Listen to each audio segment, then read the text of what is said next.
Fergus Fletcher from 9.5. In semi-final number 3, the red will be Jack Hale from scratch. The white, Jesse McKenna from 3 metres. The blue, Alexander Creek from 5.75. The yellow, Logan Smythe from 6.75. The green, Jamie Dean from 8.75. And the pink, Adam French from 9.5. So there's your 3 semi-finals. Semi-final number 1 is about to be contested. In the pink, we'll see the 2019-2020 season TAL Sprinter of the Year, Jared Gilroy, will be our front marker here from 8.75. In the green will be Jordan Maynard from 8.25. Second in this event last year, Toby Campus will run from 7.5. In the blue, the former Tasmanian Jack Colgrave will run from 6.25.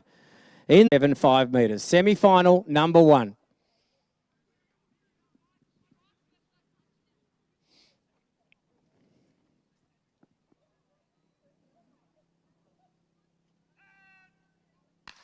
Good start from the field there as Gilroy leads them out early. Maynard tries to get onto level terms. Here comes Campus, the yellow, as a party starting to catch them now. Here comes Campus through Gilroy and Campus, and as a party flew home.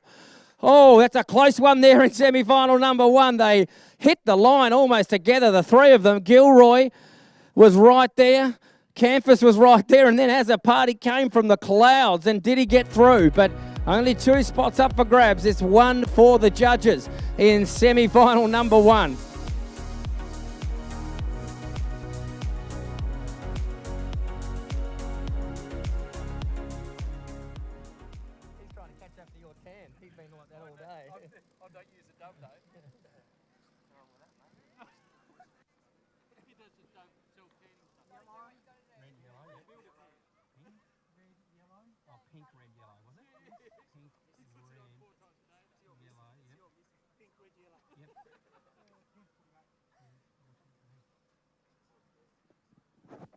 Official results from semi-final number 1. The pink, Jared Gilroy, got up from 8.75.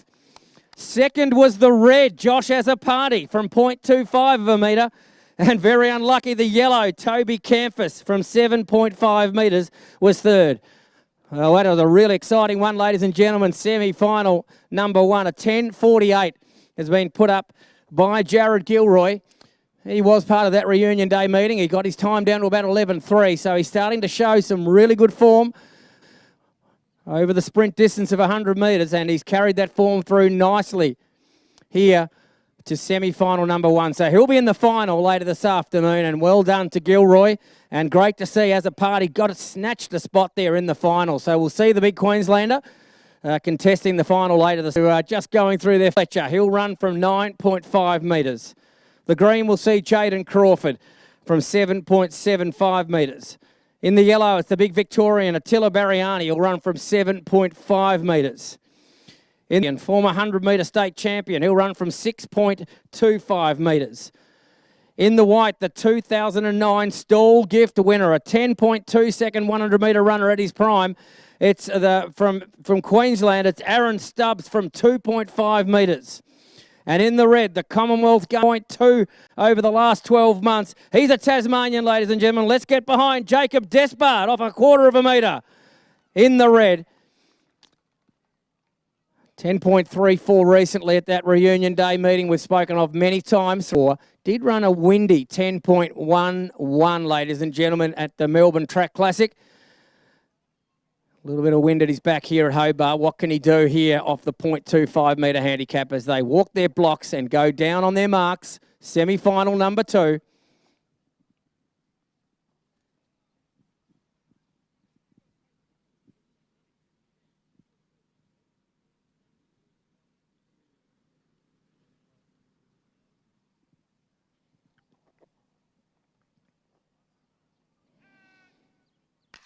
Great start from Fletcher as he leads them out in the early stages. Here comes the yellow of Berriani as he goes up to join them. Rigby comes through the middle of the field, and here comes Despard. Rigby hits the front. Aaron Rigby gets up. Oh, close for second and third.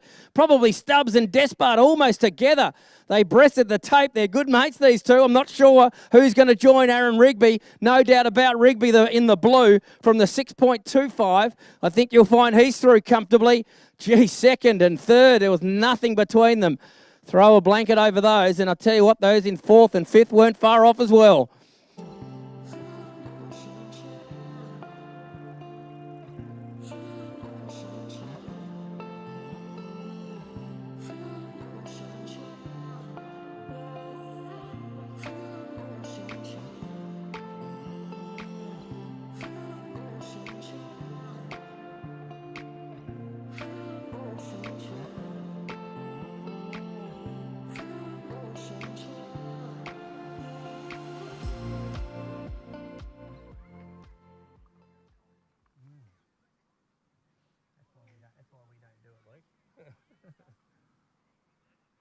Oh no, COVID's in the house.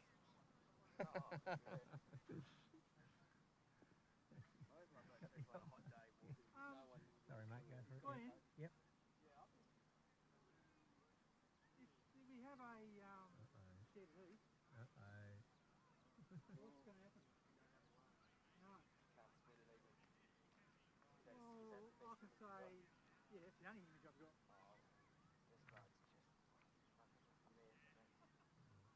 So where's the finish line? Wherever I put that line is. Yeah. So to what I'm saying, I reckon that red's got red's got white.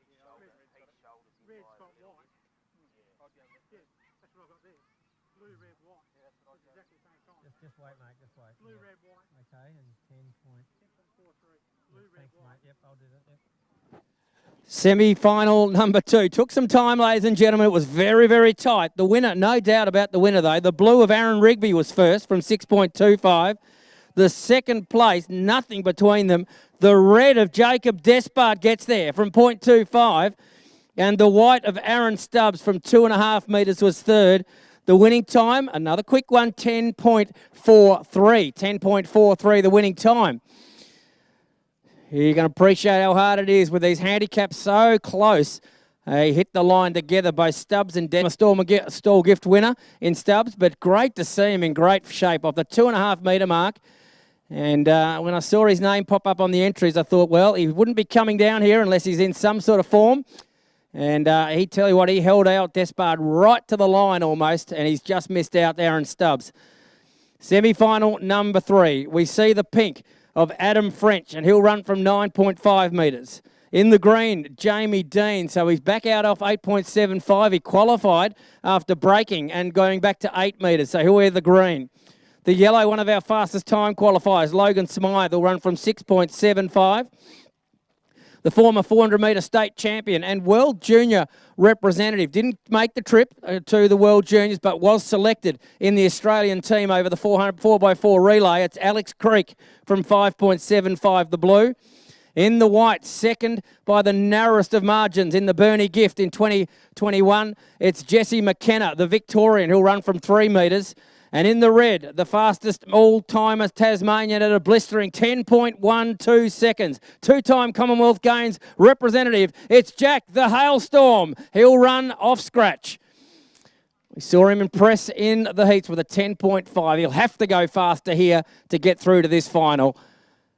As all the runners look up ahead of them, a shorter distance than 100 metres when they come off their handicaps. Hale's got to run the full trip. He'll run from scratch, the mark of honour.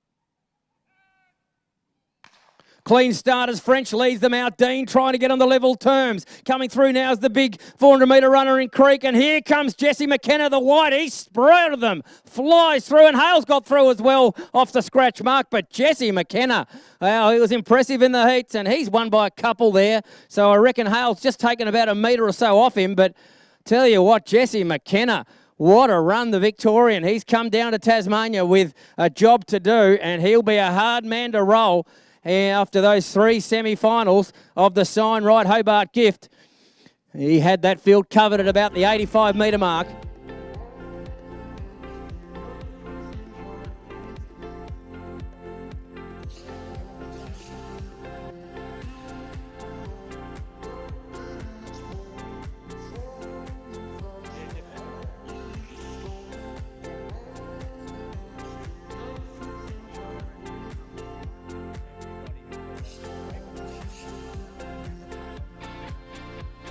Oh, yeah. Yeah, I agreed, Grant. Yep, agreed. I was right there. Yeah. Just for... Well, yeah. Yeah, but a judge.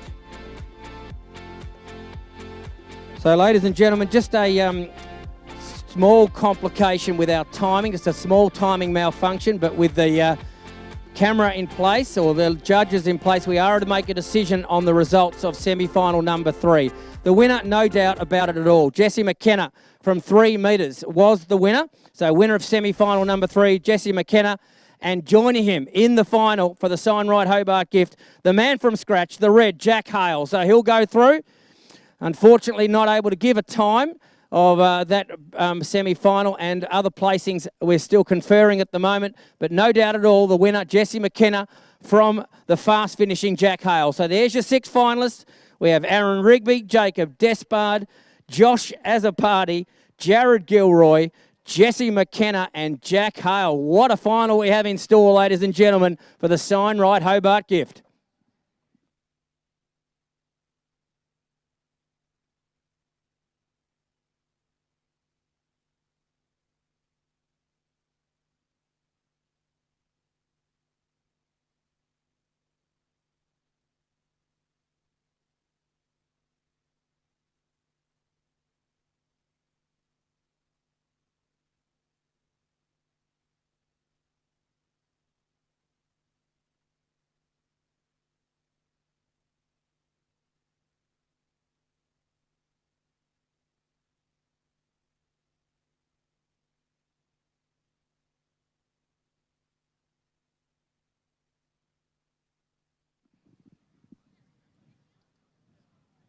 After those 3 very exciting semi-finals of the Signrite Hobart Gift, we turn our attention to the ladies. And they'll be contesting the Rob Valentine and Inertia Height Safety sponsored women's gift.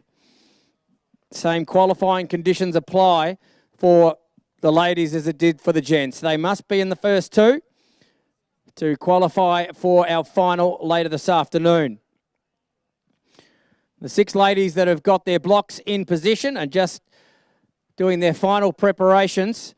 And for your programs, ladies and gentlemen, you can write down the following names. The green will be Tess Horton. She'll run from 10.5. The yellow, Sophie Young, 8.75. The blue, Charlie Ross from 8.25. The white, Trinity Anal Bajar, will run from 5.75. And the red will be Laura McShane, who'll run from the mark of 4.75.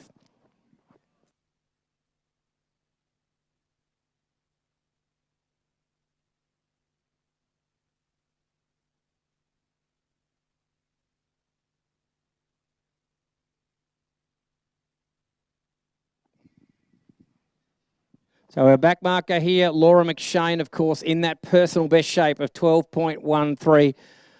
The Central Coast 120 and 400 metre winner in 2021. Also the 800 metre win at Burnie at the big New Year's Eve Carnival. And she is, of course, our 400 metre state champion. She will run from 4.75 out to Trinity Anal Bajar, who's had 10 placings over her career in the TAL, yet to taste a victory, but You suggest from what we've seen, she is more than capable here this afternoon to get herself into that final and be a contender. We see the blue of Charlie Ross will run from 8.25. Then it's Sophie Young from 8.75. Tess Horton won her first event last year at St Helens when she took out the maiden, and she's on her way to what should be a good career in the sprint ranks. She'll run from 10.5 metres the green. So there's your semi-finalists, the 5 of them, as they're about to walk their blocks and run for a spot in the final.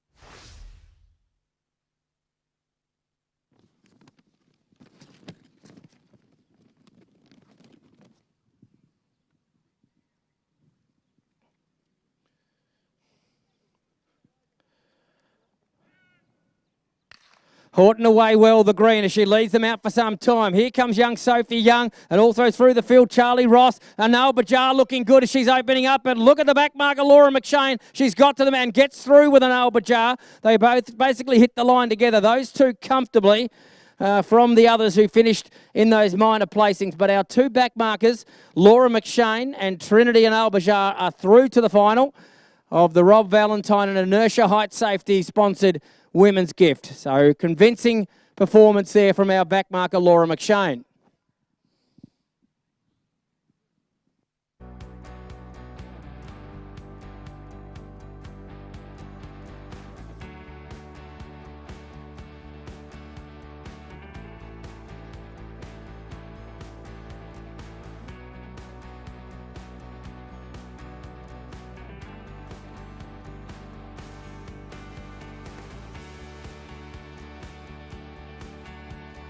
Results of semi-final number 1 of the Rob Valentine and Inertia Height Safety sponsored women's gift semi-final number 1. In first place in the red was from 4.75, Laura McShane. In second place, the white from 5.75 was Trinity Anal Bajar, and officially third was the green of Tess Horton from 10.5 metres. The winning time was 11.81. 11.81 for Laura McShane in winning semi-final number 1. We have a look now at semi-final number 2 of the women's gift of 2022. The 5 athletes to greet the starter will be as follows. The green will be Jana Allen. She'll run from 14 metres. In the yellow, it's Maddie Casey, and she'll run from the mark of 13. The blue will see Amy Petter, who's a Bernie gift finalist, so she'll run from 10 metres in the blue. In the white, we'll see Isabel Gray, who'll run from 9.25 metres. And in the red, we see the former Australian under-16 100-metre champion back in great form again. The Rosebery gift winner, it's Chelsea Scollier, who'll run from 3.75. So there's our 5 ladies to contest semi-final number 2. Who's going to join Laura McShane and Trinity Anal Bajar out of this semi-final in our final, which will happen later this afternoon, part of the big action-packed finals hour or so here at Hobart. But I think you'll find that it was Isabel Gray, the white, and Amy Petter, the blue, who've just held on there. Chelsea Scollier, very unlucky as she flew home in that last 2 to 3 metres. Semi-final number 2 was a close one, but I think you'll find Isabel Gray, the white, too strong.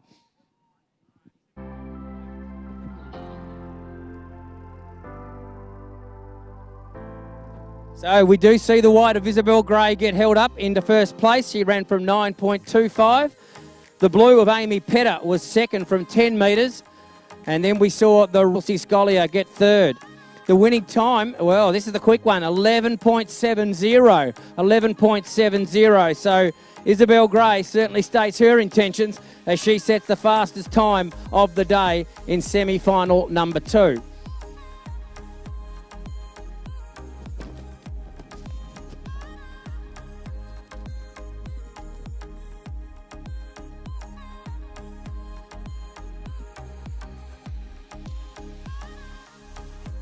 Those that are scribing in their programs, we see 5 ladies to contest semi-final number 3. And they are as follows. The green will be Caitlin Stalker, and she'll run from 8.25. In the yellow, we'll see Emma Grubb, who'll run from the mark of 8 metres. The blue will be Brooke Jones, who'll run from...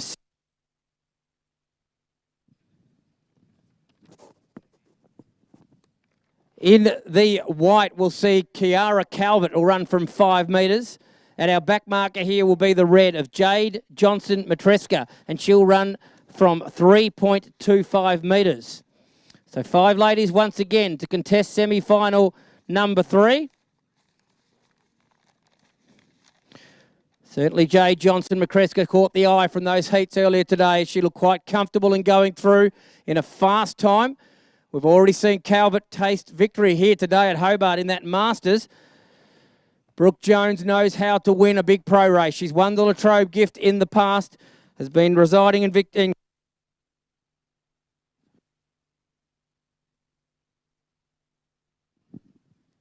has been residing in Queensland of late and has just finished her studies up there, but she's back to contest the Christmas Carnivals. Emma Grubb, the yellow, will run from 8. She'll be hard to run down along with Caitlin Stalker from 8.25. So who are the 2 ladies to complete our field in the final of the Rob Valentine and Inertia Height Safety sponsored Women's Gift?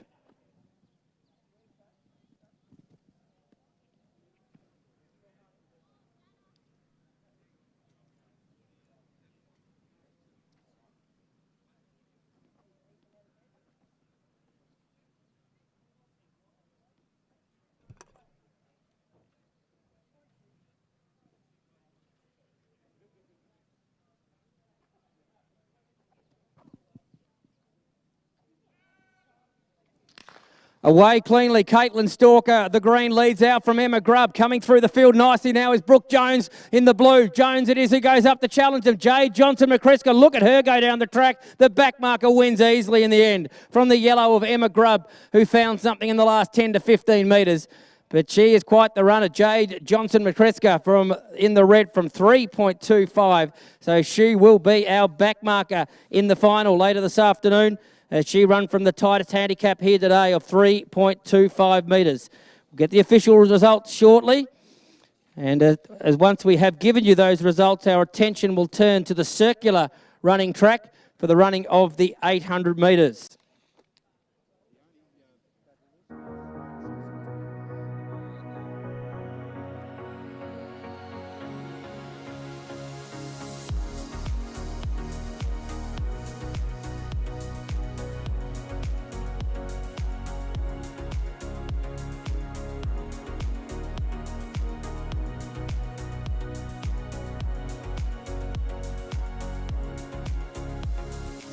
Results of the third semi-final of the Women's Hobart Gift. The winner was the red, Jade Johnson-Matreska from 3.25. Second was the yellow, Emma Grubb from 8 metres. Third, the green, Caitlin Stalker from 8.25. The winning time, 11.82. So once again, just like the men, we are seeing 3 fantastic semi-finals with just a 1/10 of a second separating the fastest to the slowest. An 11.70 from Isabel Gray in semi-final number 2. Suggests she'll go into the final as the favourite. But we'll await those 2 finals with great interest, ladies and gentlemen, and certainly look in your programs for when they're going to be contested later this afternoon.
So we've got runners here lining up on their handicaps, or they've certainly had a look at the track. And this is the new gen mixed 800 metres. So at the moment, Gerard Leary, who is the handicapper for the new gen athletes, is walking around the track at the moment, just ensuring that the runners are running off their correct handicaps.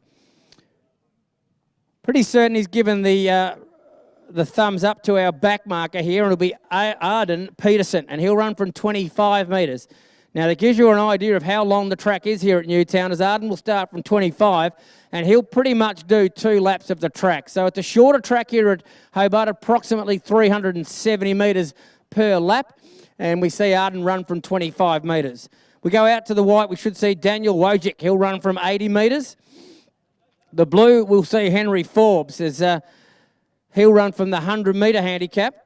The yellow will be Luke McKenzie. He's just getting the rubber stamp at the moment from Gerard Leary, as he'll run from 140 metres. Got a bit of a trip to go now, as he'll go around to the green, and that should be Georgia Sharvey, and she's standing there at the 200-metre handicap. We haven't seen Elizabeth Straits pick up the colour, and I don't think she's out there, so that may be a scratching. We'll put a line through the pink of Elizabeth Straits, who was supposed to be off the 210-metre handicap, and I can't see her there, so I doubt she's run from 220. Bethany Sharvey in the grey there is just waiting to see where she's going to be running from, and that should be 230 metres. And then we should see the youngster in Jordan Bodner, and he's going to have the orange colour, and his mark, as he's just making his way out to it now, is 260 metres. Yeah, I think I can see Brendan Smart helping him there, so good to have someone with a bit of experience showing young Jordan how it's operating here on the circular track. I know his older brother Cameron's been running here as well. I've seen him run a few times at the Northwest Coast in the primary school athletics competition, so he'll be supporting his younger brother Jordan, no doubt, as he'll tackle the 2 laps here at Hobart. So just the one scratching, so 8 athletes to contest this new gen mixed 800 metres. Looks like Gerard Leary's giving us the A-OK, so we're now going to listen for 2 whistles, guys, and then you'll hear 1 whistle, and after that 1 whistle, you'll hear a gun go, and then you can take off.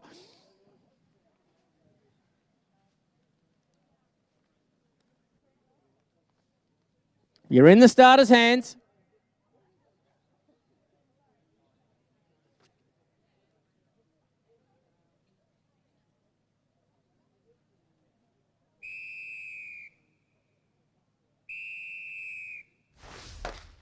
And there we go. The gun sets off the runners in the 800 metres as there's 2 laps to travel. The first runner we'll see come past us will be the youngster in Jordan Bodner. He's got that orange colour on. He's going past one of the stewards there, Barry Ling, who will be watching him closely, no doubt, as he's about to tackle this hill for the first time. This will be a big factor, ladies and gentlemen. Don't worry about this hill. As Jordan Bodner, what can he do up it for the first time? He'll have some challenges pretty soonly in Savannah McKenzie, who looks quite good, looks quite the distance runner in the black, and she's going to go up and challenge young Jordan, and she's going to pass him on his outside, and with 1 lap to travel, she's hit the front.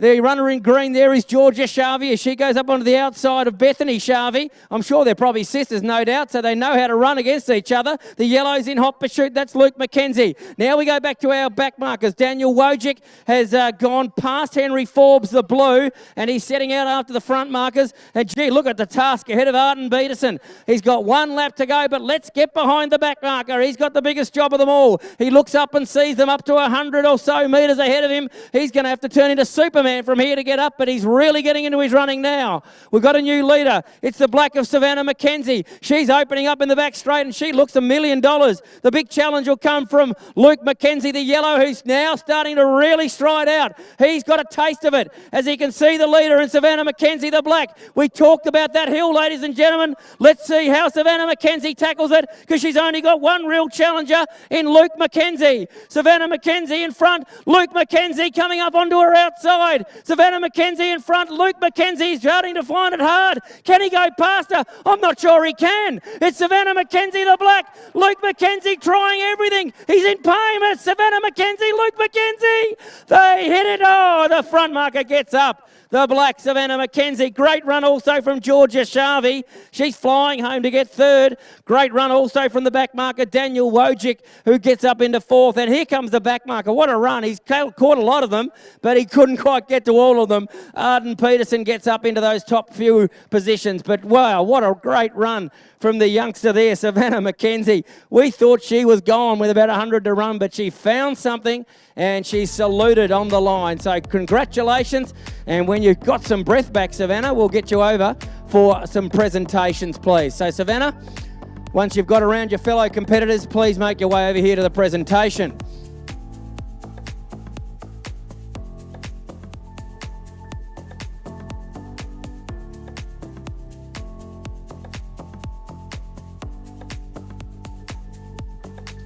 Always a very hard task to talk after 2 laps of pain.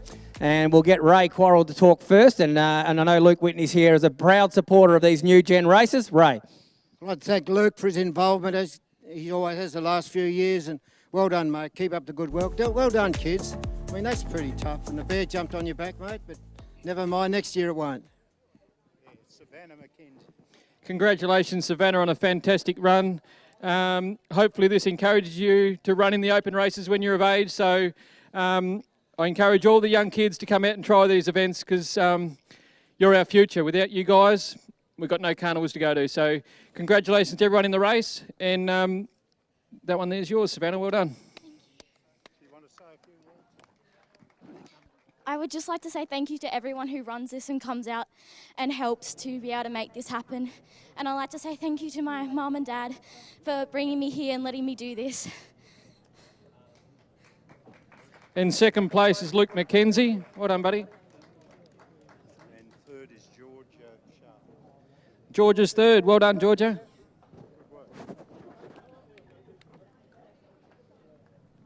Yeah, and a big thank you to Luke Whitney and Whitney family for supporting the new gen. He knows that once you see a taste of it, what it feels like to cross that line first. And we saw a gift, a sash being given out to the winner of the gift earlier today. So it's a really good thing to have at home hanging up on the wall, sash.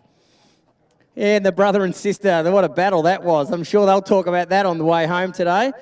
And we turn our attention now to the open 800-metre final, ladies and gentlemen. Prize money of $800. And we have a full field, just the one scratching. So put a line through the white. And we are left with a pretty good field here. We welcome the Victorian, Les Williams, having a good old chat to Les before he warmed up today. And just a lazy 68 wins in the VAL competition.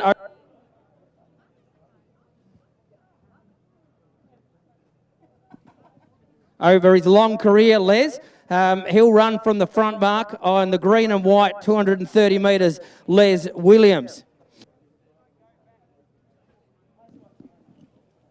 We go back to Danielle McDowell, another Victorian. She'll run from 210 metres.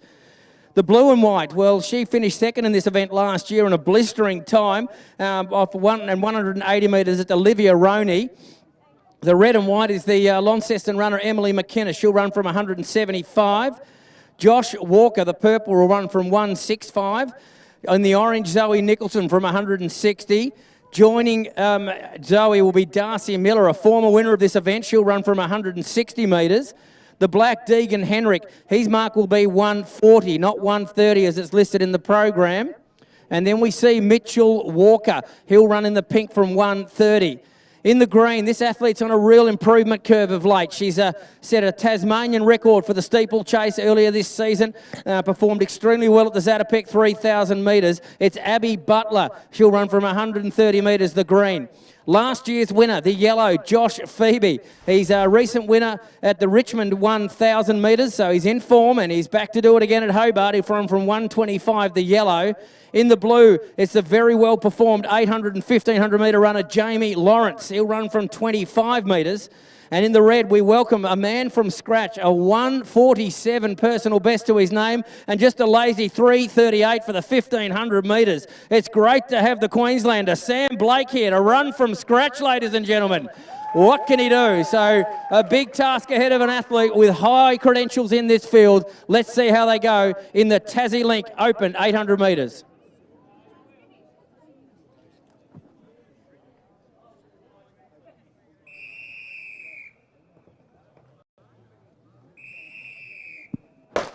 So they're off and running 2 laps of the track for the Tassie Link Open 800, and it's Les Williams, the well-performed Victorian. Look at him striding out here. Has set a couple of, almost set a couple of age records over longer distances, and he's a very, very good runner, the wily veteran Les Williams in the green and white. Behind him is Danielle McDowell, who's a very good 400 metre runner. The 800 is one that she's certainly tackling of late and doing quite well in. We go back to the first of the Tasmanian athletes, the purple there of Josh Walker, who leads up the field, and he's making up Olivia Roney, second last year. On her tail is the red and white of Emily McInnes. Coming right into it now is the pink of Mitchell Walker, also the black of Deegan Henrik. And then we go a long way back at the tail of this field. We've got Abby Butler as she goes through with 1 lap to run. Jamie Lawrence leads up Sam Blake. Look at him start to get onto another runner of reason past if he's any chance at all to contest for the victory. Les Williams out in front. The biggest challenger you'd think would be Josh Walker. He looks full of running here. Walker as he goes up to challenge Williams and hits the lead. So Josh Walker, look at him. He looks like he's got plenty left in the tank. He's opening right up. There is that little doubt of the hill to come. So what can he do about it? There doesn't seem to be anyone to go anywhere near him here. Mitchell Walker, I'd assume would be his brother, is about the only real challenger. I don't think we're going to see a brother and sister or brother and brother combination like we did last race. This is all the way here. The purple of Joshua Walker, absolutely full of running, takes it out convincingly from the pink of Mitchell Walker. Les Williams is going to hang on gallantly for third place. Great run from Les. Not 68 victories, but on the podium, Les. Well done. Josh Phoebe, last year's winner, trying to get to McDowell. Will he get there? I think he might have just got Abby Butler through the line. And our back marker, he just couldn't catch them today. So the Walker show, that was. So a great run there from Josh Walker, from Mitchell Walker in the Tassie Link Open 800. Sue Drewsbury. Sue Drewsbury, if you're around, could you report to the centre of the arena, please? Sue Drewsbury, we need you for the presentations, please. And we certainly, once he has got some breath back, and I know that'll be some time, we want the purple of Joshua Walker to make his way across. He'll be getting a much-deserved sash and a bit of prize money as well to go with that great victory in the Tassie Link 800.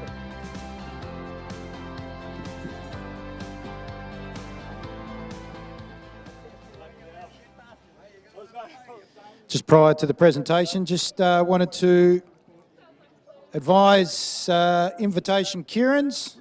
In event number 79, number 20, Mohammed Elias bin Mohammed Yusuf is out, along with Alex Eves. An addition is David Hutton, so that's event 79, the invitation Keirin. For event 77, the invitation Keirin Heat 1, Will Eves is out. So the addition is to Heat 3, event 79, number 49, David Hutton. For the women, in Heat 2, Meg Marker is out. That's event number 82. Coming in, or additions, are Susan Stratus and Christina Clonan. So numbers 119 and 50 respectively. So they will be additions to the women's Keirin Heat 2, event 82, and David Hutton to event 79, Heat 3 of the invitation Keirin. We'll head back to Grants for the presentation of the 800. Oh, good to see the two brothers here, Josh and Mitch. Mitch is saying well done to Josh, and Josh is the one that we're going to be putting the sash over his neck. It looks like it might be Ray's job today without Sue Drewsbury here to do the presentation. Ray Quarrell. Well done, Josh. We'd like to thank Tassie Link. They came on board a couple of years ago, and this is a great race. And well done, Josh, in those conditions, and all the best going forward, mate.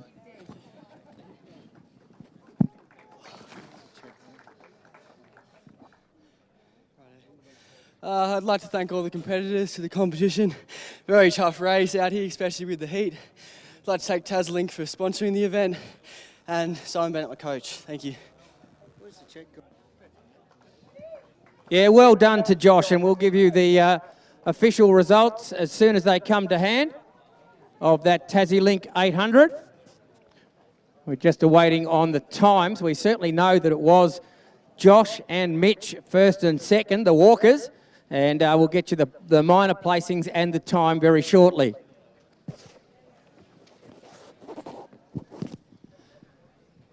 While we're waiting for that, Grant, we've just got up next on the program is the Renee Vance and TRP Property Group Women's Wheel Race over 2,000 metres. Our riders will be as follows. Our front marker in bib number 26 will be Gabrielle Thomas from Cairns off 230. Eugenie O'Rourke will be in bib number 23 off 220 from the Mersey Valley District Cycling Club. Courtney McGowan from Queensland, former Launceston athlete of 220, and Petra Anderson from Queensland, only taken to track cycling recently off the same mark. Amalia Langham from the City of Burnie Cycling Club off 190. Tan Valencia from Singapore off the same mark. Lizanne Wilmot off 160 from Canada. Suzanne Stratus from Hobart. And Jessie Sawyer, also from the Wheelers, off 160. Morella Willis-Hill will be off 110. She's from South Australia. Our Malaysian rider in Hui Nio off 100 will be joined by Mohammed Zabir off 100. Georgia Simpson, Emma from New Zealand, Emma Stevens from Queensland, Maya Anderson from New Zealand, and Felicity Wilson-Haffenden, also from from Hobart, will be off the mark of 80. Lauren Perry, our Launceston rider, junior world champion in individual and team pursuit, also former Devonport wheel winner. And the wheel winner here in 2021 will be off 50. And our back marker today in bib number 50 is Christina Clonan. She will be riding from the mark of 30. She represents the Sunshine Coast Cycling Club. She's a world-class track sprinter. Riders, attention. And we're off and racing in the Renee Vance and TRP Property Group Women's Wheel 2,000 metre final for 2022. Gabrielle Thomas, our winner in the Lightning Handicap over 1,000 metres, brought to us by Price Electrical earlier today, leads them out. In second position is Eugenie O'Rourke, and then Courtney McGowan. Then we go back to Petra Anderson.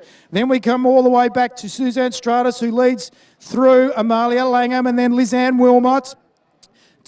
Back to Morello, to Jessie Sawyer off the back of that pack as they go through now and they join the front bunch. Then we all go all the way back to our Malaysian riders. That's Hui Nio and Mohammed Zabir. Our front markers are working well together as they come through, and Wilmot goes right around the outside and says, "Come on, girls, come with me."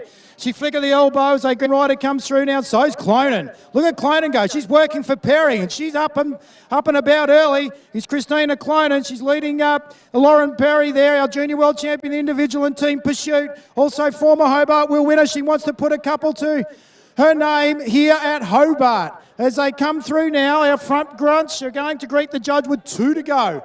2 to go at this point, and bib number 31 leads them through. Flicker the elbow. That is rider number 31, Jessie Sawyer, then goes through to Lizanne Wilmot, and they're starting to almost ride as if they're standing still. Come on, girls, you need to get going. You're not on the roller, you're on the track. You need to start moving.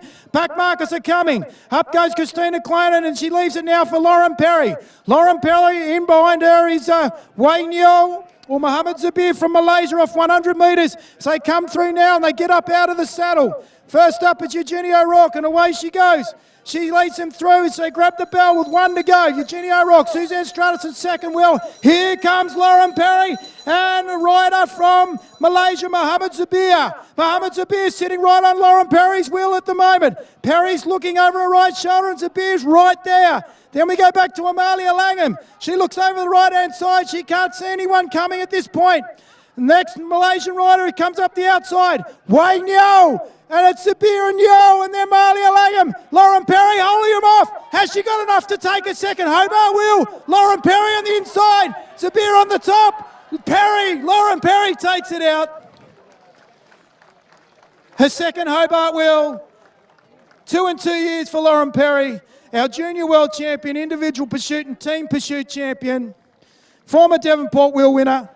Now dual Hobart wheel winner. Put your hands together, ladies and gentlemen. What a ride from the back mark there of 50 metres. Launceston and Tasmania's own Lauren Perry. A big thank you to Renee Varson, TRP Property Group, for her sponsorship of the women's wheel over 2,000 metres in 2022. Lauren Perry, ladies and gentlemen. Lauren Perry, if you could come to the infield, please, for the presentation. Bin Zulkarnain from Malaysia, Ewan Cousins from New Zealand, Jack Dola from WA, Haziq bin Abdul Ahmed from Malaysia, Ruben Webster from New Zealand, all off 160. At 150, we have Brandon Hutton off 150. Fung Hung Shiat, Maximilian that is, off 140 from Malaysia. Our 1,000 metre winner from earlier today, Ko Lat, off 140, joining Maximilian Fung Hung Shiat. Calvin Sim off 120 from Singapore.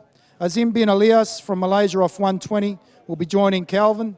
Koen Polder from the Netherlands. From Amsterdam off 100. Off 80 is Jack Lightfoot from WA. Max Schmidbauer off 60 from Austria in Vienna. Joining him is his compatriot Paul Buschek. Sam Gallagher from Victoria will be riding off 20. And our back markers off scratch from the Nederlands, Roy Efting.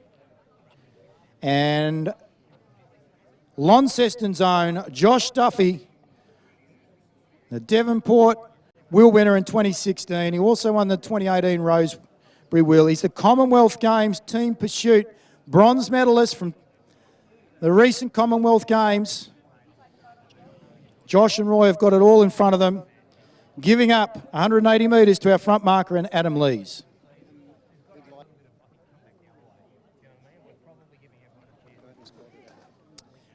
Renee Vanson, if you could make your way to the infield, please. Renee Vanson for presentations, if you could make your way to the infield, please.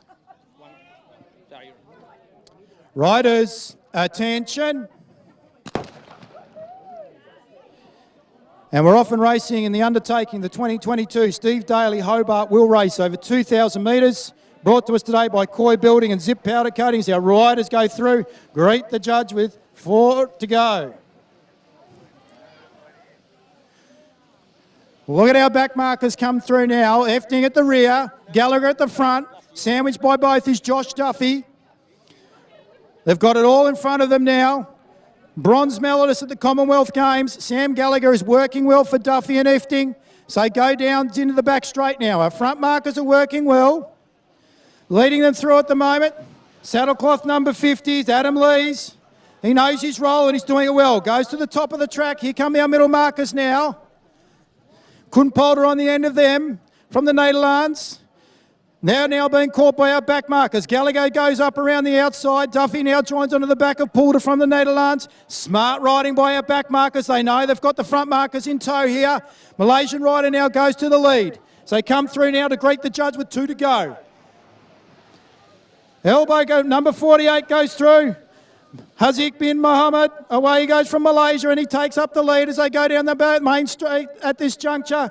Our back markers are about to tack on. Efting at the back. Duffy's second last wheel. Then we go back to Polder, who goes around the outside now, the Malaysian rider. But Duffy and Efting have left him in his wake. Around they go now. They're about to greet the judge with the bell lap. Malaysian rider goes to the top. Number 44 takes over. Ewan Cousins from New Zealand leads them as they go down the main straight now, and up on around the outside is Josh Duffy. Efting and right in behind him. They're 4 wide at the top of the track. They go down past the boozer now. Duffy leads. Efting in second wheel. A Malaysian rider on the inside. Duffy, Efting. Australia versus the Netherlands. Netherlands, Australia. Roy Efting from Josh Duffy. Great ride by the Flying Dutchman from the Netherlands. Roy Efting from scratch. He was third in the USCI scratch race in 2022 World Championships. He's a multiple national champion in Omnium and scratch.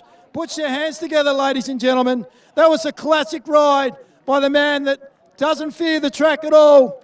The Dutch rider all the way to the south of Tasmania. Roy Efting, ladies and gentlemen, our champion for the Hobart Wheel. Steve Daly Memorial, brought to you by Koi Building and Zip Powder Coating. Roy, if you can make your way to the infield. Excellent ride too by Josh Duffy, his counterpart off scratch. and Sam Gallagher as well, of 20 metres, giving them a lift to get them through.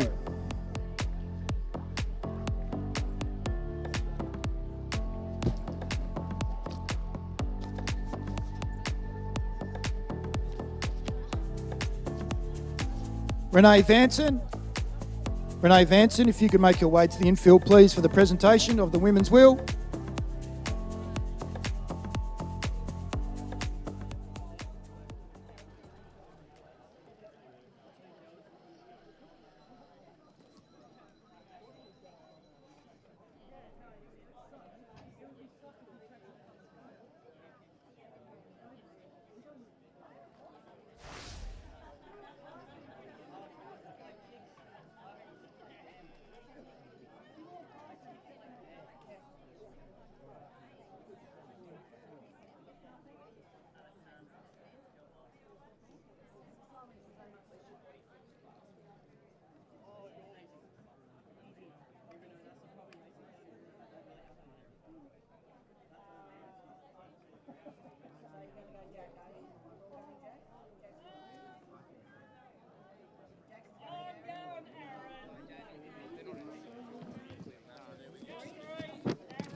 Ladies and gents, we'll just do the presentation for our Renee Vanson TRP Property Group Women's Wheel winner. Today it goes to our Launceston-based Junior World Champion in the individual and team pursuit. She's a former Devonport Wheel winner as well as a Hobart Wheel winner. Doing the presentation today is Justin McMullen, the President of the Hobart Cycling Club. Congratulations to Lauren Perry. Thank you. I just... Oh, let's put the sash. Thank you very much. Thank you.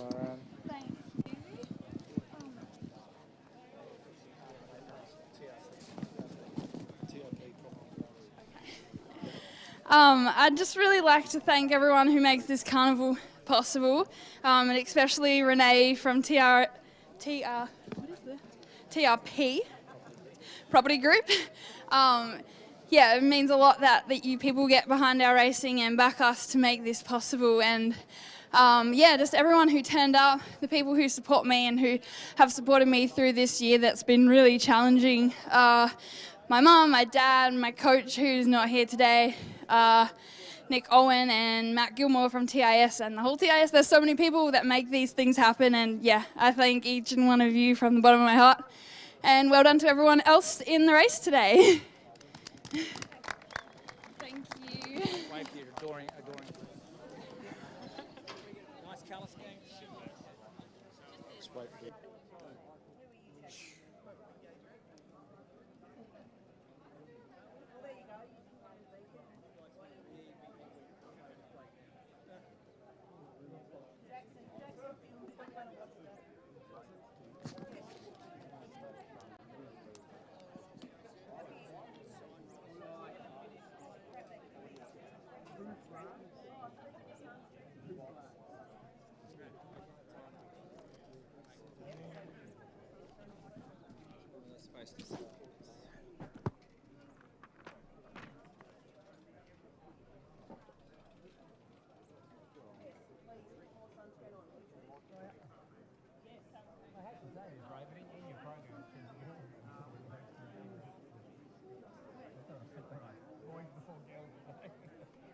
You had an agreement with the girls to go first. Hey?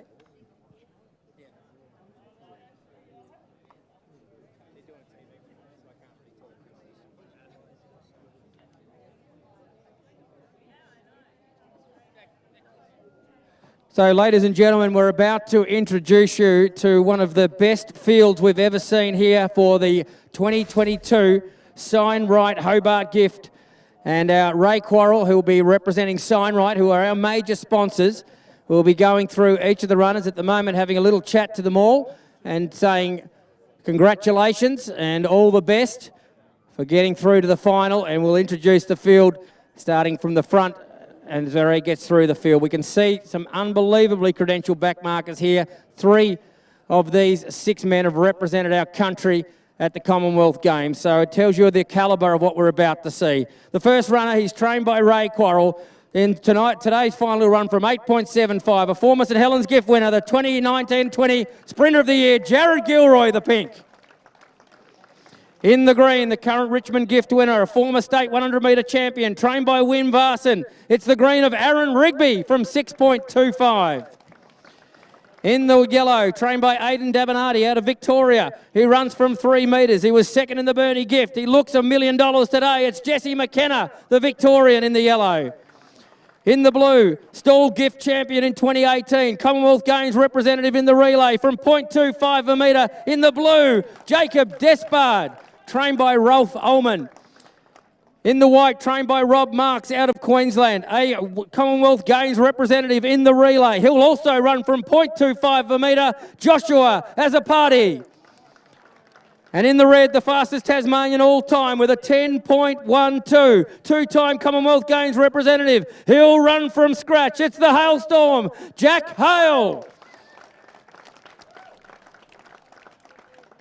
Just that little bit of doubt, ladies and gentlemen, after that semi-final number 3. We didn't get a time, but the fastest man so far today has been Jesse McKenna, the Victorian. He'll start in the yellow here in front of 3 of the best sprinters in the country. Jack Hale, Josh Azapati, Jacob Despard, hot on his heels. Jesse McKenna will start from 3. Aaron Rigby, who looks in great shape after his win in Richmond. He's continuing that form through. He looked really good in winning his semi-final in 10.43. He'll run from 6.25. And then it's the pink of Jared Gilroy, trained by Ray Quarrell, who's done this carnival so many times it's not funny. Wouldn't it be great to put that sash over another one of his runners here today, as Jared Gilroy, after running himself into really good form on that reunion day meeting, shows that off the 8.75 metre handicap, he could be a chance.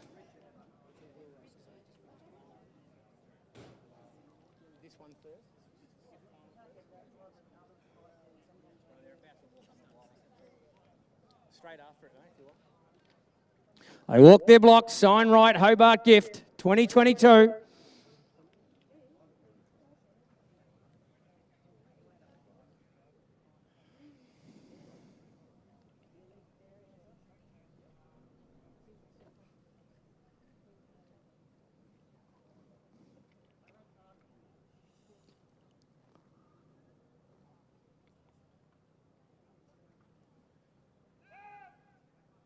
Oh, great start from the field here as Gilroy leads them out. Rigby now gets right up and Rigby's pulled up. McKenna now goes up the challenge. Gilroy's still got the lead. Jesse McKenna hits the front and wins easily from Jacob Despard and perhaps Jack Hale for 3rd.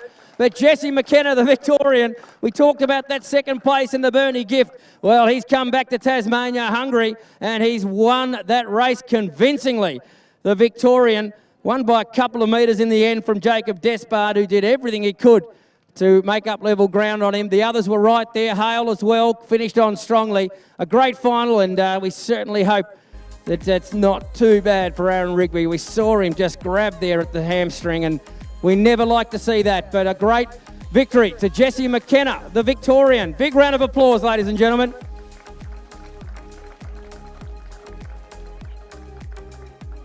We'll just do one more presentation, Xavier, for our wheel race winner. We'll give you official results shortly. Thanks, Grant.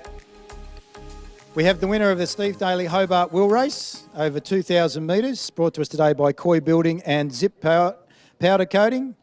He's from the Nederlands, off scratch. He's got a very well-established career to date, multiple national champion in the Omnium Scratch. Recently he was 3rd of the UCI Scratch race in the 2022 World Champs, but today it's your day. It's the Hobart Wheel Race in the Steve Daly Memorial.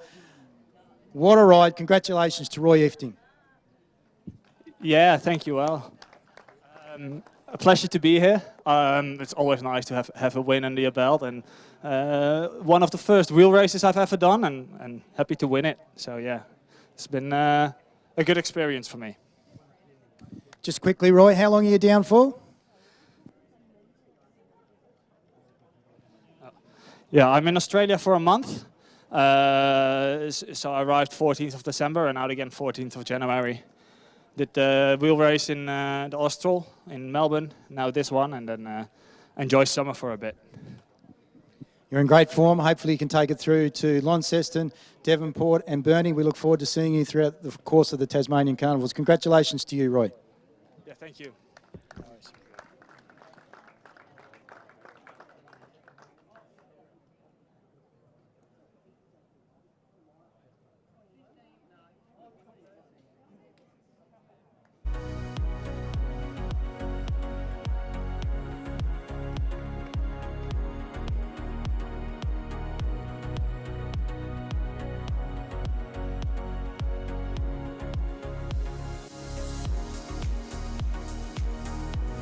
So official results, ladies and gentlemen, of the Signrite Hobart Gift of 2022. The winner was Jesse McKenna, the yellow, running from the mark of 3 metres. Second was Jacob Despard, who ran from the mark of 0.25 metres, the blue. And third, I missed him, was Jared Gilroy from 8.75. And the winning time, 10.22, ladies and gentlemen, 10.22. So gives you an idea of how quick Jesse McKenna's going at the moment, as we're about to do that presentation very shortly. At the moment, he's talking with one of our radio stations, but we'll hear from Ray Quarrell, and then we'll hear from Jesse McKenna shortly. I'd like to thank Signrite for their involvement. They've done the gift here for the last 6 or 7 years, so well done to Signrite. Are you right, Jesse? Looks like he's doing an interview.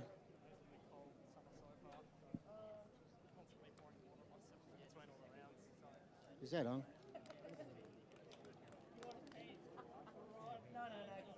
You right, Jess? Well done, mate. Great run, great time. So, where have you been training? I've been training in Melbourne. All right. Down in Mornington, actually. Who's your coach over there? Aidan Devenardi. All right, okay. Yeah. You're in great form. Well done, mate. Thank you very much.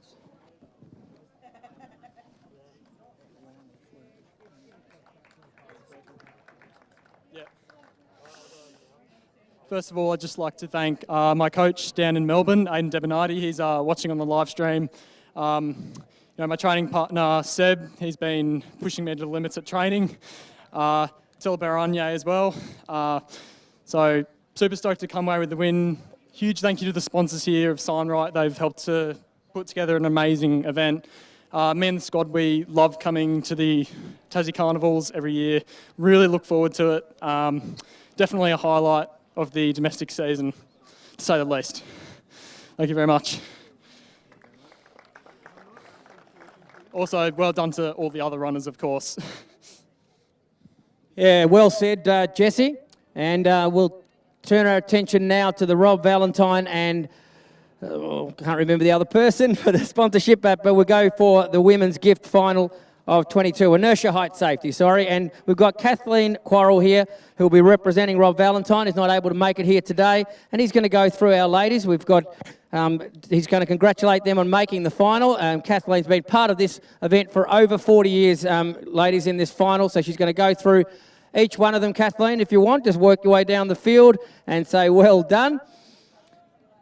And Kathleen herself has received many accolades for her work for this Hobart Carnival, and she's wishing all the ladies all the best. The first athlete for our final here this afternoon, she'll run from 10 metres. She'll wear the pink. She's coached by her husband. Is that that's right? Husband? No, her boyfriend, Hamish Peacock, who can throw the spear pretty well. It's Amy Petter in the pink.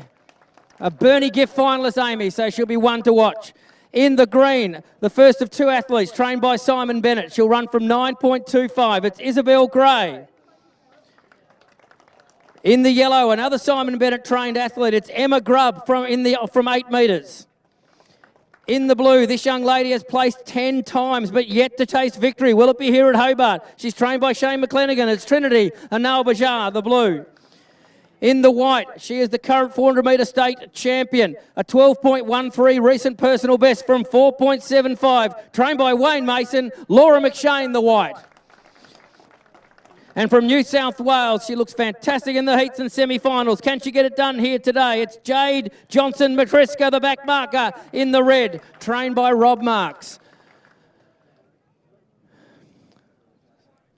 Just like the men's final, we see another highly credentialed women's final about to be contested.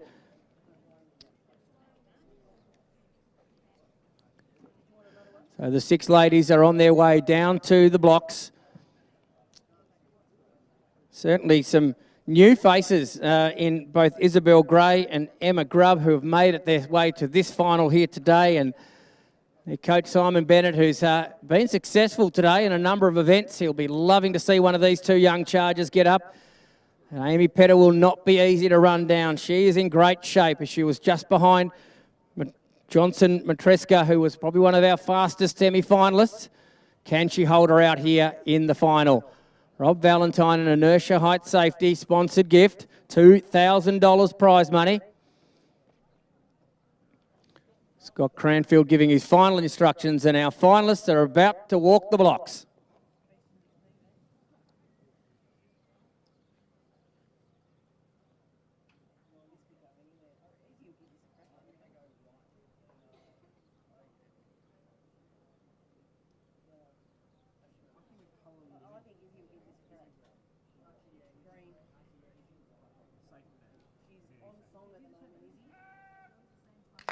Away pretty well was Isabel Gray. She goes up to challenge Amy Petter, our leader. Coming through the field nicely now is the white of Laura McShane and Johnson Matreska coming at them. Petter still in front. Gray going up to challenge her. Gray, I think, in the greens got up. So Isabel Gray, the youngster, has held them out here from the 9.25 metre mark. What a victory.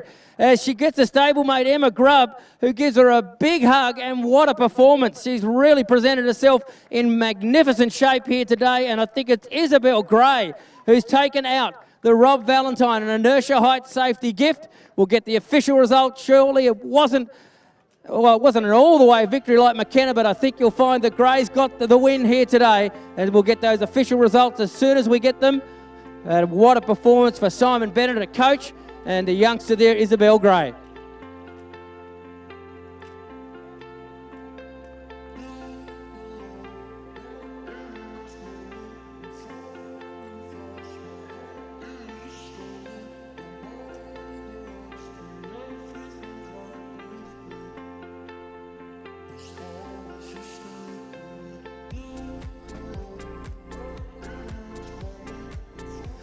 So we'll certainly like... we'll announce the official results before we get this young lady over to the presentation area. Results of the Rob Valentine. Second was the pink Amy, 0.25. And we'd like the green Isabel Gray to come over to the presentation area.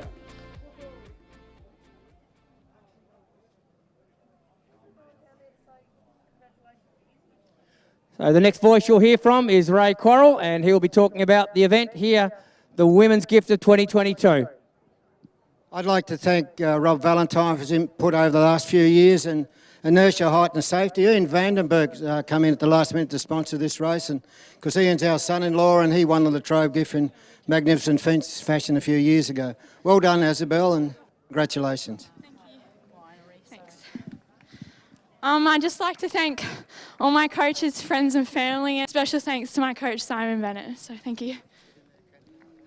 Fantastic victory, and isn't it great to see a new face to the pro running scene? Certainly enjoy her time here at Hobart, taking out the Hobart gift of 20 Gray.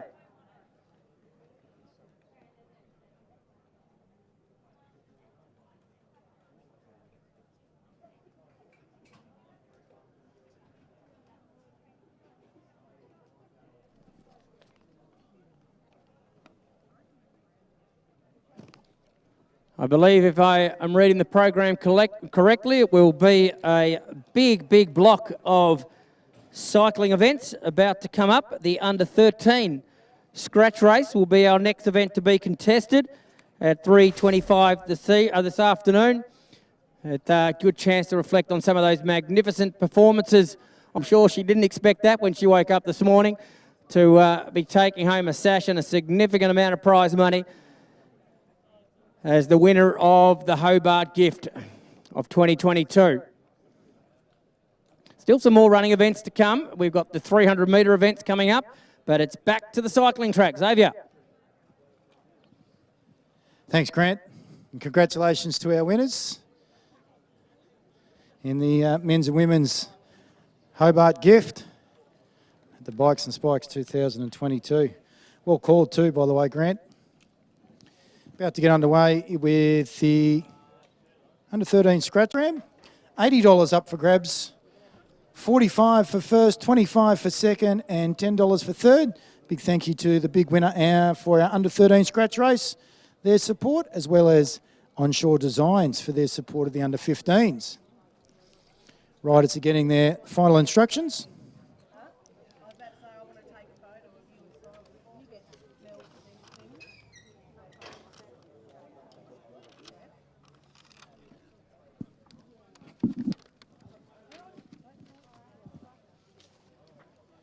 Might even have Caleb McKenzie.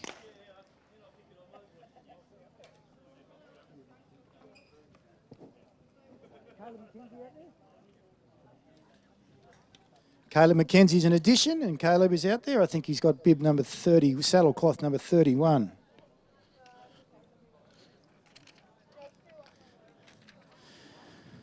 So brought to us by Onshore Designs, the under 15 scratch race. Riders just sorting themselves out as they go down past the Hobart Wheelers Cycling Club sign. By the way, if you're looking for a refreshment, get over to the blue container. Barbecue going as well.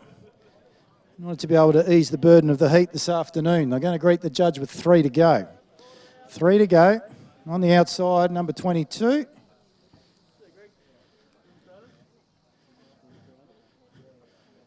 George Mulhern from Victoria leads them through. A bit higgledy-piggledy at the minute. I would have thought they might have been a bit more organised as a bunch. Mitchell Stratton in the middle. He's got the orange helmet. They go through that tight bend into the back straight past the Coy Building sign. Big thank you to Coy Building for their support of cycling here this afternoon. Part of the Bikes and Spikes Carnival. Stratton's second wheel now. Nick Mulhern leads them through. Ruben Shelverton from Hobart was at the rear of the field on the inside. Mitchell Stratton now leads though at the front. So in between them, all the riders are sandwiched, but they're a bit spread out. So go the top of the track. They're 4 wide. 4 wide at the moment. Mulhern right on the outside. Natira, Caparelli, Schmidtke. Philip Nestler's bustled in there as well. Then we go back to Caleb McKenzie. Stratton on the inside, looking up towards the top. And getting up out of the saddle now. I think there might be Mulhern as they go through to grab the bell lap. And away they go. Riders are up and about and away they go. Out the back is Ruben Shelverton. So he's at the backs. Mitchell Stratton's really taking it to our front runner. I think that's George Mulhern up in front. So it's Caleb McKenzie. Caleb McKenzie is out in front. McKenzie and Stratton. Stratton around the outside. McKenzie on the inside. Stratton's having to do all the hard work. He's going wide. Has he got enough to be able to hold him off on the inside? McKenzie, Stratton. Stratton it is. McKenzie third, second wheel, and third. That's a good question. I think that might have been Lucas Schmidtke for mine from South Australia on the inside taking out that third. Big thank you to Onshore Designs. Congratulations to Mitchell Stratton. That's excellent work there. He had to do it the hard way. Smart riding by him too, conserving energy early on. And when it was time to go,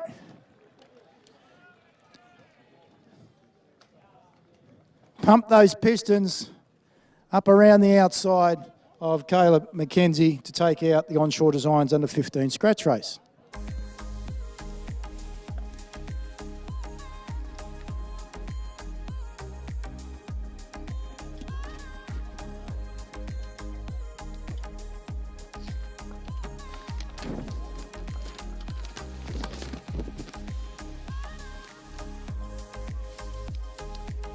Up next, we've got the Kevin Shearer under 17 scratch race.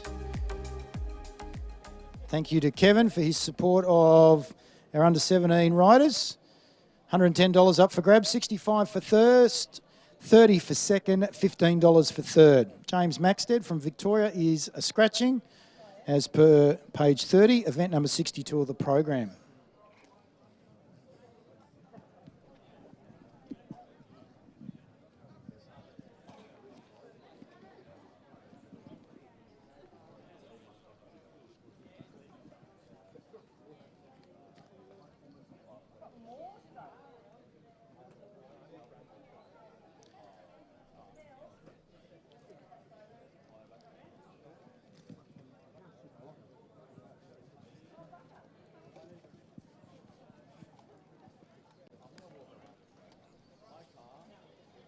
Thomas Blaisley is a part of the under-17 cohort as they get their instructions from Michael Bailey, our Chief Commissaire today. He's a former under-15 state track champion in all events, as well as a state road champion for 2022. He's a clothing ambassador for Tonelli. Believe it or not, he started BMX racing back in 2014, did Thomas? Now this bunch of riders, this group of riders, they've picked up the pace pretty quickly and away they go. So this is going to be a quick scratch race. How are we going there, David? How many laps they got to go? They've got 4 to go. 4 to go as they come through. Flick of the elbow. Nicholas Broxham goes to the top of the track, leads them through. Then we go through to Thomas Blaisley from Launceston, as I was just talking about before. He's had a good year in 2022. 2022. Sybil O'Rourke, I think it might be, that takes up the running now. Down past Coy Building. Another rider amongst the group is Jonas Shelford, an under-17 second-year rider. Flick of the elbow there by Jonas as he lets Broxham come through. They're working well together. Thomas Blaisley now takes over the running. He's got the green top. Another flick of the elbow, then comes through our rider from South Australia, Ava Schmidtka. They're riding well. Kira Rayner from Queensland, out the back. Starting to fall off. Sybil O'Rourke now, still in touch with the bunch. So they come through. Nicholas Broxham from the City of Burnie Cycling Club. Rolls to the top, flicks the elbow. They greet the judge. They've got 2 to go. 2 to go for our riders. They come through. Jonas Shelverton now. Then Thomas Blaisley. They're doing short stints up front. Ava Schmidtka from South Australia, just sitting in second wheel at the moment. We go back to Scarlett Sybil, who now takes over the running. Then we go back to Sybil O'Rourke, Thomas Blaisley.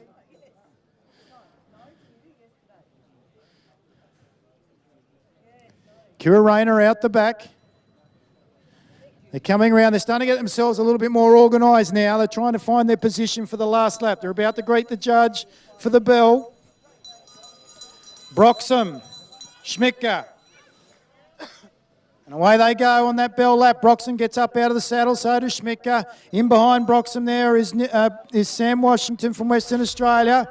He's sitting on his wheel. He's going right around the outside now from the X-Speed group. He's 3 wide. 3 wide now. Broxham, Washington, and Jonas Shelverton. Broxham on the inside, Shelverton in the middle. On the outside, though, is Sam Washington, and he's going to take that one out. Thomas Blaisley, I think, stormed home for third. Taking that from Broxham from the City of Burnie Cycling Club. So that's a great ride by Thomas there in the green. That last 200 in particular, he stormed home, did Thomas Blaisley. Like I said earlier on, he has got a great 2022. Jonas Shelverton also has done very, very well. Back after breaking his leg in July this year. Eldon Junior Tour, he was second overall. He had 2 stage wins. He's part of the under-17 national team in the team pursuit. So well done to Jonas. But a great ride there. Give a wave to the crowd there, Sam. Well done, mate. That was an excellent ride. Very smart. Sam Washington from Western Australia taking out the Kevin Shearer under-17 scratch race. Up next, we've got the Smarto Hare Women's A-grade missing out. 1 rider out until 3 riders receive the bell. $190 up for grabs. And in addition to the program will be Christina Clonan in saddlecloth number 50.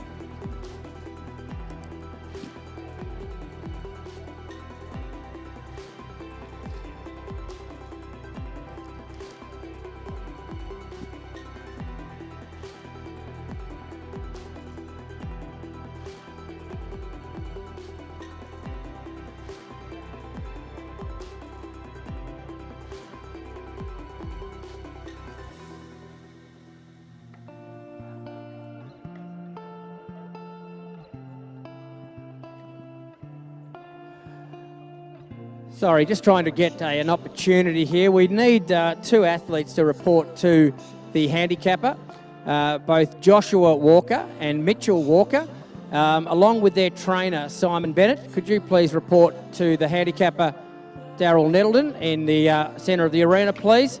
So we need Joshua Walker, Mitchell Walker and Simon Bennett, please, to report to the handicapper in the centre of the arena, please.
We're off and going in the Sfumato Women's A-grade missing out. Big thank you to Sfumato.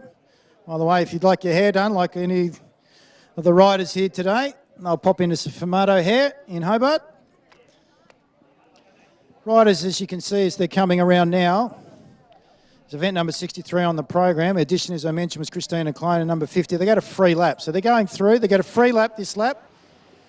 All right, we're on now, girls. So you get next lap, we're on.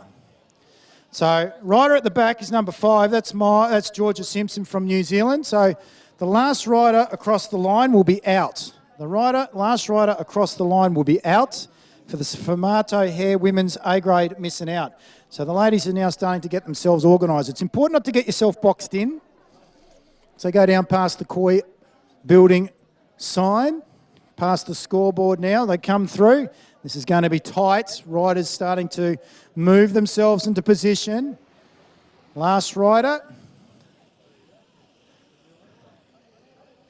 Number 11, Marella Willis-Hell. Marella Willis-Hell, number 11, you are out. And she rolls off the back.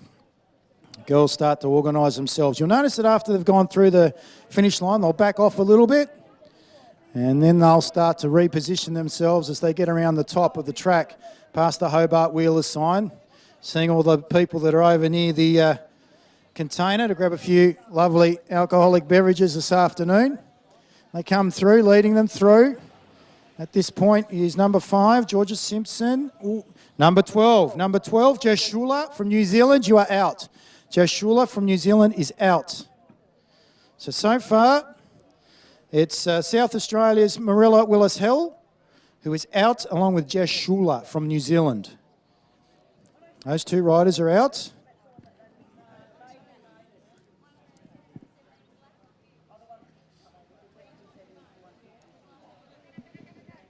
They're coming through now.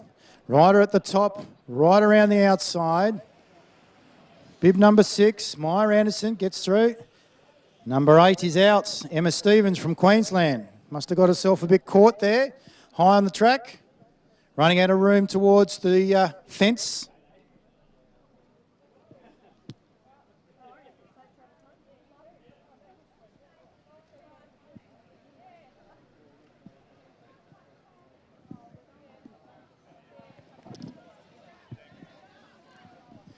Girls now. Hermanovoska in the middle there in the light blue for the Czech rider, holding steady. Number 5, that was easy. Georgia Simpson from New Zealand. Didn't quite get herself in the right position, got bundled out.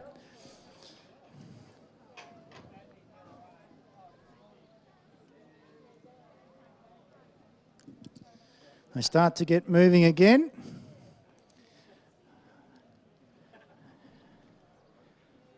Down past where the riders are situated, Tent City, southeastern end of Newtown Oval. Here they come through. Malaysian rider right up around the outside. Zabir, has she got enough to get through? Looks like the Czech rider's going to be out. The Czech rider is out, number 13. Hanna Hrmanovoska from the Czech Republic is out.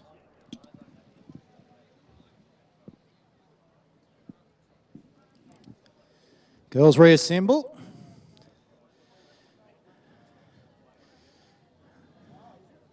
Wei Nyo, Zabir from Malaysia. They've had a good little carnival so far. Getting a bit of encouragement to go past the scoreboard now. Zabir on the inside. She's pushing wide. Ooh. Number 14 is out. Selena Ho from New South Wales. Number 14, Selena Ho, is out.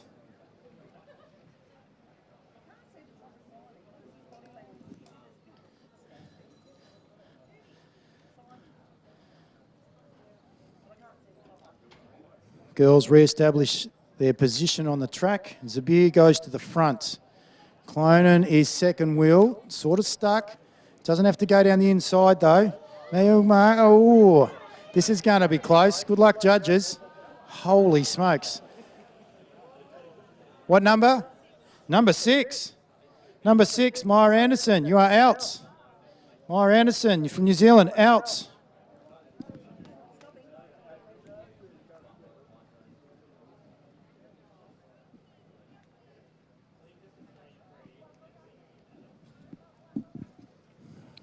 Down to 4 riders.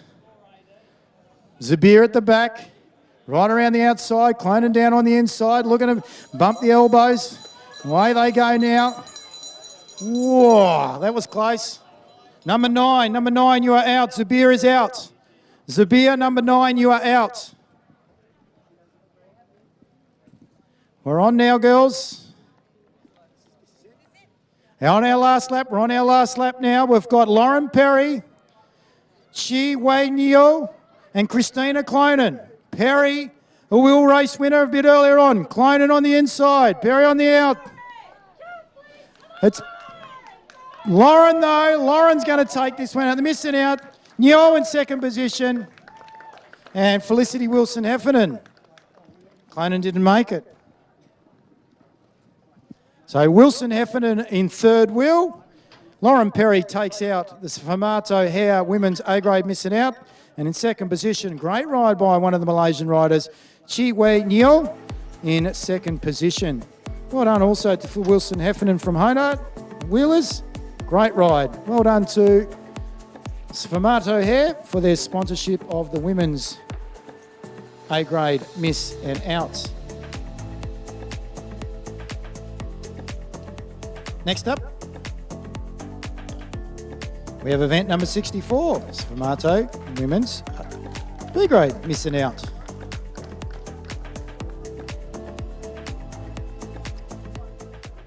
Well done, ladies, in the A-grade. Well done, Fliss. She's riding the Cervelo, the red Cervelo with Fliss, TIS rider.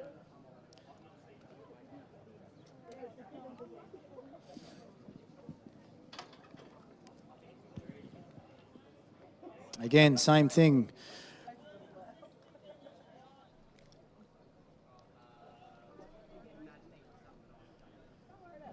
One rider out until 3 riders receive the bell. Remember, they get the first lap free. Mulhern from Victoria, Wilmot, Canada, Stratus from Hobart, Sawyer from Hobart, Langham, Burnie, Valencia, Singapore, from Queensland, Anderson, McGowan and Tomaz. And Eugenie O'Rourke also from Devonport. It's the B-grade women's missing out.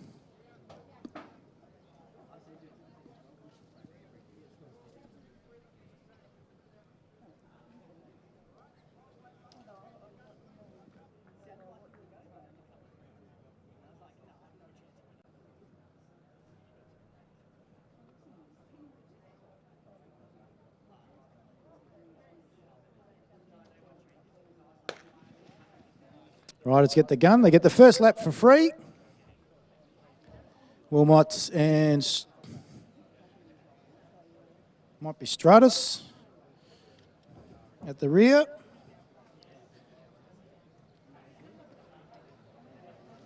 as they come round now.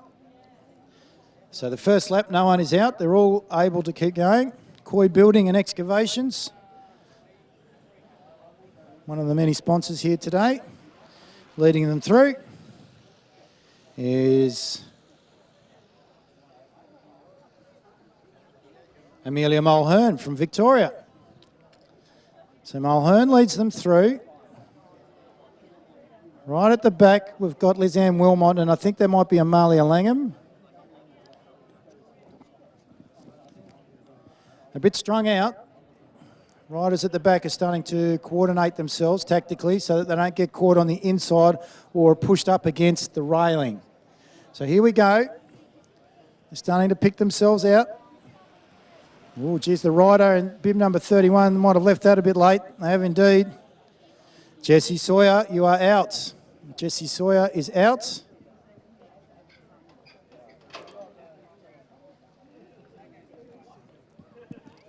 Wilmot tactically sitting high and wide at the rear of the field.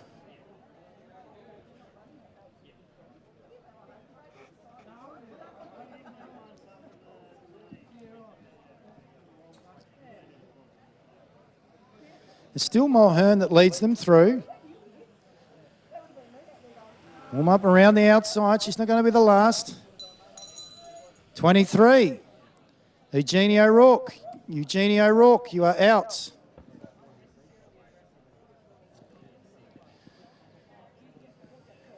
You'll notice, as I mentioned before, as they go through the finish line, the riders then will start to back off after they've gone through. They know that they've all clear. You'll notice, for example, the Canadian Lizanne Wilmot, street smart. Sits at the rear, then starts to work away around with about 200 to go and then goes wide. Now, she's going to have to go 4 wide. She's going to have to get up out of the saddle here. I think Langham might be in trouble here. Ooh, it's going to be close. Number 19, Suzanne Stratus, you are out. Got caught. Langham was able to get in. Suzanne Stratos, you are out. Stratos, you are out. Number 19. Sits on the inside to Suzanne. Allows the girls to go. Wilson, Wilmot, again at the rear. Goes wide. 4 wide. 5 wide. Now comes back down, using the camber on the track to come through. Safely through she will be. Ooh, close. 24, McGowan. Courtney McGowan, you are out. That was close. Courtney McGowan, you are out. Yep, she indicates, lets the riders go around the outside. She now makes her way to the back of the field and then up to the top of the track. She'll continue to roll for a lap and then she'll pull herself off. They start to pick up speed again. Wilmot, now at the rear of the field. I'll tell you what, she might be a bit stuck here. She's going to be pushed up against the fence. She got enough in the tank in order to make sure that she gets through. Lizanne, oh, smart riding by Lizanne. Mulhern, you are out. Amelia Mulhern, number 20. So Amelia Mulhern, you are out.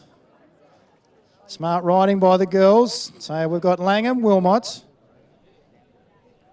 Valencia, Anderson, Tomaz still in. Tomaz was our winner of our 1,000 metre handicap earlier on today.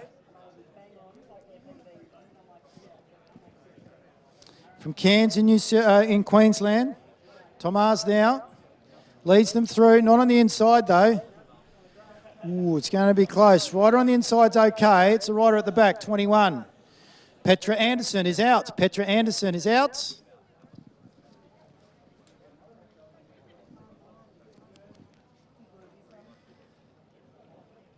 So Wilmot at the rear, Langham in front of her.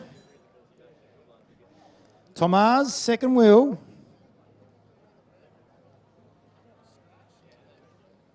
Valencia at the front. Looking over her shoulder.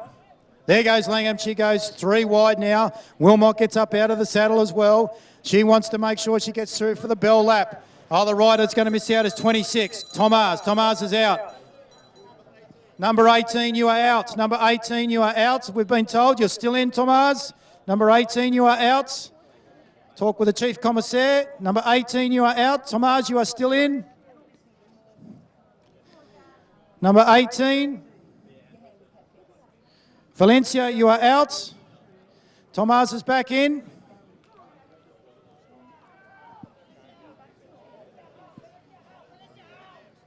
Number 18, you are out. You are out.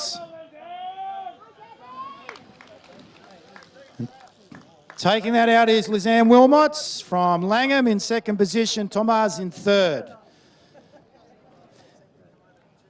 Number 18, Tan Valencia.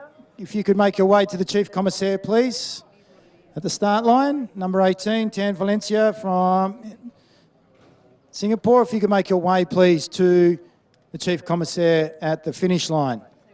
Well done there to Lizanne Wilmot, Amalia Langham and Gabrielle Tomas from Queensland. Finishing off the Sfumato Hare Women's Miss and Out B grade.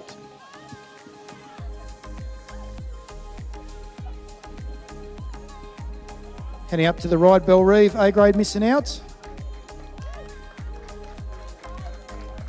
For the men, Will Eves is out. Mohammed Elias bin Mohammed Yusuf is also out along with Alex Eves.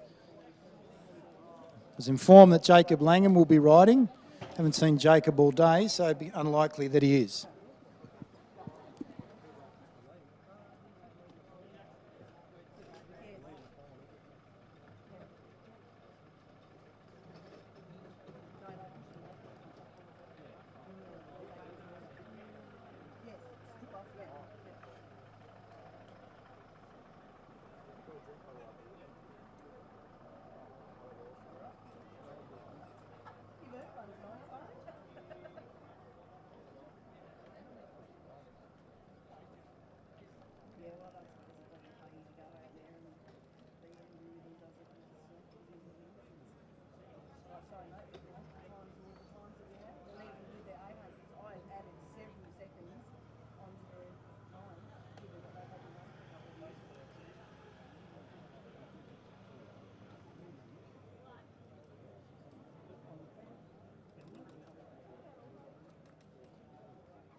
Max Lieberneck is an addition to the program. All riders are still in. All riders are still in. Roy Efting is off the back at the moment. And it looks like he might be the first out. So Roy, unless you're a miracle maker.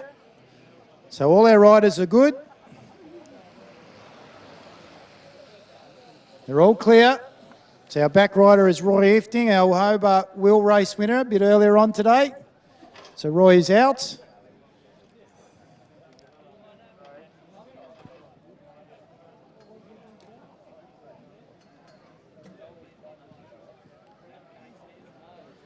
This is cycling at its best, ladies and gents. And we see Dalton Stretton go around, right around the outside. Oh!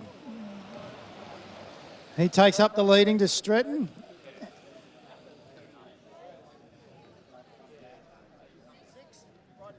Rider 6, Denis Rugovac, the Czech rider, you are out.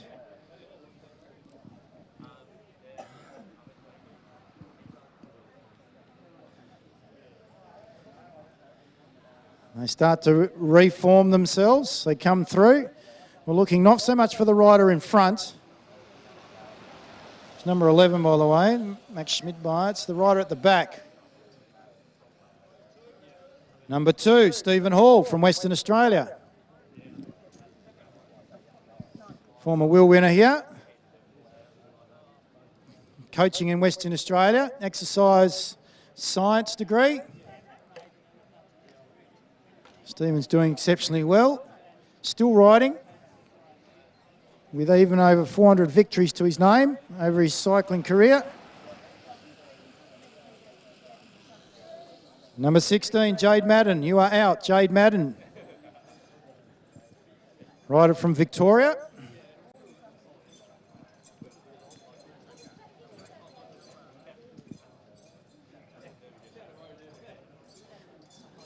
The bunch now reorganise themselves. Again, Stretton right around the outside. I think Dalton's looking to put on a bit of a clinic here. Away he goes, down to the front.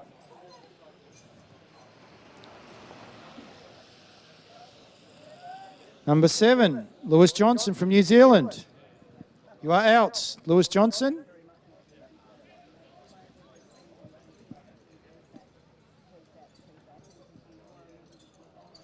So Lewis Johnson from New Zealand. New Zealand riders have actually had some success here today. KO Art in the 1,000 metre. Earlier on. Ooh. Hayden Vanderploeg. Hayden Vanderploeg, you are out. City of Burnie, TIS rider. Recently in the Tour of Tasmania. Went up and did the Sunshine Coast.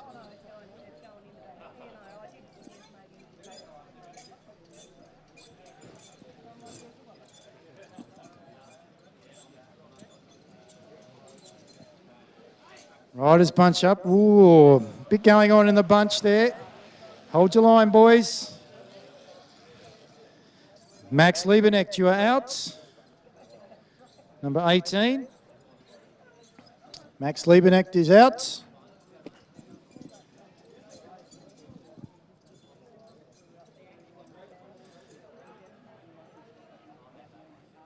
There's a bit going on over there.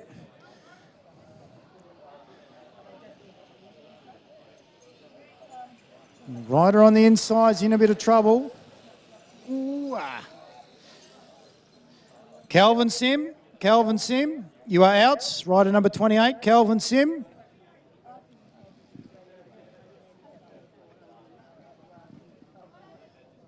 He was the rider on the inside, was Calvin. This is where it's very much a tactical race. That last 200, you need to get yourself sorted pretty darn quick.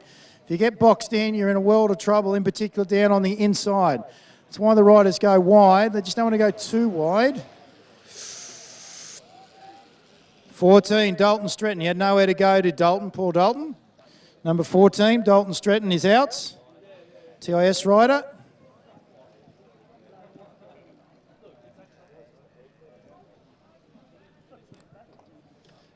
Emerging podium potential is Dalton, Cycling Australia. Been over to the US earlier this year. Rode the Tour of Tassie. Ooh, ah. Number 27, Abdulazim bin Elias from Malaysia. Number 27, you are out. Abdulazim. Again, getting caught down on the inside. Important to be able to get good positioning so you don't get boxed in. If you're second, if you're too wide, you could be in a little bit of trouble because you've got no room to move.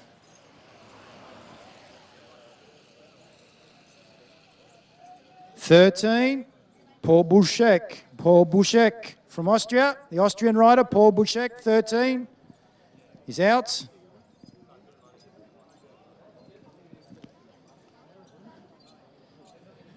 Got a couple of Austrian riders here today.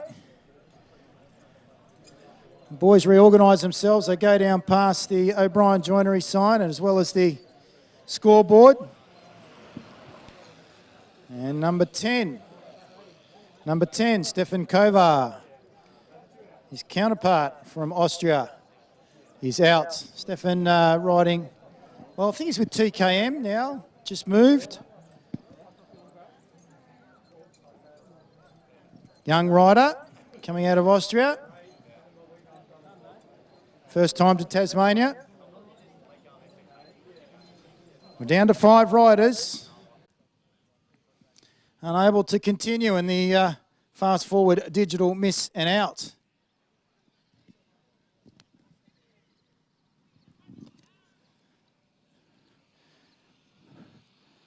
Letting them through safely at the moment, 37.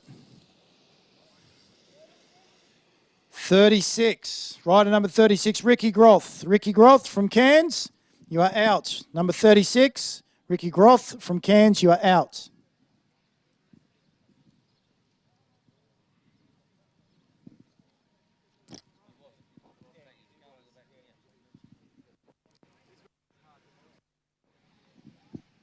Riders bunching up underneath the scoreboard again.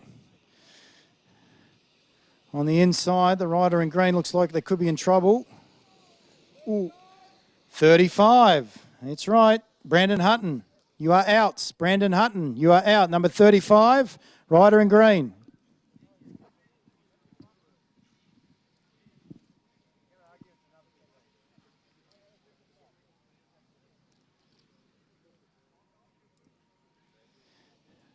Aaron Young from the United States leads them through. Flick of the elbow. It looks like Koen nowhere to go, the Dutch rider. So number 32, Koen is out.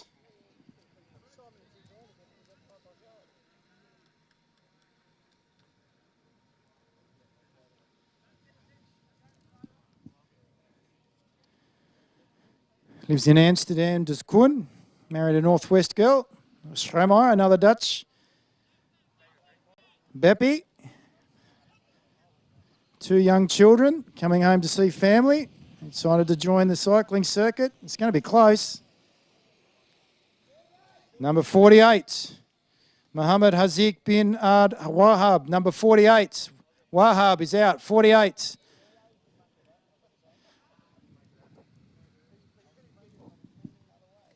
Number 48, you are out. Wahab bin Abd Wahab is out. Coming through now. Rider on the outside. Number 49's got to go. Does. So it'll be rider 37. 37 is out. Dylan Rogers from Hobart.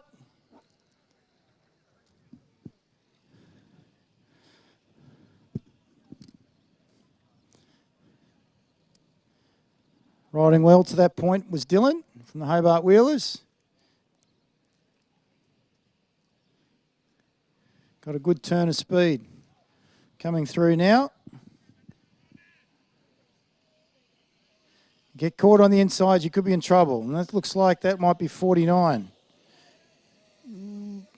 49, David Hutton, you are out. David Hutton from Cairns, you are out.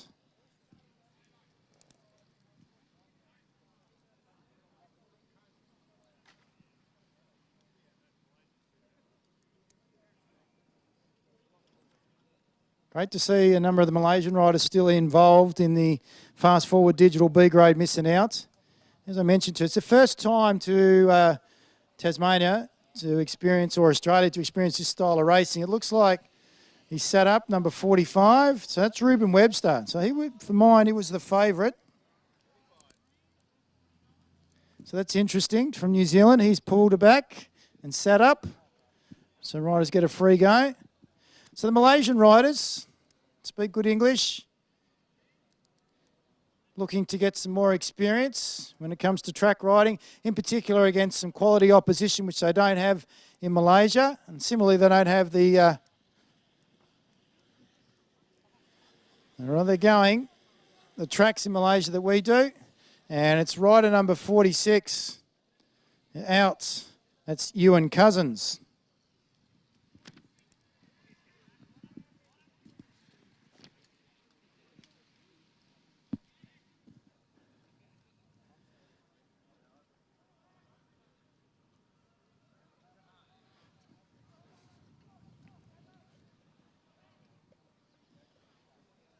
Riders are bunching themselves up and going wide now. A couple of Malaysians on the inside. It's 38, I think, 38. Lachlan Oliver from Launceston, you are out. Got caught. A good turn of speed, the Malaysian riders.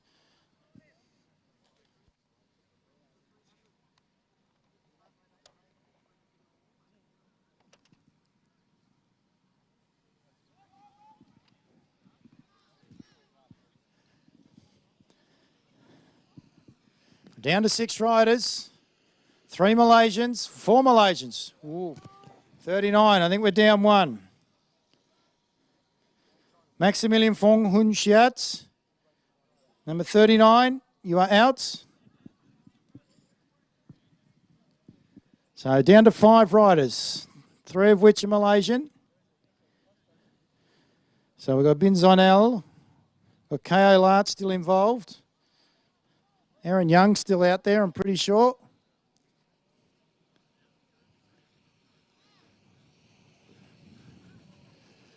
Ooh.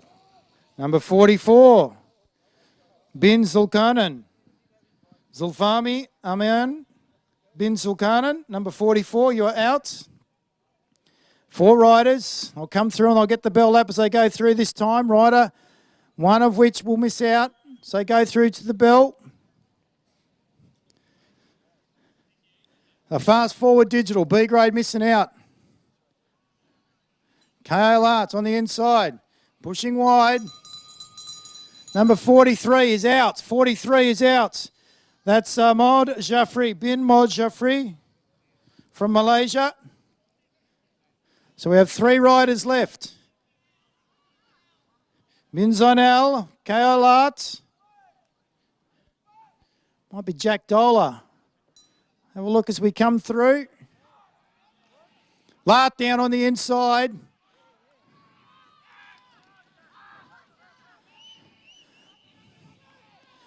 On the inside, Bin Zonal. Dola though, Dola's going to take it out. Dola gets the win. Close for second. I think maybe Lart on the outside of Bin Zonal. What under Jackie Dola from X-Speed in Western Australia. Great ride there, the X-Speed group. You can see them up on the hill. They're pretty happy with their cohort. Jackie pumped the fist as he came across the line. That was a great win in the fast forward digital B grade missing out. Well worth the effort of the trip across the Nullarbor to Jack Dola. We'll get second place very shortly. For mine, it was K.O. Lart.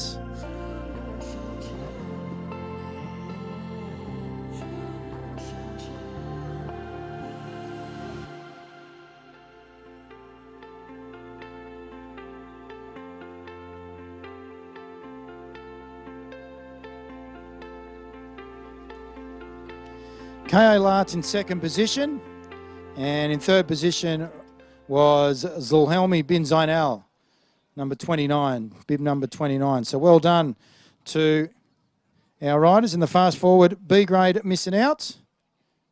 Congratulations.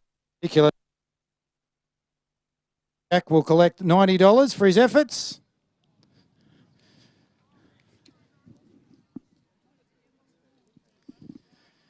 Event number 67, which will be the final one of the missing outs. It's the big winner, C grade missing outs.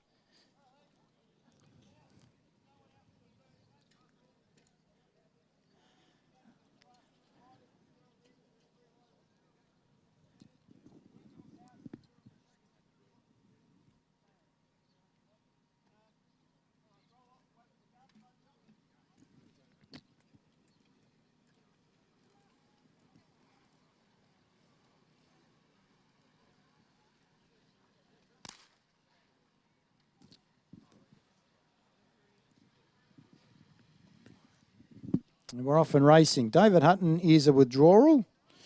Same with Arivan Langham. David was from Cairns. David was in the fast forward B grade, missing out. Geez, they're off to a cracking pace in the C grade and leaving a couple behind already. So still luckily they get the free lap. So right at the back is rider number 56, Matthew Schmicker from South Australia. In behind Adam Lees of Victoria. And they're going to jump on the back, I think. They're about 2 bike lengths behind. They need to get on if they want to be a part of this moving forward. The big winner, Signrite, missing out. $110 up for grabs. AJ's after some pocket money for the city of Burnie. Need some petrol to get home, AJ, so you've got to stick around. Bib number 51. And I think that's Jonathan Taylor. Jonathan Taylor from the Mersey Valley Cycling Club in Devonport. Number 55, you are out. Our Rosebery Will winner from earlier this year. Brother of Timothy the Toolman. Neither of which have lasted all that long in the missing outs today. Right at the back is in a little bit of trouble here. That's 58, Brendan Simpson-Kip. So Brendan Simpson-Kip is out. Rider from Launceston, been involved for a good period of time on the Tassie cycling circuit. It's great to see some of our veterans continuing on. These are good for their health. It's good for their modelling what a healthy lifestyle is all about. And Brendan's doing that exceptionally well. Well, this one's going to be close. Ooh, good luck with that, people. 59, the rider on the inside, 59, Greg Hutton. So, Greg, you are out. 59, Greg, you are out. That's why you don't want to get caught on the inside, ladies and gentlemen. If you get caught on the inside, you've got nowhere to go. Similarly, if you're too wide and then you get boxed, you're too wide and you get boxed in, it's the same problem. So it's better to be on the outside, as number Matthew Schmicker shows us, and Jack O'Rourke from the Mersey Valley Cycling Club, number 57, is out.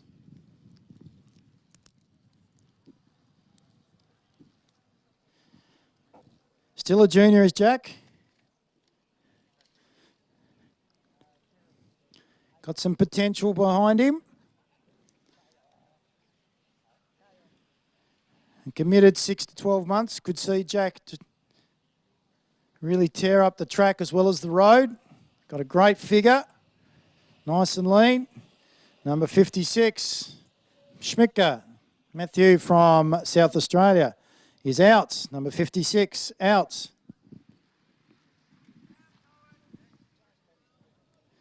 So I think we've got 5 riders left.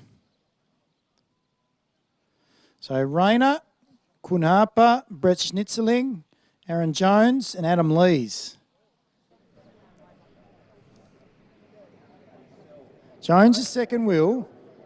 Looking over his shoulder at the moment is 53. That's Kun Harper. Number 54 though, Josh Rayner from Cairns, you are out. So AJ's after that pocket money. He needs some money to get home. Another X-Speed cyclist. Kun Harper, saddlecloth 53, just leads them around. Schnitzling now goes. He goes right up around the outside. Jones sits in behind him, so he's second wheel. They're bringing the X-Speed cyclist down on the inside, so that's Kun Harper. I think Kun Harper's in trouble. He is. Number 53, you are out. Kun Harper. So at the moment, it's Schnitzling that leads Aaron Jones, then from Adam Lees. Lees has lost them. So it's between 2, Schnitzling now and Aaron Jones. AJ, the stalwart on the Tasmanian cycling circuit. Has he got enough? He looks the colourful budgerigar as he goes down the back straight. Aaron Jones gets up out of the saddle now with Schnitzling. He's going to have to go do it the hard way around the outside. In between Schnitzling and Jones. Jones on the outside, Schnitzling on the end. Aaron Jones takes that one out. That's a great ride by Aaron Jones from the City of Burnie Cycling Club. Brett Schnitzling from Western Australia in second position. Adam Lees from Victoria will round out the field in third position for the big winner of the C grade Miss and Outs For his troubles, Aaron will pick up $65, Brett $35, and $10 will go to Adam Lees from Victoria. Well done to all our riders in the A, B and C grade missing out, and big thank you to Fast Forward Digital, the big winner, and Ride Bellreeve for their support of the men's missing outs A grade, B grade and C grade. Coming up very shortly, we'll be heading to the Lynn Andrews Memorial Hobart Athletic Club Master 300 metres final. And we'll be heading back to Grant Penny in relation to that. And there'll be a presentation of some sort.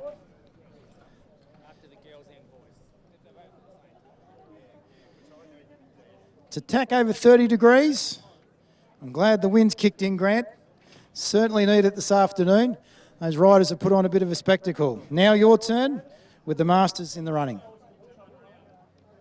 Yeah, so runners, a decision has been made, 300-metre runners. Hopefully you're nice and warmed up, that we will go with our Masters 300-metre race before the running of the two new gen events. So hopefully the Masters competitors, they generally have to warm up for some time to get themselves ready, but they are ready to go before the two new gen races, the boys and the girls. So all Masters 300-metre competitors, please, as soon as you possibly can, make your way to your handicaps and get your instructions from the officials, and we'll go with your race first. There are a couple in the field that have got intentions, at least, of competing in our Open 300 later on in the program, so we just want to give them that little bit extra time to recover, that they may then be able to back up and run in the Open 300. So Masters will go first, then we're going to have two pretty exciting new gen 300-metre races for boys and girls,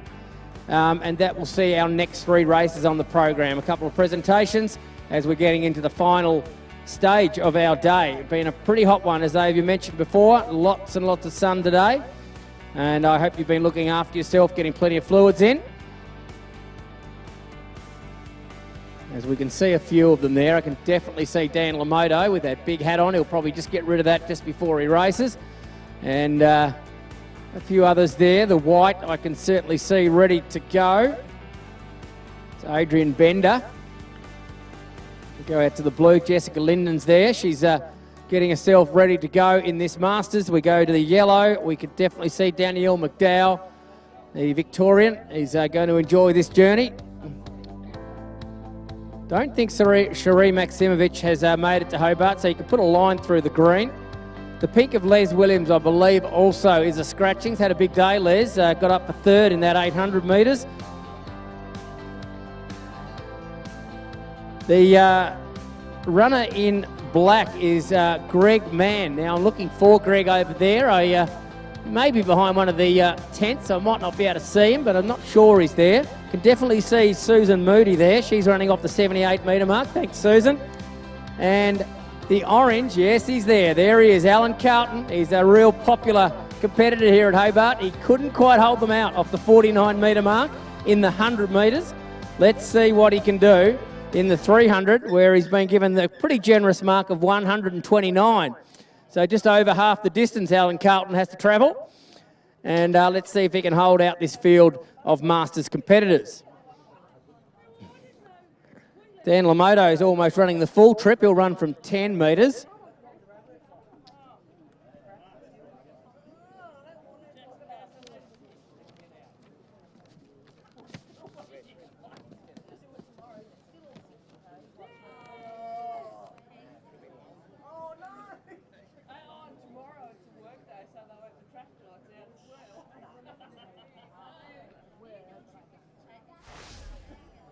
Yes, we can see our TV crew from Duff zooming in there on the runner, Adrian Bender, the white, and probably looking back at the dragon, Dan Lamoto. He's visually quite spectacular, is Dan. He always loves to present with different bandanas on, and we love to call him the dragon over the TAL series. A great competitor over a lot of distances, and we're about to go here. Masters 300.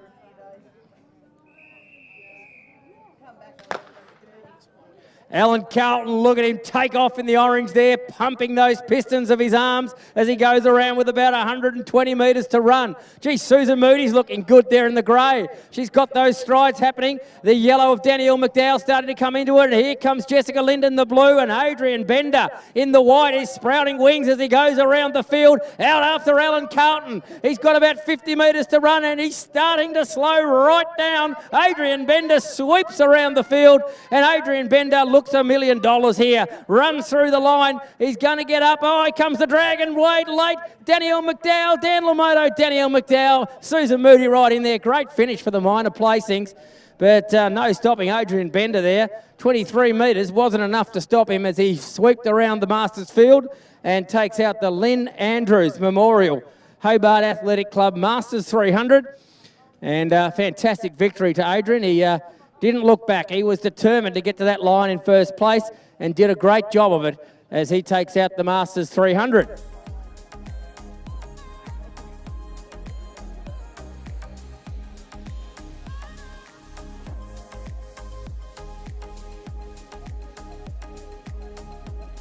Chris Andrews, if you are here to watch that Masters, we'd like you to be in the middle of the ground to do the presentation. If not, we'll do it on your behalf.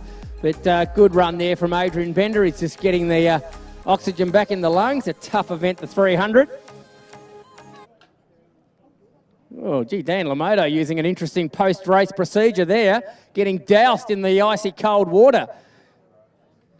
Yes, he's got a big staff with him today. Someone has been waiting there for him with a bucket of ice water. And much appreciated too from Dan, and he'll probably be $1 million for the 300 now. It's like it didn't happen, that 300. Adrian Bender, when you're recovered, and I know that's hard after a 300, we'll get you over here to give you some prize money and a little few extras as well to go with that, a sash as well. On to the new gen races, and certainly big thanks to Gerard Leary for doing all the marks today. He's been working on getting these kids handicapped somewhat correctly. A very difficult task, as you can probably appreciate. And we'll just go with the presentation, and then we'll go back to those new gen races. Well done, Adrian. This is a memory of our Lynn Andrews, who passed away a couple of years ago, and we'd like to keep this tradition going in her honour. Well done, mate.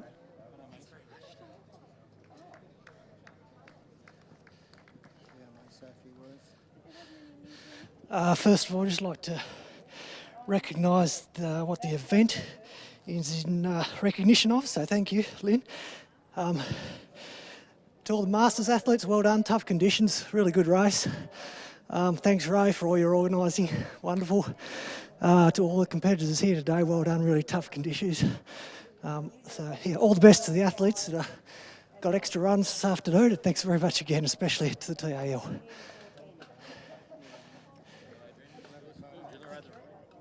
Yeah, Adrian Bender, as you can appreciate, pretty tired and exhausted after that 300, but much deserved victory. The field for this new gen 300, Bella Quinn will run from 2, the red, Violet Bennett from 6 metres, the white, Kaydell Smith will run from 6 in the blue. We've got no yellow. The Georgia Sharvey will run in the green from 35. We go to 30 metres for Savannah McKenzie. Elizabeth Straits will run from 40 metres, the black. Bethany Sharvey will run from 42 metres, the grey. And the orange will be the runner Charlotte Adams, who'll run from 45 metres.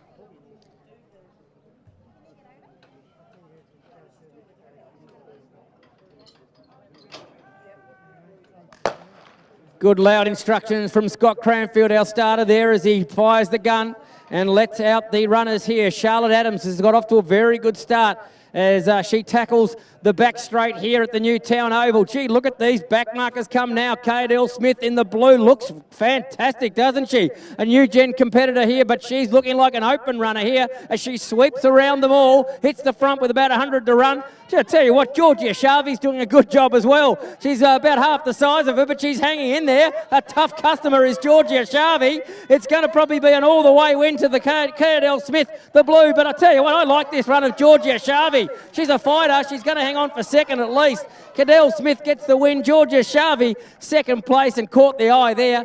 Good run from Charlotte Adams to use that handicap and hold on for third place. But good run there. A really impressive performance from Cadell Smith, the blue. But I tell you what, I like the run of Georgia Shavi. She was really fighting for that. Wasn't going to give it up without a real fight.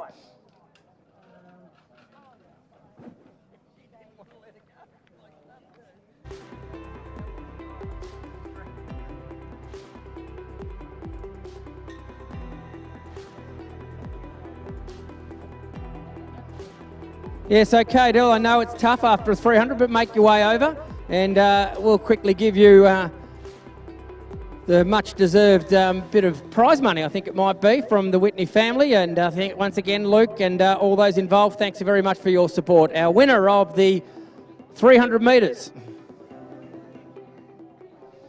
Cadell, I think Georgia, yes, good run there for second. And Charlotte, over you come. I'll tell you what, this prize money is going to go down nicely, I would have thought. They'll probably stop at Mood Food on the way home, I reckon, and fuel up. We might see them at Devonport and Burnie as well, but some good racing there for the 300. On to the boys. We should see the runner in white, Cooper Smythe. He's been given the mark of 15 metres. He'll wear the white. Then we go to Cameron Bodner. He's been given 35 metres, and he'll run in the blue. Luke McKenzie will be the runner in yellow. He'll run from 40 metres. We go out to the green of Jack Penny, and he'll run from 60 metres. And then it's Jake Adams, the pink, and his mark is 75 metres. Looks like Jared Leary's got them all in the right spots, and he's giving the A-OK for a start whenever we are ready. So the 300-metre new gen is about to get underway.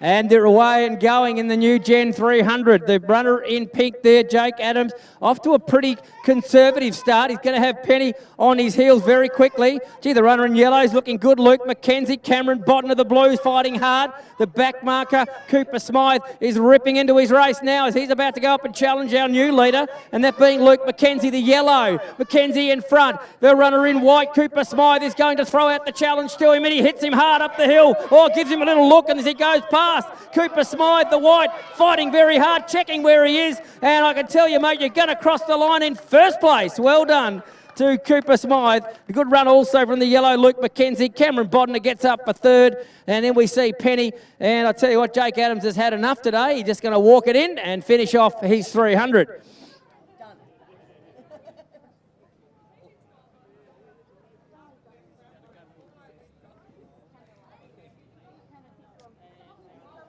Yeah, great to see these kids really giving it everything out there in that 300. Very tough event, the 300-metre distance. And when he has got his breath back, we'll get Cooper over here and give him a little bit of prize money to spend on his way home.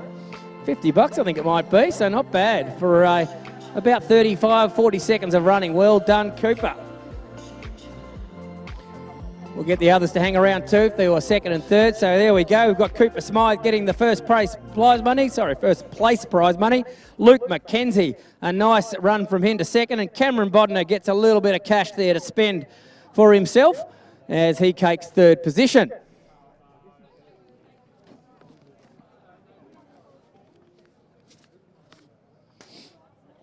Yeah, we should see coming up very shortly the women's 300.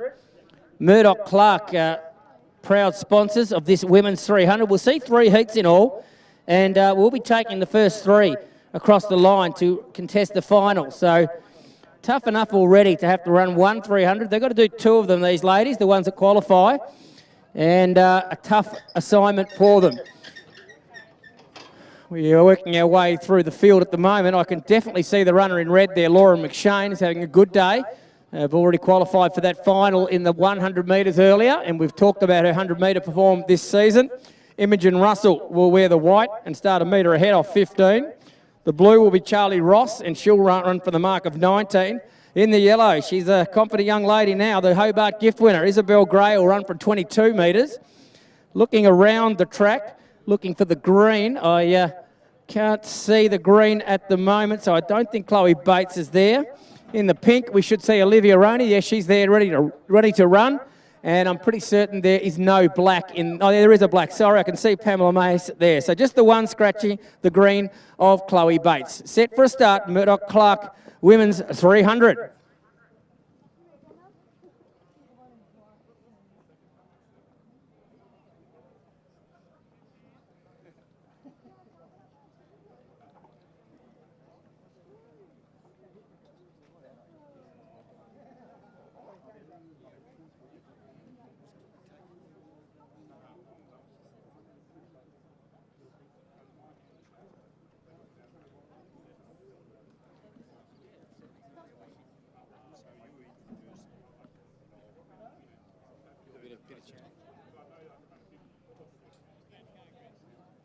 Almost set for a start here. First heat, first three across the line. Women's 300.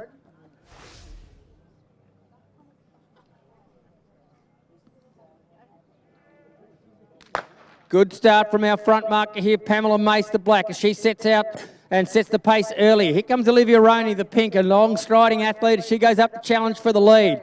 The runners from the back are starting to come right into calculations here. The yellow of Isabel Gray, she's certainly got that speed from that gift earlier today as she goes up to challenge Roney now, who's still holding on to first. Then we come back to the white, another nice looking runner, Imogen Russell, as she's starting to open up her stride and is going to challenge the top three here. Laura McShane, our back marker's got a bit to do. She wants to get into the final. It's going to be these three at the moment. She'll have to do something here. Roney, and then we got Isabel Gray and also Imogen Russell. So there's your three. They're into the final. McShane's going to miss out along with the blue of Charlie Ross and also the black there of Pamela Mays.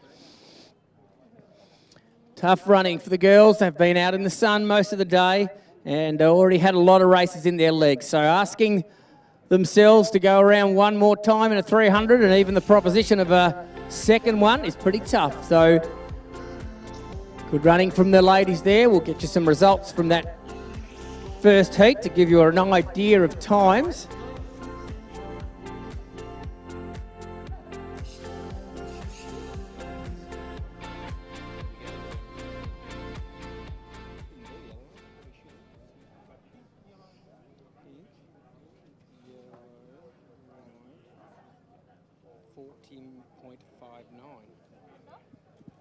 First place was the pink Olivia Roney from 26 metres. Second, the yellow Isabel Gray from 22.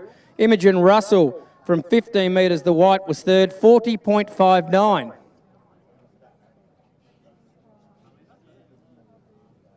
Looking over at the track there at the 300 metres to go, approximately mark. We can't see Kiara Calvert, so she's not going to be running in this second heat. We can see the white. The blue, Abby Butler's there. The green, the yellow, sorry, Jessica Linden, no, non-starter. Then we go Daisy Bennett in the green, she's there. The pink of Emily McInnes, and I'm pretty certain we can also scratch. Yes, that's right, scratch Maddie Casey. So 3 scratchings, 4 runners with 3 spots available in the final.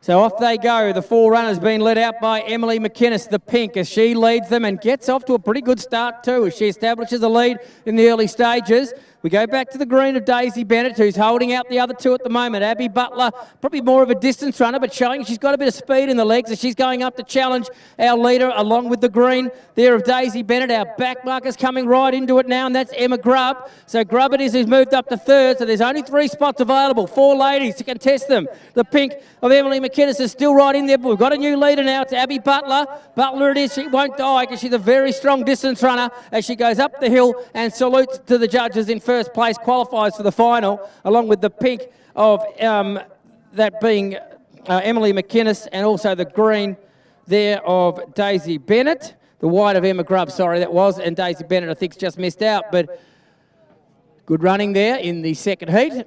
Murdoch Clark sponsored 300. 40.59 was the winning time from heat number 1, that being Olivia Roney. Let's see what they did in the second heat of the Murdoch Clark Women's 300.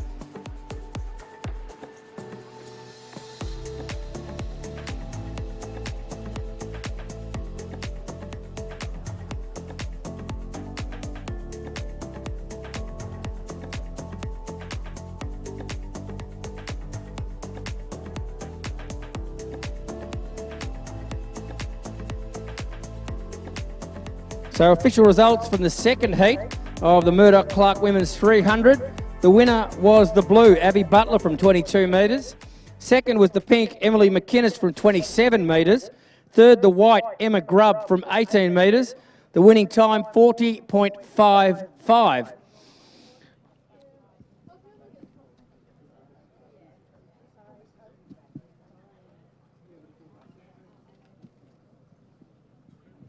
Turning over the page, we see heat number 3, that being on page 34.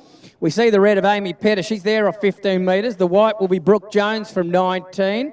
Then it's Lucy Carter. First time we're going to see Lucy run today. She'll run from 22 metres. No yellow, so yellow's out. We're getting that indication. The green of Rebecca von Samorski. She's there from 25 metres. The pink of Zoe Nicholson is in the field, and she'll run from 29. And the black is Danielle McDowell, the Victorian, from 40 metres.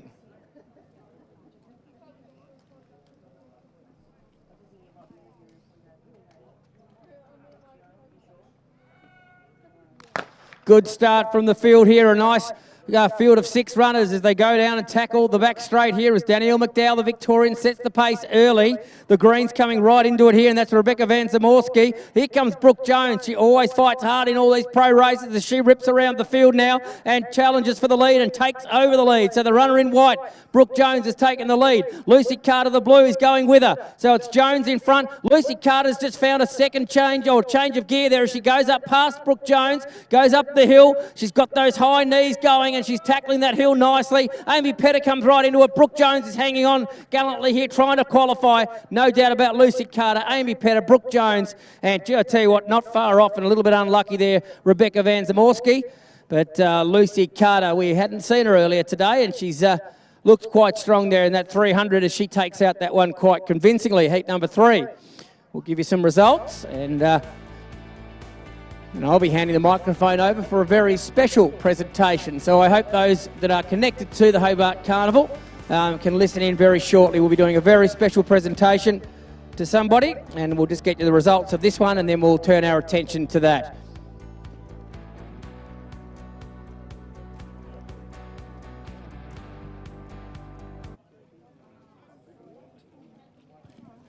Results of heat number 3. The winner was the blue, Lucy Carter, from 22. Second was the red, Amy Petter, from the mark of 15 metres. And third was the white, Brooke Jones, from 19 metres. And a nice strong time of 39.30 for Lucy Carter, the fastest we've seen today.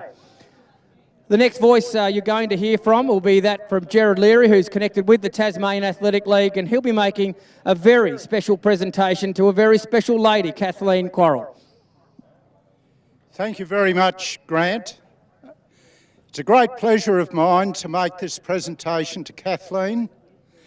Not only has she put over 40 years into this Hobart Carnival, she's been a contributor through the TAL to the whole Carnival series, to the extent that the TAL earlier this year bestowed life membership on Kathleen, and I have great pleasure in handing over the certificate to her.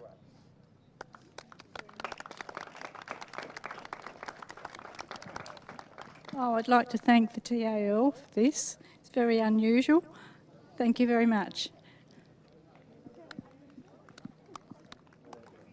That's fantastic, Kathleen, and we couldn't be prouder of all the work that you've done for this carnival and all the Tasmanian Athletic League. Super, super proud of that, and very, very thoroughly deserved life membership of the Tasmanian Athletic League. And I know Kathleen, she'll be making the trip to Devonport and Burnie and supporting all the runners in her husband's stable, the Ray Quarrell stable, which is infamous now. They've won so many races and it's such a successful group. And this carnival would not be the same without Kathleen's amazing contributions over 40 years, or 40 plus years, I should say. So the Ray Quarrel sponsored sports massage Ray Quarrel, 300 metres coming up. And we'll see a pretty strong field here to contest heat number 1. We're looking up the field. I can't see the runner of the black, that being Dan Lamoto. I'm pretty certain he's out. Yes, we're getting that indication. No pink. No Dan Lamoto. Sorry, John Howe. I don't think. God, oh, wait up. Is that a purple? It looks like a purple. What are you doing? John Howe, it looks like he's opted for the purple over the pink, so we'll call him in the purple. I certainly think it looks purple anyway. He'll run from 25 metres. Just next to him in the green there is Oliver Moore, and Oliver will run from 24 metres. Callum James, the Victorian, former Tasmanian, he'll run the yellow from 22 metres. The blue is out, so we have no Riley Howard. Mitchell Walker, who was second in that 800 metres earlier today, he'll run from 16 metres. And the red will see the former 400 metre state champion, that being Alex Creek, and he'll run from the mark of 10 metres. And as I mentioned before, was actually selected for the Australian team for the 4x4 relay for the World Under-20 Championships. The team itself didn't travel, but Alex was bestowed that honour of being an Australian representative. So one to watch over the circular distance of 300 metres will be Alex Creek.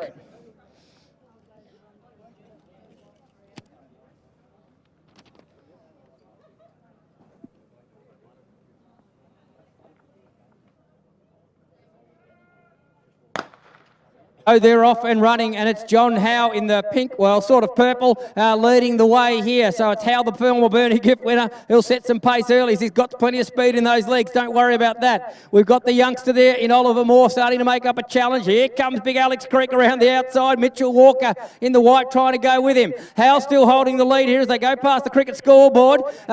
Creek up onto his outside looking to make the challenge. Howe looks like he just wants to try and make it through to this final. He's looking at Creek. Creek in front. Howe going up on his inside. Alex Creek, John Howe. Oh, it's going to be close for third. Walker's, can he get there? I think he will, just for third. But Alex Creek showing that 47-second speed for 400 metres, really strong in the latter stages as he got up for the victory. John Howe, I think you'll find, has done enough to get through, and the others have just missed out because it was just the first two to qualify with 4 heats to be contested.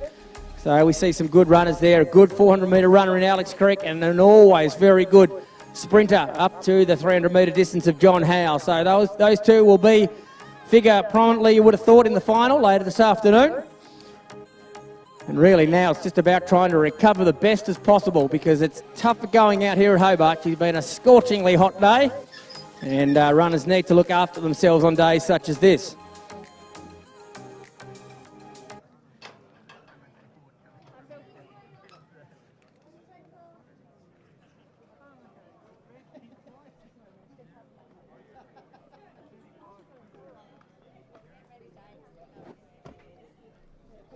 Heat 1, Ray Quarrel Sports Massage 300. The winner was the red, Alex Creek, and he ran from 10 metres. The pink/purple, John Howe from 25 metres was second. And third, Mitchell Walker just missed out. Good run from the youngster from 16 metres, 35.27. 35.27 the winning time. Heat number 2 is about to be contested, and we'll go through the field from the front. We do see Adrian Bender, and we certainly hope he's recovered okay from that Masters.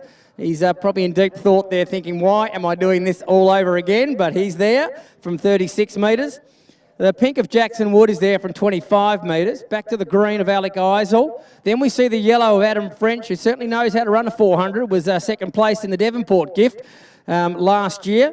The blue will be Alex Wojcik from 17 metres. No white, so Tommy Bennett, he's been a scratching all day.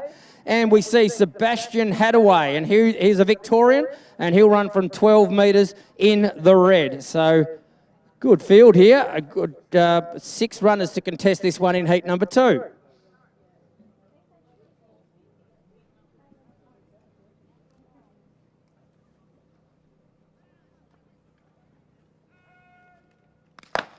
So they're off and running, and it's Adrian Bender, the Masters 300 winner. Can he do it all over again and get through to another 300 final as he leads the way? Jackson Wood, the youngster from Launceston, the pink, is going throwing out the challenge in the early stages. Bender's not going to get past that easily as Wood now takes over the lead. Bender's still in a position to qualify. What are they doing from the back? It's still Jackson Wood in front. The back marker, Sebastian Hadaway, starting to come right into it here. It's still Jackson Wood in front. Adrian Bender, can he hang on and get into the final? Hadaway's going to everything he can to get to him. Jackson Woods through, no worries. Oh, Hadaway just got Bender on the line. And there's probably a little bit of thanks in that too from Bender, because he would have had to go one more time if he'd gotten into second. But we saw Hadaway just get there. No doubt about the commitment there of those runners. They were really throwing everything at that one. Jackson Wood did everything, all the right things in the early stages, and Sebastian Hadaway just got enough done in those final stages of that heat to qualify for the final.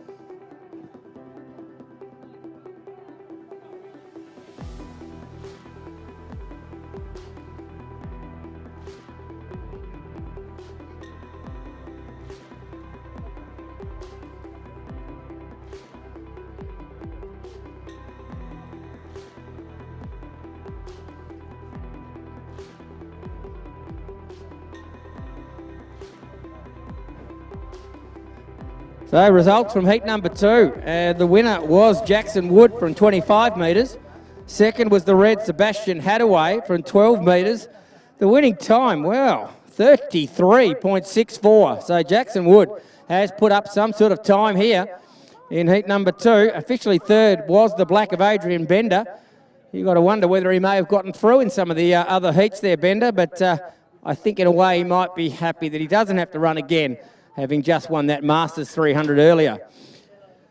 Our next heat, heat number 3, we should see the black of Josh Phoebe, of course our 800 metre winner last year at the Hobart Carnival. He's here to contest the 300 from 42. The pink is Theo Collins, the maiden winner from last year. So we love seeing some runners here who love the Hobart track. He'll run from 27. No green, so we're getting the line through the Sam Essex, the green. The yellow will see Josh Walker, our 800 metre winner today. So we're seeing lots of Hobart winners here. He'll run in the yellow from 21. The blue will be Jaden Crawford. He'll start on the same mark, but on the inside of Walker there. He'll be in the blue. The white will see Henry Madsen from 17 metres. And in the red, we see a very strong 400 metre runner in Jared Gilroy, and he'll run from 15 metres. So a tough assignment for our back marker Gilroy, as he looks up and sees Josh Phoebe out off the 42 metre mark. Let's see how they go in heat number 3.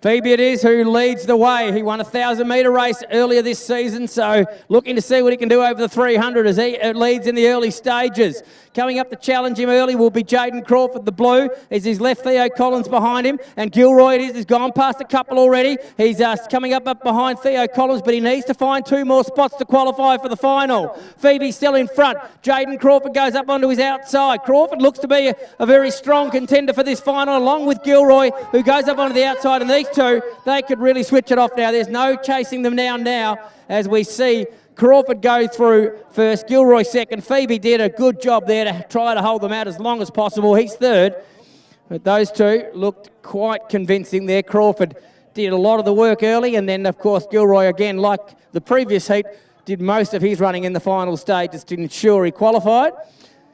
Let's see how that time, or that performance stacks up to heat number 2. We saw a 33.6 from the youngster Jackson Wood. That will take some beating.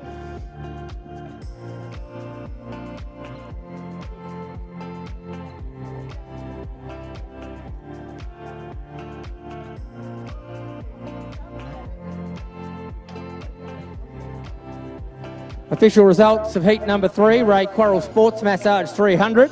The blue, Jaden Crawford, was first from 21. Second was Jared Gilroy, the red, from 15. Third was the black, Josh Phoebe, from 42 metres. The winning time there was 35.10.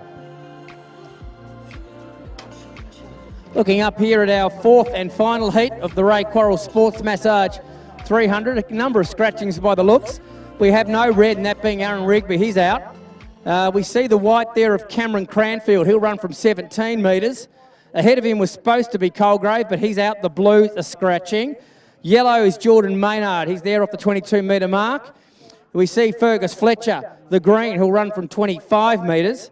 And then the youngster Deegan Henrik will run from 28 metres. So a couple of scratchings, but 4 runners to contest the 4th and final heat.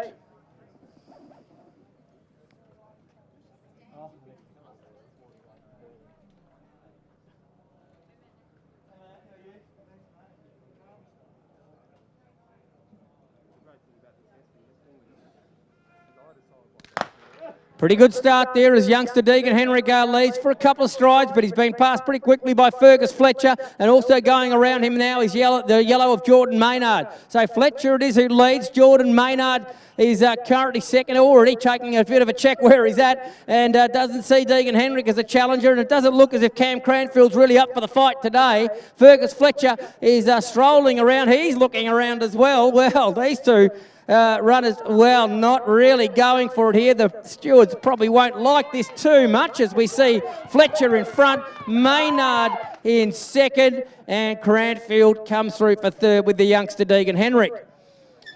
So I didn't really have to do a great deal there, did Fergus Fletcher or Jordan Maynard, as they both went through comfortably.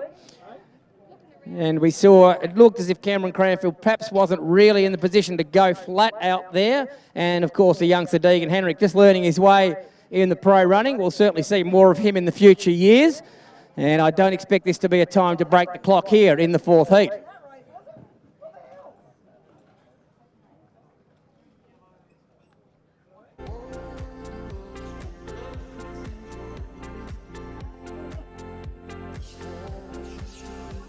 Friendly reminder to keirin riders, if they could come forward please to draw their positions for their heats of the keirin.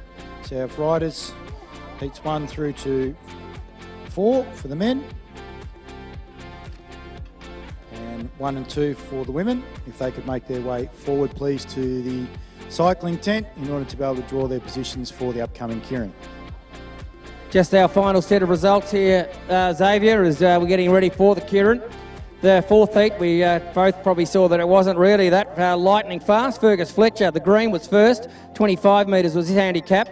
The yellow of Jordan Maynard was second from 22.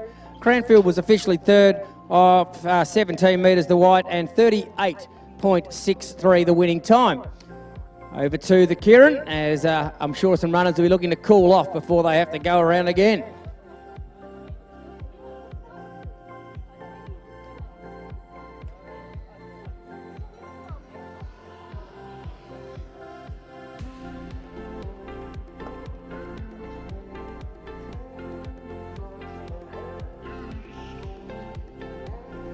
About to get underway with the Sharps Carpet Cleaning Invitation Men's Keirin Heats.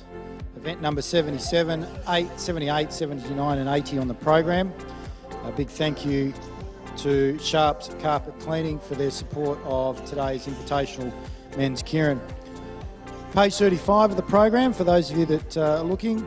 Will Eves is out of event number 77, so we'll have Josh Duffy from Launceston, saddle cloth number 1, Sam Gallagher 5 from Victoria, K.O. Lart, number 34 from New Zealand, Erin Young from the USA, our runner-up today, our winner and runner-up in the 1,000 metres.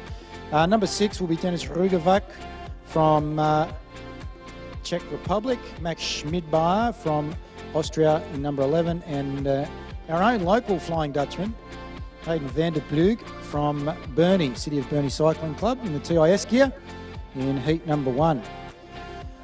For those of you that are in attendance, riders get to choose, or they randomly draw their allotted positions on the track. The starting positions, they'll then roll around in those positions, and then they'll start up against the fence for the start of the keirin. Rider on the bike will be Mr. Simon Price, and he will lead them out. So what they'll do is I'll do 1.5 laps in behind the moped, and that'll get up to around about 50 kilometres an hour.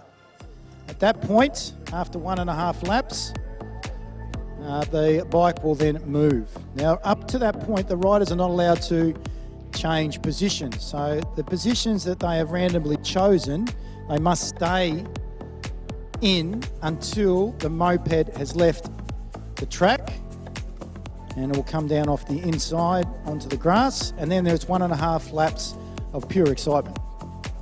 So then the riders, away they go. So this is where luck comes into a part of keirin racing, as well as tactics, no doubt, but luck in regards to your position on the track.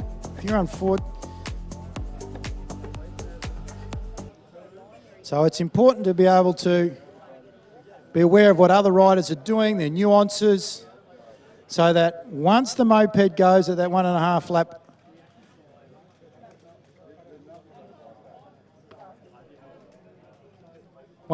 laps, then the riders will be able to work out what is happening in and around them, and hopefully be able to then work out what's the best position in order to be in. They'll finish it around about anywhere up to 70 kilometres an hour. More likely today around about 60, 65. But the riders will be getting up to some pretty hot speeds. And considering the weather today, some of them might have lost a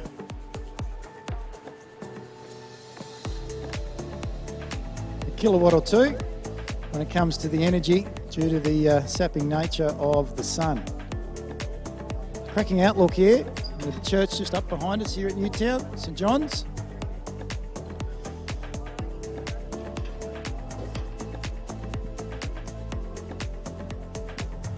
Great experience here for KO Laerts, Dennis Rugevac, also for Hayden van der Ploeg and Max Schmidt-Bauer, to be racing with people like Josh Duffy and Sam Gallagher, as well as Aaron Young.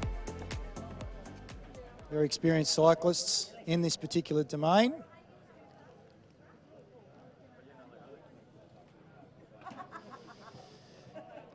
So we've got our positions. I think it's Gallagher at the front. I may be wrong. He looks up at the front of them.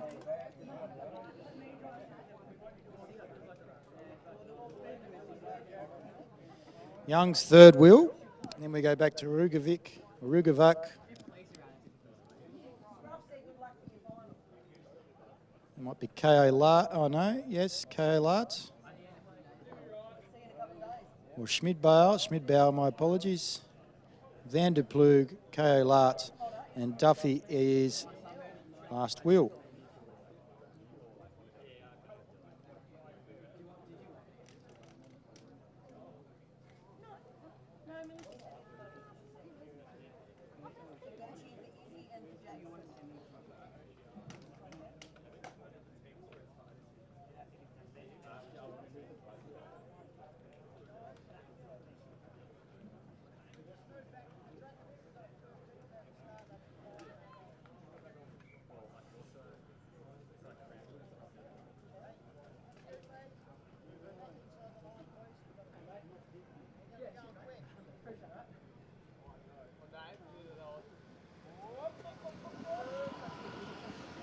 And we're off and going. So Schmidt-Bauer, Gallagher, Aaron Young, Rugevac, number 19, I think it is. Jack Lightfoot is up there. Jack Lightfoot.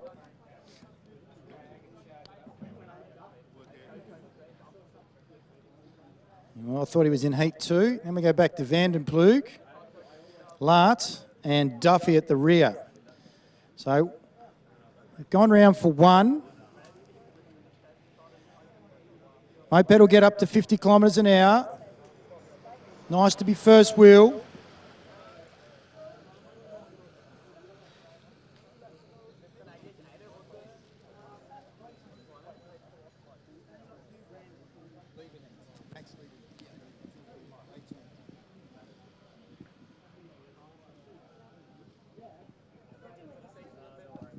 And we've got Max Liebeneck in this particular event, and he is third from the rear.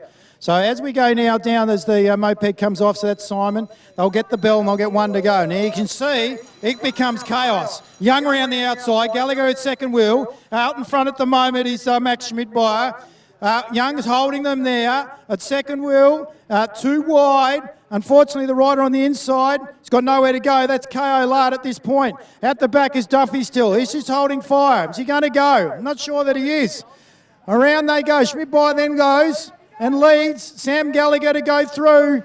Number 34 it will be KO Lard in second wheel. And third through will be Max Lieberknecht. First two will go through. So that's Gallagher and Lart. Gallagher and Lart will go through to the men's keirin final.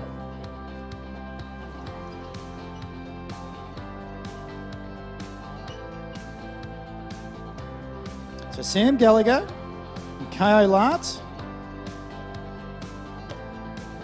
through to the men's keirin final. Brought to you today by Sharp's Carpet Cleaning. Great experience there for KO. Coming across the ditch from New Zealand. Max Lieberknecht, number 18, South Australia. Riding well. I thought Young had them pigeoned in there a bit earlier. Nonetheless, Lart and Gallagher are able to get out. Gallagher very much so from the front wheel after Schmidt-By dropped to the inside and gave them the all clear. Second heat of our keirin is event number 78. So we should have Stephen Hall, number 2. There he is, Steve. Bachelor of Exercise and Sports Science, based out of Western Australia. Father also prestigious with regards to cycling. Involved with the X-Speed cycling troop. Stephen also works a lot on the tactics when it comes to riding. So I'm interested to see how Steve goes in the second heat of the Sharp's Carpet Cleaning Men's Invitation keirin. Jade Madden, number 16 from Victoria. Brandon Hutton, 35 from Queensland, up in Cairns. Ruben Webster from New Zealand. Now, there's a fair bit of excitement about Ruben. So I'd like to see what Ruben can do. I was hoping he was doing well in the wheel. Number 45 for Ruben. And also the B-grade scratch race. Lewis Johnson from New Zealand. Saddlecloth number 7. Philipp Weber from Germany. Number 12. Jack Lightfoot from WA's number 19. Jack's up there. And he is second last. And Kiat Lim from Malaysia. Shun Kiat Lim. We're missing one or two. We'll have a bit of a look in a moment.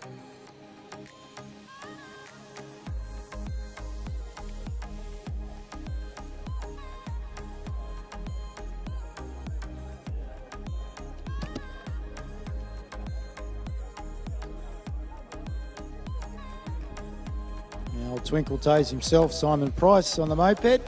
Will be coming around shortly, just past our Chief Commissaire, Michael Bailey. Running of the second of our men's invitation keirin heats. I'll get 1.5 laps in behind the moped. And Twinkle Toes himself will jump off. And away they go. So Hall's out in front. Rider in green. Second, that's number 35, Brandon Hutton. Then we go back to 16, Jade Madden. 45, Ruben Webster. Webster's the guy to look out for here. Number 19, Jack Lightfoot. And then number 7. Number 7, Lewis Johnson from New Zealand.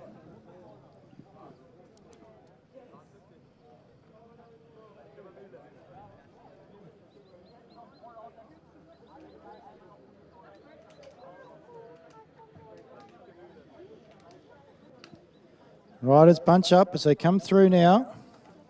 I think I can see Philip Weber.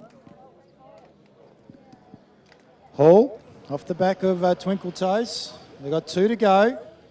So this lap, once he gets to 50 kilometres an hour, Simon will come off the track. Then we'll go to Stephen Hall, taking up the running. He's got over 400 victories to his name. Former Hobart wheel winner, Devonport wheel winner. Down here in the Tasmanian Carnival circuit, and he takes up the running now to Stephen. And he certainly picked up the cadence. Well, I tell you what, the boys are going to have to start to move, especially from the rear, if they want to be able to keep up with Stephen. He comes through now to grab the bell.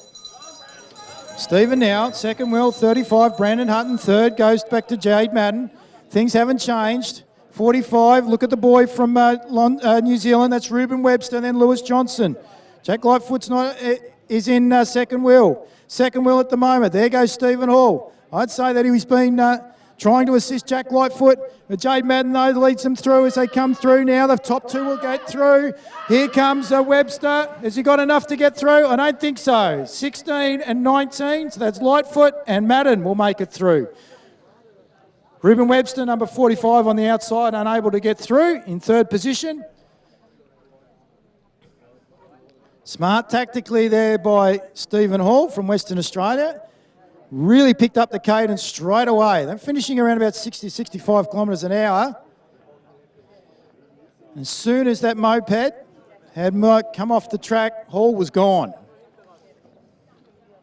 Caught a couple of them off guard.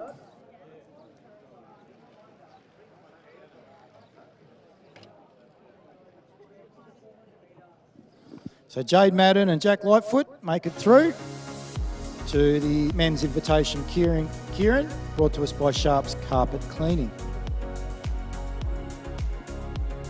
Now, in addition to the next heat, we've got David Hutton in, number 49. Alex Eves is out, along with number 20, Mohammed Elias bin Mohammed Yusuf.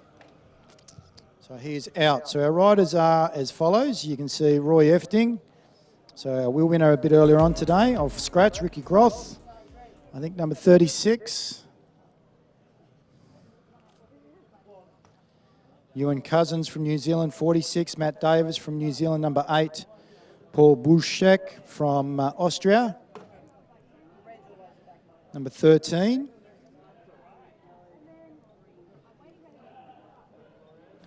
I think Abdul Azim bin Elias from Malaysia, number 27. As well as number 49, David Hutton. Let's have a look at the positions they're in. As I mentioned to you before, randomly drawn. Want to be second, third wheel, really.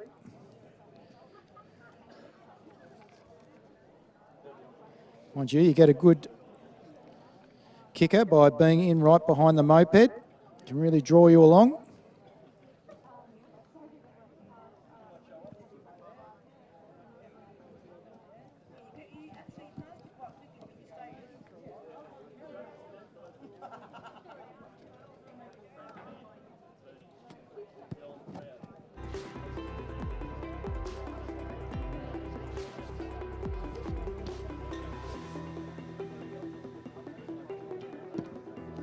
Once we've got the opportunity, I might start saying thank you to our sponsors, in particular Zip Powder Coating, Tassie Link, Signrite, Rob Valentine, MLC, Renee Vanson, TRP Property Group, Onshore Designs, so Michael Eastwood from Onshore Designs, Murdoch Clark Barristers and Solicitors, Inertia Height Safety, Fast Forward Digital, David Dennis Advertising. By the way, the programs look spectacular, David.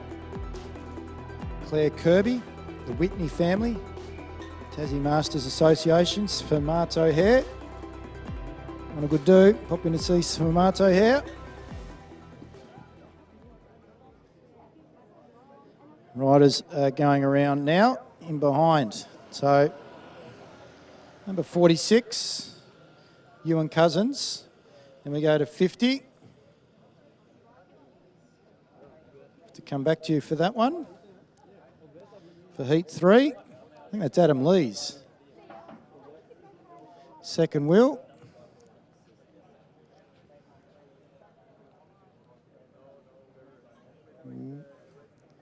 Looks like there's a bit of a mix-up here. We're trying to get ourselves organised in behind the moped.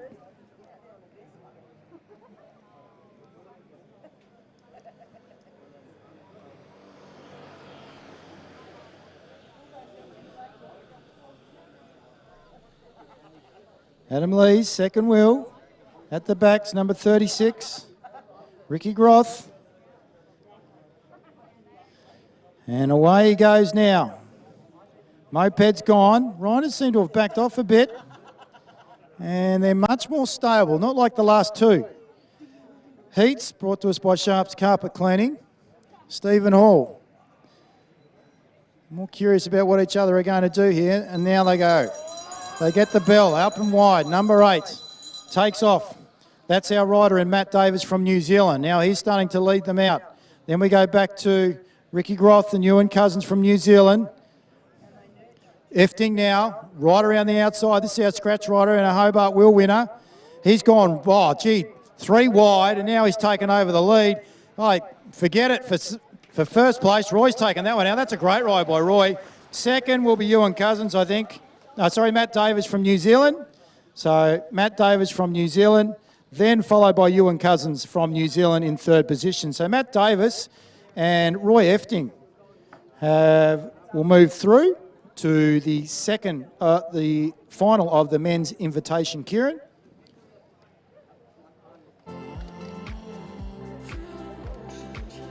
Some power there, shown by Roy. Smoked them. Last 150, 200 metres. Got about 15 to 20 metres on the riders.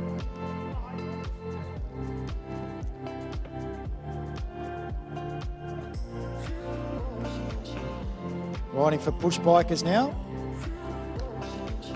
Here's Roy over in Europe.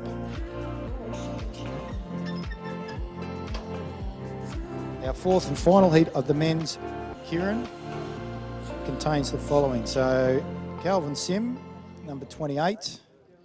Lance Abshire is out because you remember he broke a bone. Should have Dalton Stretton up there, number 14.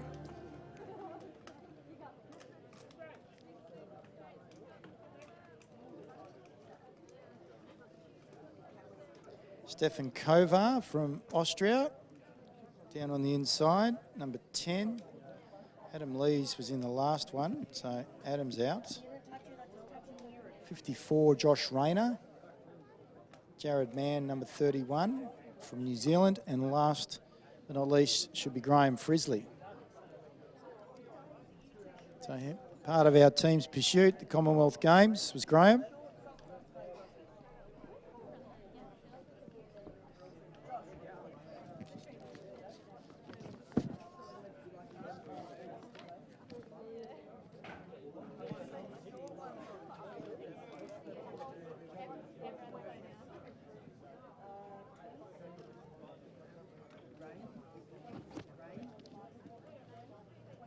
Thermometer getting up over 30 plus degrees this afternoon. That wind has dropped. Spectacular sight down here at Newtown today. Mountain.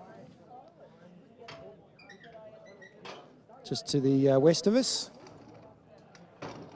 Clear as day. As far as the eye can see.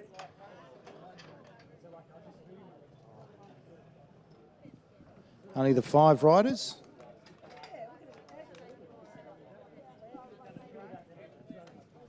Just need to check which one is out. And it's Frisley front wheel.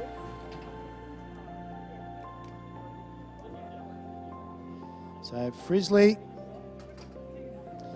is in behind Simon Price on the moped. Then we go back to number 10, Kovar, Dalton Stretton, Sim, and then 54, Josh Rayner.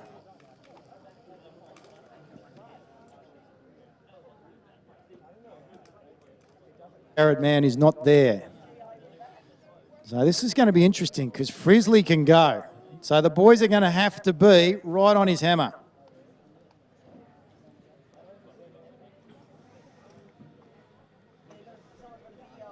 Kovar second wheel. Then we go back to Dalton Stretton. Emerging podium rider, TIS.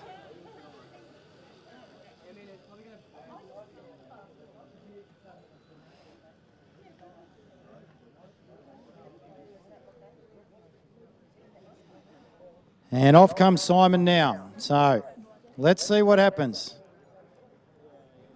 Pretty measured at this point. Frisley still leads. Going around the outside. Holding them in is Josh Rayner, so he's 2 wide. Now he's 3 wide because out comes Kovar. Then Frizzly gets up out of the saddle on the inside. Kovar now goes again. And then 54, which is Josh Rayner. Dalton Stratton's been pushed wide by Frizzly. And then being pushed to the back is Sim at this juncture. It's still Kovar. He's got about a 2 bike length. Here comes Graham Frizzly. Look at Frizzly go, ladies and gentlemen. Boom! Away he goes down that back straight past the Hobart Wheelers Cycling Club sign. I reckon he's up around at 65 kilometres an hour. He's going to go around the outside. So here comes Dalton Stratton too. First 2 are going to make it through. Stratton and Frizzly. Stratton takes it out from Graham Frizzly. Third was Kovar, who took the challenge to the riders in the 4th and final heat of the Sharps Carpet Cleaning Men's Invitational. Keirin, Sim, along with Rayner, rode well throughout the course of our last Keirin for the men's. Up next will be the McMullen Lawyers, so invitational women's Keirin. First 3 in each of the heats will make it through to the final. In addition to the second heat will be Christina Clonan in saddlecloth number 50. That's page 36 of the program, event number 82. And a scratching will be Meg Marker from South Australia.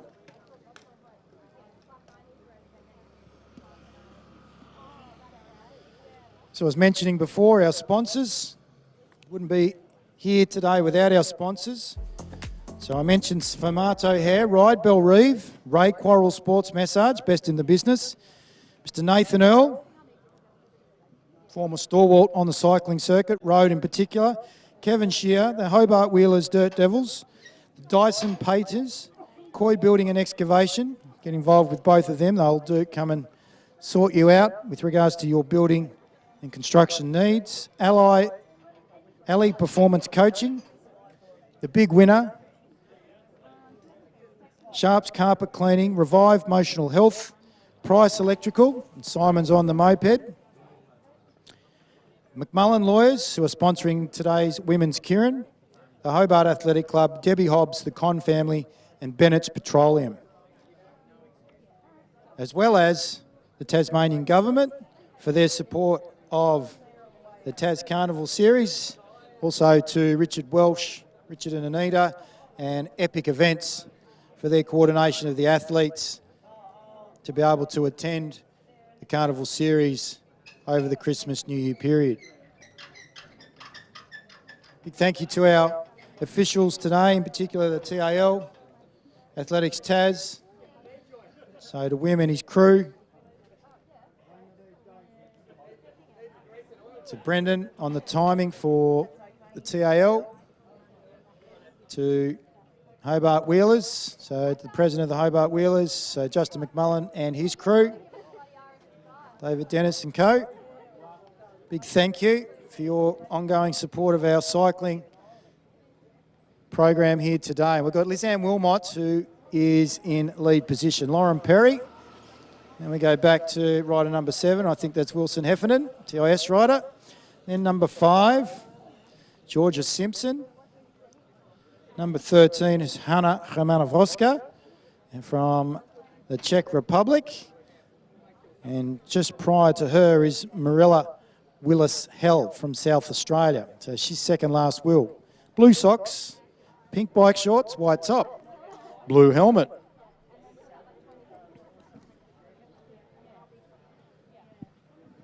I like the style, Marilla.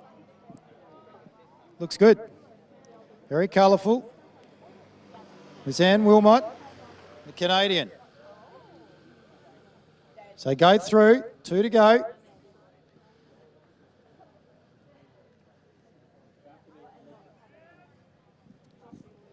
Moped about to be released. Wilmot now, about a bike length from Perry. Perry looks over his shoulder. Our wheel winner from earlier today. She's done it twice. Let's see if she can make it through to the final of the women's Keirin. Brought to you today by McMullen's Lawyers. If you're in trouble, go see Justin. He may not be able to help you out, but one of his employees might. Wilmot looking over the shoulder. No one's prepared to go yet. There's Hanna Romanowska. Outside, Lauren Perry. Perry looking to the right. Ivanovoska having to go wide, 3 wide, up out of the saddle now. Here there comes Morella Willis-Hill. Away she goes. She's 4 wide now. She got the power that Lizanne Wilmot's got down on the inside. I don't think so. Perry Smart ducks in behind her. These two are going to make it through. No doubt about that. So Wilmot and Perry, Ivanovoska, Wilson Heffernan, followed by Willis-Hill, and rounding out the field is the rider from New Zealand in the green, Georgia Simpson. First 3 make it through.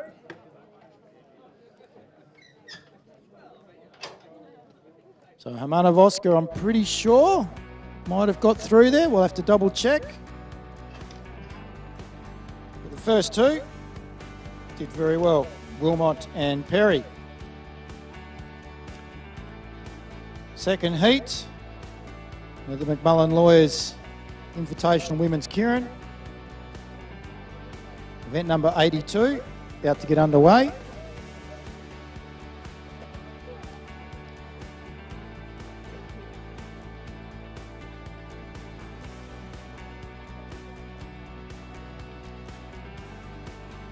So we'll have from New South Wales, number 14, Selena Ho. Jess Schuler from New Zealand, number 12.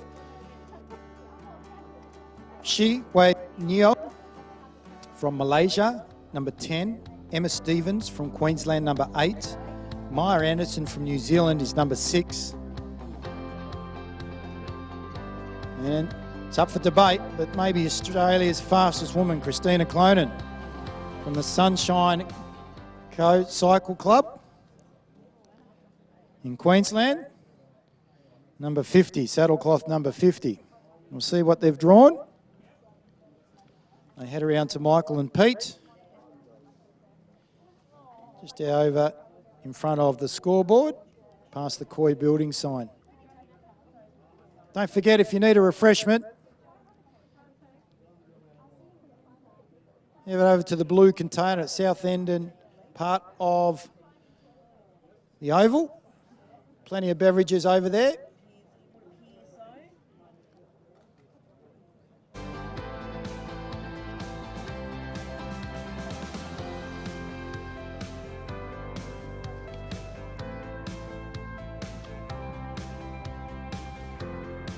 After this, we move to the Murdoch-Clark Women's 300 metre final. So we'll head back to Grant very shortly. He's just getting some shade. Wise thing to do this afternoon, in particular now that breeze has dissipated. Nonetheless, the 300 metre runners would be grateful for the fact that they're not running into the breeze. Here comes Twinkle Toes, Simon Price from Price Electrical on the moped. Second and final heat of the Women's Invitational Keirin, brought to us today by McMullen Lawyers. You're going to need a lawyer, son. You better get a real good one. Catch up with Justin and co. Number 19 leads us out, and they look like an addition to Susan Stratus has been added, and she leads them through. So she is first wheel in behind the moped.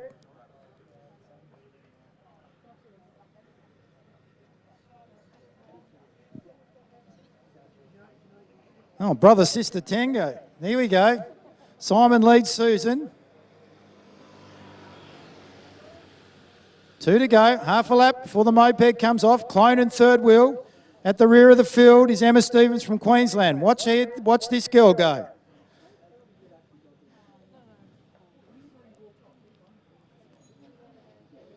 Simon now pulls off. Suzanne starts to lead them through. They're holding their fire at this juncture. Starting to bunch up. Coming down on the inside is Jess Schuler from New Zealand. Suzanne still holding. On the outside is Neo. They get the bell. No one's prepared to go. Emma Stevens from Queensland starts her move now. Number 8, around she goes. She's pushed them wide. She's going to have to go 3 wide if she's going to get around Christina Clonan. Come on, ladies and gentlemen, look at this. She's putting on a clinic. Away she goes. 1 bike length. 2, 3. Away they go. Niel now's trying to keep going strongly, but Clona's going to take out this heat. Niel in second position. Saddlecloth number 14. Ho will make it the third position for the women's invitational keirin heat and make it through to the final, brought to us by McMullen Lawyers.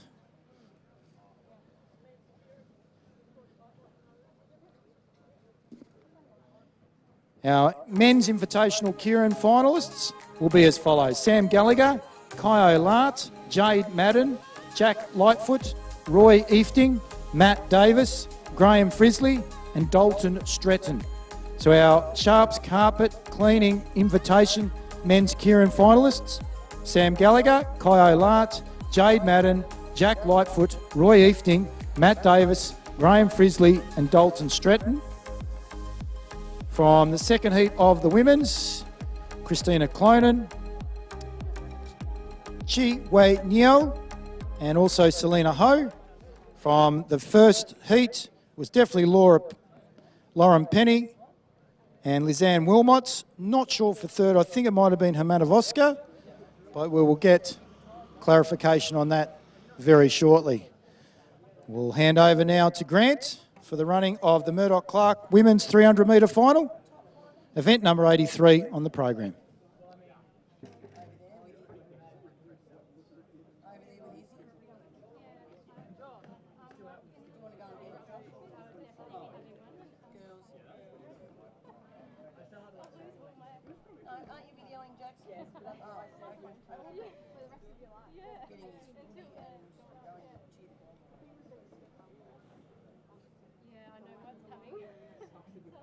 They start to like walk out and stuff.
Yeah, we can see the runners starting to find their handicaps, and this is for, of course, the Murdoch-Clark Women's 300 metre final.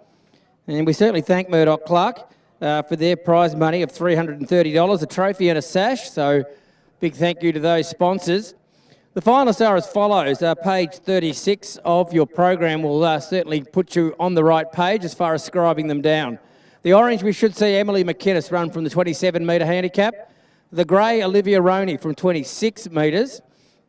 Back to the black of Lucy Carter. She'll run from 22. On the same handicap is the pink of Abby Butler. She'll run from 22 metres. The green will see the Hobart gift winner Isabel Gray run from 20 metres. In the yellow, Brooke Jones will run from 19 metres. Just a metre behind off 18 is Emma Grubb will run the blue colour. In the white, we'll see Amy Petter run from 16 metres. And looking at them all, in front of her is the red, and that's Imogen Russell, and she'll run from 15 metres, the back marker. So got 13 metres, or 12 metres in fact, between back and front marker here. And this is the Murdoch-Clark Women's 300 metre final.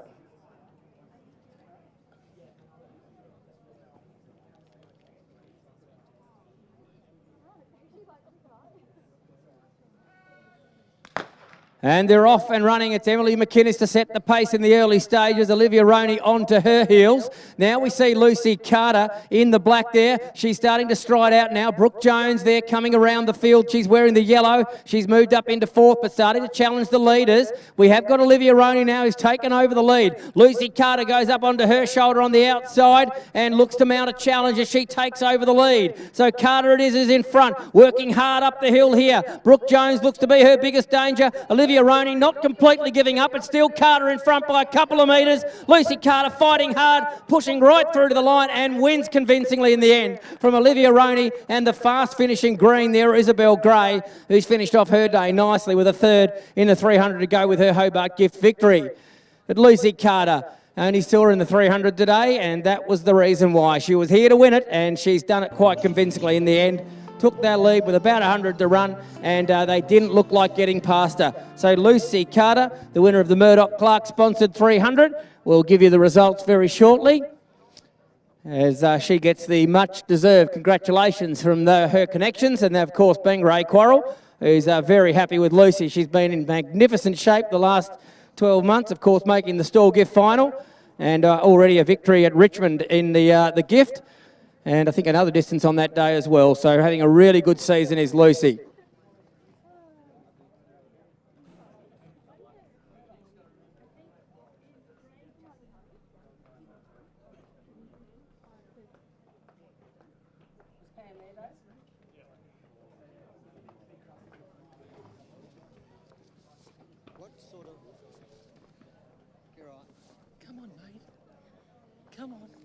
Just been handed the results of the Murdoch-Clark sponsored women's 300.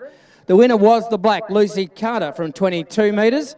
Second was the grey Olivia Roney from the mark of 26. And third was the green Isabel Gray, and she ran from 20 metres. The winning time, 38.59. So a good performance from Lucy Carter. Over to Luke and Ray for the presentation. On behalf of Ben Swain and the crew at Murdoch-Clark, I'd like to present this sash to Lucy. What a fantastic run. Well done. And I'd like to thank Ben for all their years of support. They've done this for a lot of years now. And thank you, mate. And all the crew at Murdoch-Clark. Thank you very much. Just like to thank everyone for coming out in this hot weather, for the sponsors, for the other girls in the race. Just like to thank the squad because it is our one of our home carnivals, so it's always nice to win one of those. Sorry. I think that's about it. I reckon she wanted to chuck in thanks very much to Ray Quarrell, her trainer, who's about to handle over a bottle for Lucy to enjoy, probably after all the big races, as I'm sure there's plenty more still to come for Lucy.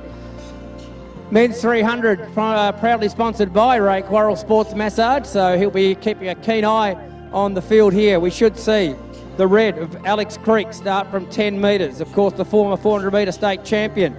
The white will see the Victorian Sebastian Hadaway from 12 metres. The blue will see Jared Gilroy, already made the gift final today, looking to go a couple better in this 300 metres. He'll start from 15 metres. The yellow will see Jaden Crawford. He'll run from 21 metres. In just a metre ahead of him in the green will be Jordan Maynard from 22. The pink will be Fergus Fletcher from 25. In the black we see the former Bernie gift winner John Howe. He'll run from 25 metres. And right alongside him is probably the favourite after the heats with those really quick heat times that he put up. Jackson Wood will run from 25 metres, the grey.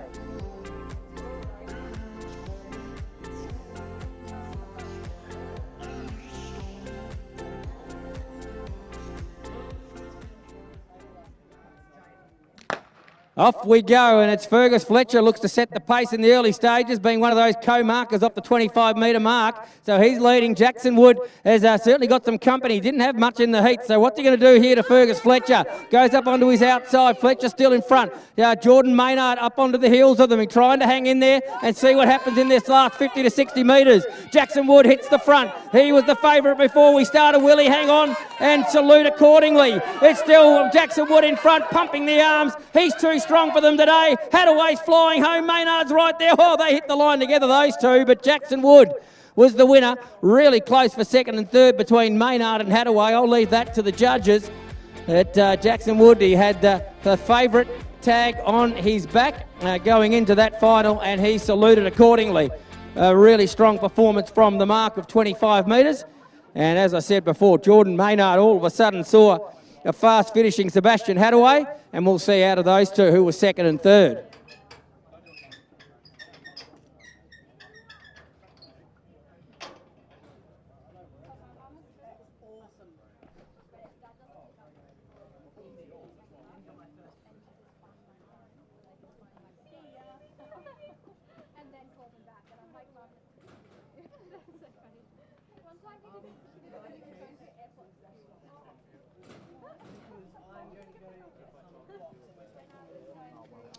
Yeah, so thankfully the officials have been able to separate those two. We had no doubt about our winner though. The winner was the grey, Jackson Wood, from the mark of 25 metres. Second was Sebastian Hattaway, good run from the back marker from 12 metres. And third was the green of Jordan Maynard from 22 metres. The winning time for Jackson as he comes over to the presentation, 33.51. So Jackson Wood with our sponsor of the race, Ray Quarrell. Well done, Jackson. Great run, mate. Where'd you get that from, coming up that hill? You must have done a bit of work over the 400, no doubt. Congratulations. I hope to see you back again next year. Now you've broken through, and all the best.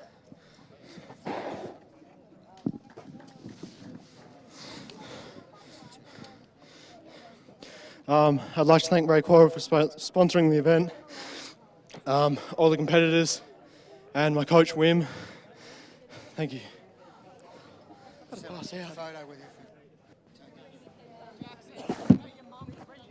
We certainly don't expect much from 300-metre winners. They are always short of breath for the race, but Jackson, a fantastic performance here in that 300. And his coach, Wim Varson's been working the photo finish for the cycling today. I'm sure he's quite proud over there in that white tent, working very hard along with a lot of officials today. So a big, big thank you to all the dedicated officials associated with this carnival.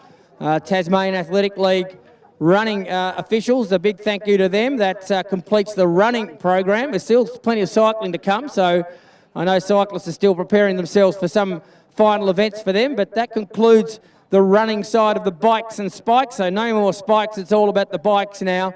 And another successful edition of this carnival by Ray and Kathleen, and as we said before, much deserved recognition to Kathleen earlier. And now we'll turn our attention back to the cycling track. And I certainly hope to see all of you at Devonport in a couple of days and Burnie on New Year's Eve. Good afternoon.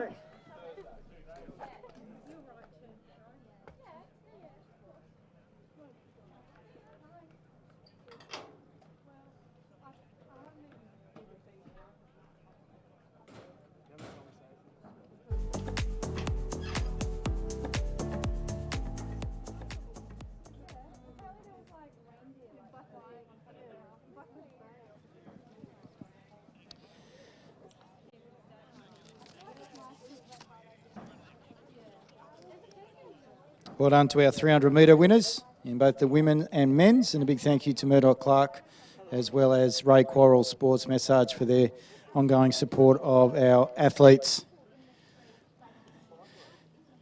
Again, I'd like to reiterate what Grant said with regards to the running program. Well done to the runners throughout the course of today. Conditions have been hot, and I think that might be a bit of an understatement.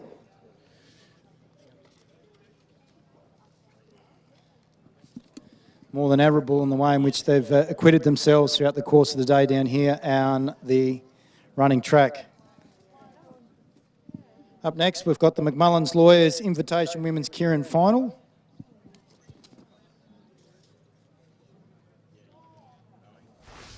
Event number 85 on the program. Our riders will be as follows. Lizanne Wilmot from Canada. Bib number 15, Lauren Perry. Bib number 1. Number 13 will be Hanna Chmanovoska from the Czech Republic.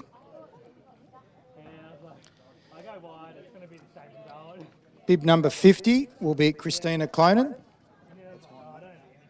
Oh, is it? No, that's yours. No, that's yours. Yep. Didn't realise we had the same. Shi Wei Nio from Malaysia will be in bib number 10.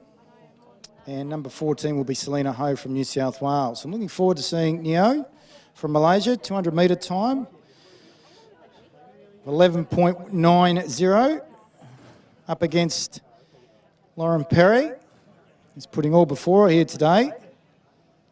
Yeah, Hobart will winner. She had a big year in 2022. She's off to Spain next year. Early in the year. Lizanne Wilmot, not to be discounted, as we saw in the heats. Selena Ho from New South Wales.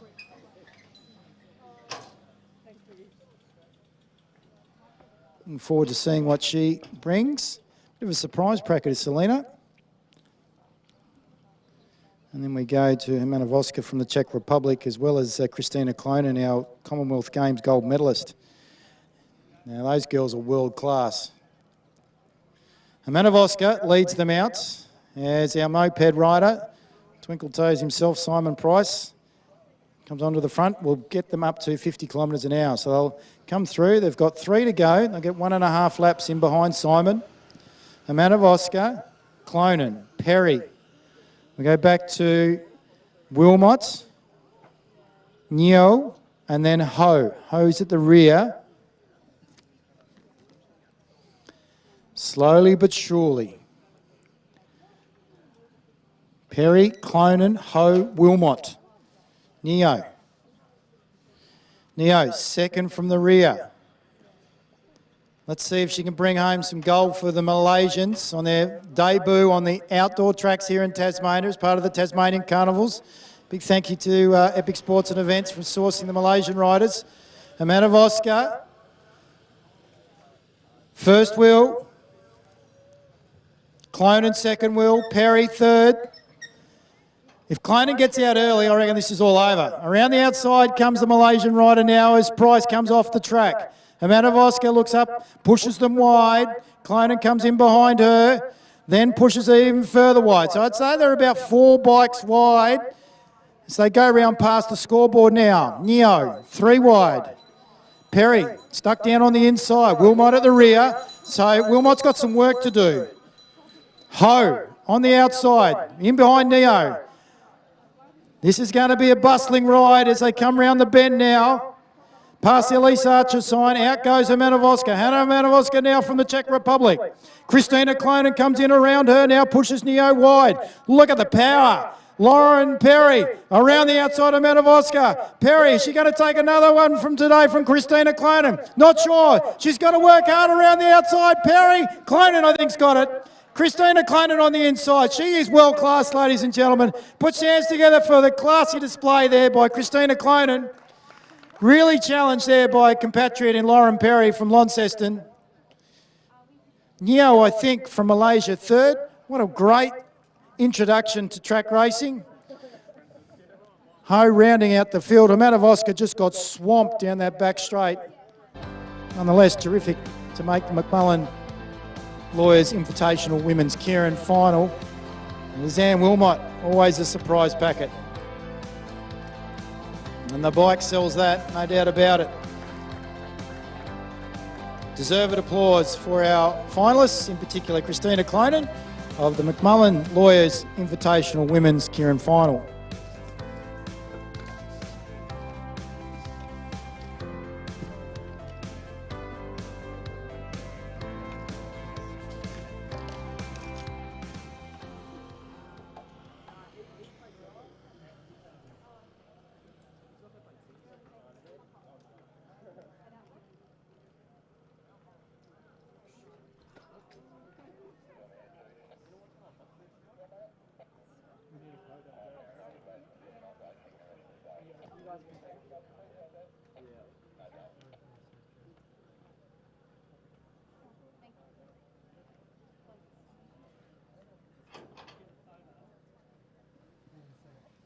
Next up on the program is the Sharps Carpet Cleaning Invitational Men's keirin. Talking about explosiveness, have a look at this. Dalton Stretton, number 14 from Burnie, City of Burnie Cycling Club, TIS rider, emerging rider with Australian Cycling. was our 2022 Junior National Road Series champion. Graham Frisley, saddlecloth number 4 from Victoria, Commonwealth Games bronze medalist, Inform TMX make rider.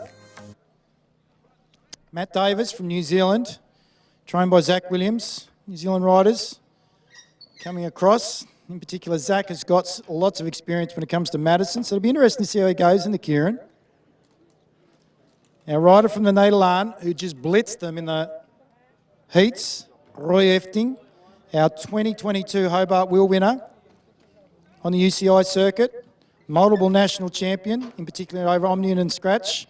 Jack Lightfoot, our ex-speed rider, 103.1k. 103.1k from WA, Jack Lightfoot. Jade Madden from Victoria. He's an explosive rider. His second last wheel. K.O. Lart from New Zealand. See what he's done today, in particular the 1,000 metre handicap from Nelson in New Zealand. And Sam Gallagher from Victoria, 2 times Austral wheel race winner. His 200 metre PB's 9.93. Wrap that around your head, lads. 9.93. He's coached by Shane Kelly, part of the Victorian Institute of Sport. Looking for some fireworks in this final. Big thank you to Sharps Carpet Cleaning for their support.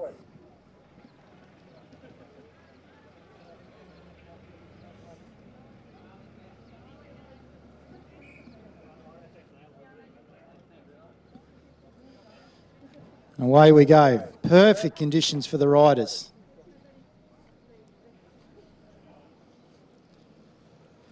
Frisley in behind the moped, then we go back to Gallagher. Then number 8, so that's Davis, Efting, Stretton, Madden, Lightfoot, and I'd have to say that might be Lart at the rear.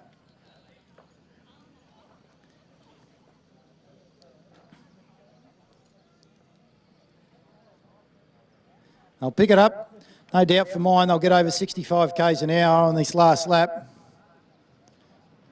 Remember, they're not allowed to go past the front rider. Gallagher now looking left and right.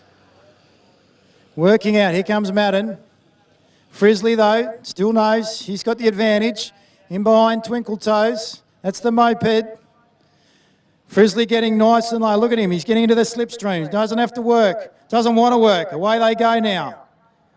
Stretton right at the rear. Tactical move by Dalton. He's gone wide. And he's up out of the saddle now and around he goes. He's going with Efting. Efting now puts 1, 2, 3 bike lengths on the field. Stretton now out after him. And here comes Sam Gallagher. Frisley still hasn't got out of the saddle yet. Sits in behind Gallagher in 4th position. But at the moment it's still Efting. Efting's still out wide. He looks underneath. No one's come with him. Stretton can't go. Sam Gallagher goes around the outside. Same with Frisley. Has Gallagher got enough to be able to mow him down? I'm not sure he does. Gallagher's coming though with a rate of knots. Efting on the inside. Gallagher on the out. Efting, Roy Efting, ladies and gentlemen. Gallagher for 2nd. Frisley, I think, on the inside for 3rd.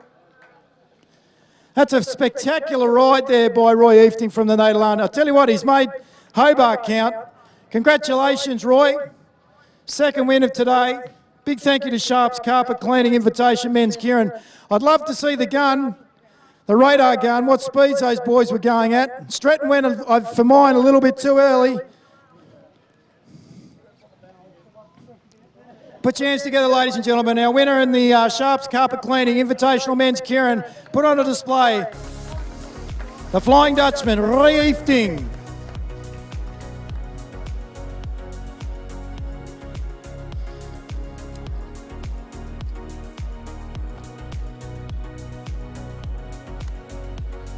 Friendly reminder to riders, if they could start making their way, please, for the final events on today's program. And they are the 4 scratch races that we have to be undertaken. First one will be the B-grade women's scratch race over 8 laps. Tim and Jenny Rogers are the sponsors of our B-grade scratch race for women. That'll be followed by our men's scratch race over 10 laps for the B-grade.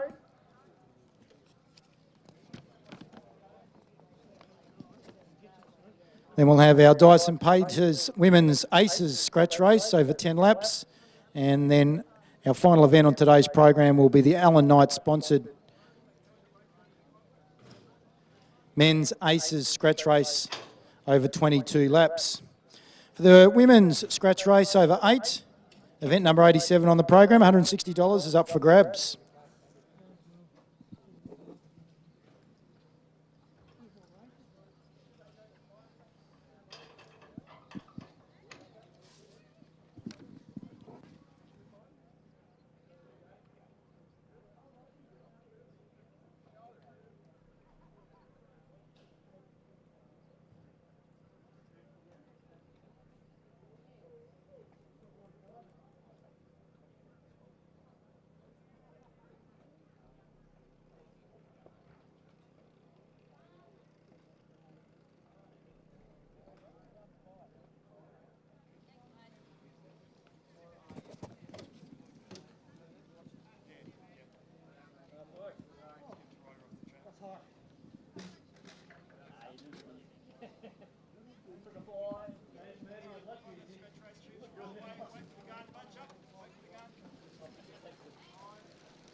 I won't see the distance with the last couple.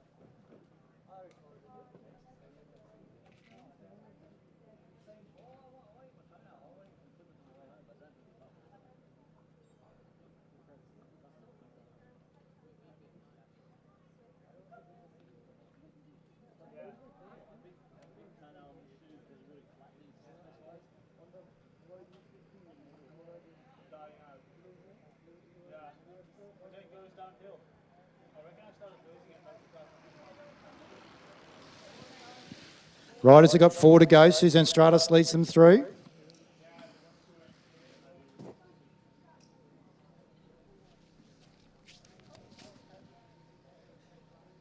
Nice tempered, mild manner in which the girls are going around the track. Last event for them on the program today. Stratus now goes out. Picks up the... oh no, it's not Stratus. My apologies.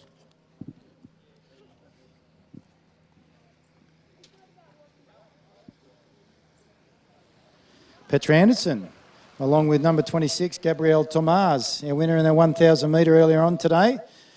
They lead them out. Then we go back to Eugenie O'Rourke from the Mersey Valley Devonport Cycling Club. Courtney McGowan, Amalia Langham, Tan Valencia, Jessie Sawyer, Amelia Mulhern amongst them, down on the inside. Mohammed Zubir, riding in the black. Saddlecloth number 9.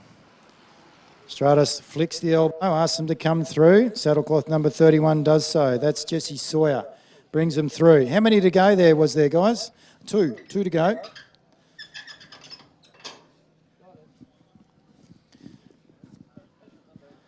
Now there's a bit of cat and mouse. Riders move to the top of the track, the majority of them. Stratus goes down onto the inside, holds firm, about midfield. Mulhern goes to the lead. Round the outside is Langham. 4 wide. Mulhern will lead them through. They grab the belt and away they go. McGowan goes up out of the saddle. 3 wide. Uses the camber now, gets down onto the saddle. Starts pumping those pistons and away they go. Suzanne Stratus and Mulhern now go around the outside, 2 and 3 wide respectively. In behind her is Amalia Langham. Then we go back to the rider from Malaysia, that's Zubir. Mohammed Zubir going well at this point, right in behind, 3 wide, Amalia Langham.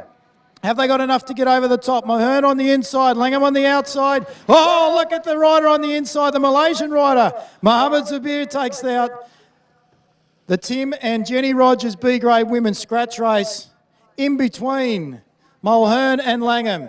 Great last burst of speed there by the Malaysian rider. I reckon that'd be their maiden win. Malaysian riders' maiden win today. Well done to team from Malaysia, the riders.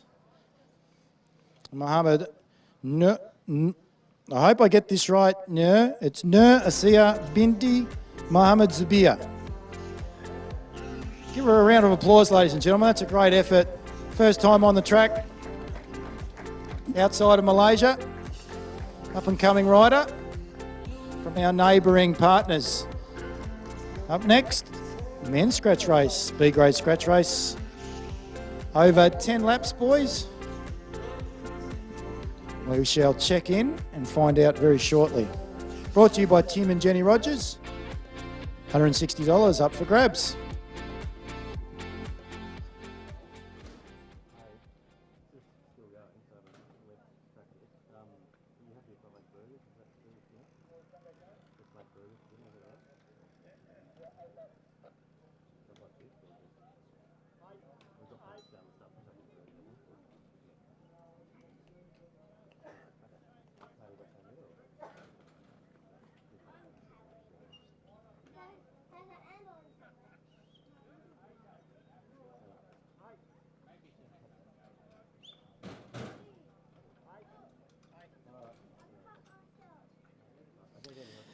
Eight laps, boys. We're going to be doing 8 laps.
One mystery sprint worth $50, boys. You come round to greet the judge with 7 to go.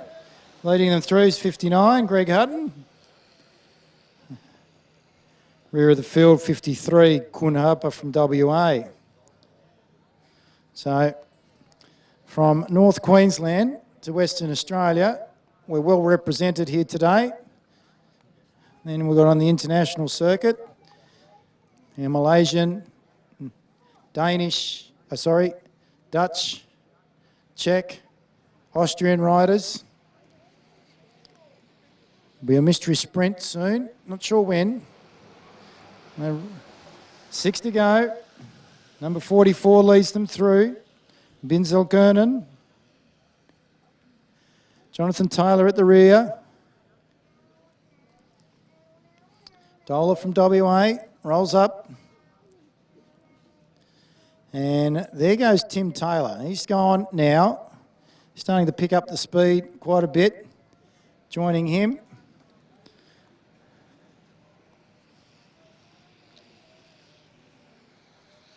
It's bib number 34. And that's Dolan. Away they go. That might be KL Arts.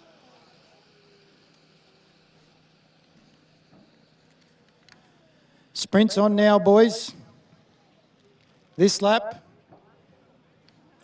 let's put the cat amongst the pigeons. Here comes Kunpolder, fourth wheel, fifth wheel. Now around the outside. Dutch rider. Money's up for grabs. Poulder and number 39. Hung Shiats has taken that one out. They've got about 10 bike lengths now, these two. Let's see if they can keep it up. Oh, they've rolled to the top of the track. Not interested. Simpson Kit falling behind. Same with Greg Hutton.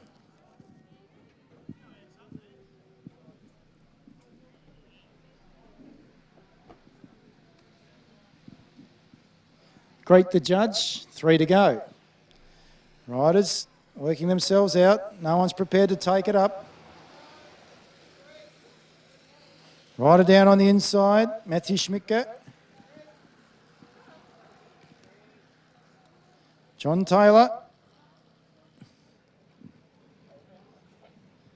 The rear of the field with Simpson Kit, as well as Greg Hutton. They roll through. Pulled a second wheel. Chout first wheel. Or was that Bin Zulkarnain? Down on the inside now goes Tim Taylor. So Tim Taylor pulls them through now. They start to pick up the pace. Starting to get a little bit heated. Number 38 in second wheel goes through. As Tim goes to the top of the track, that's Lachlan Oliver. He's got some talent, Lachlan Oliver. Poulder comes into third wheel. So he didn't release too far back. And again, no one's prepared to undertake leading this peloton at the moment.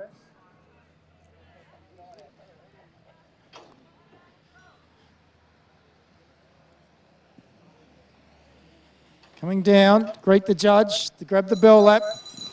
Number 39, Hong Shiat, followed by 48, Bernard Wahab. So Wahab, second wheel. Lachlan Oliver around the outside. Poulder is stuck down on the inside. Goes around Ching Fiat. The boys are storming home. Poulder on the inside. Not sure he's got enough in the legs, though, to get him through. 48 will take it out. Number 48, Mohammed Haziq Bernard Wahab. So Wahab took it out from his counterparts. I think that might have been Hung Shiats from Malaysia. So that's 2 from 2 in the scratch races for the Malaysians. Well done, lads.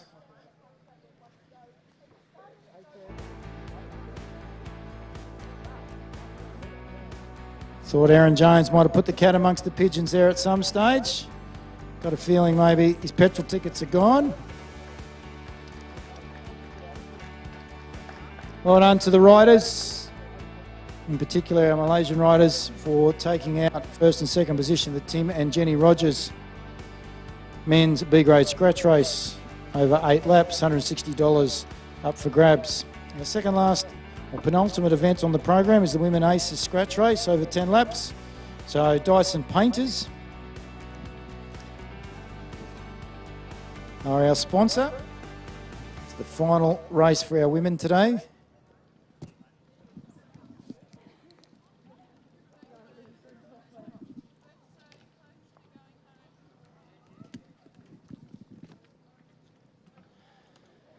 Wilson Haffenden, Manavoska,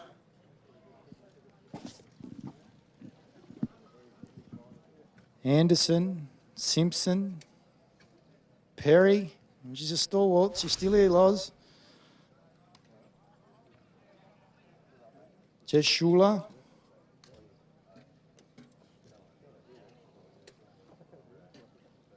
Willis Hell. Ho. Zabia and Neo.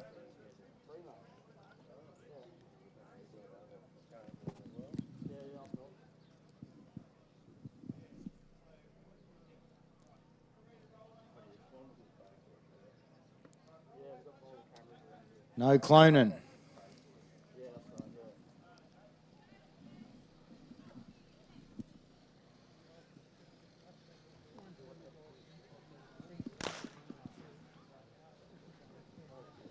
So we're running over 8 laps. They get the gun and away they go. So this has been downgraded from 10 to 8.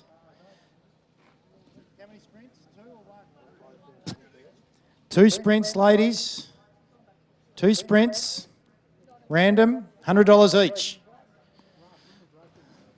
Let's not go home empty-handed this afternoon. Use the spoils over the bar.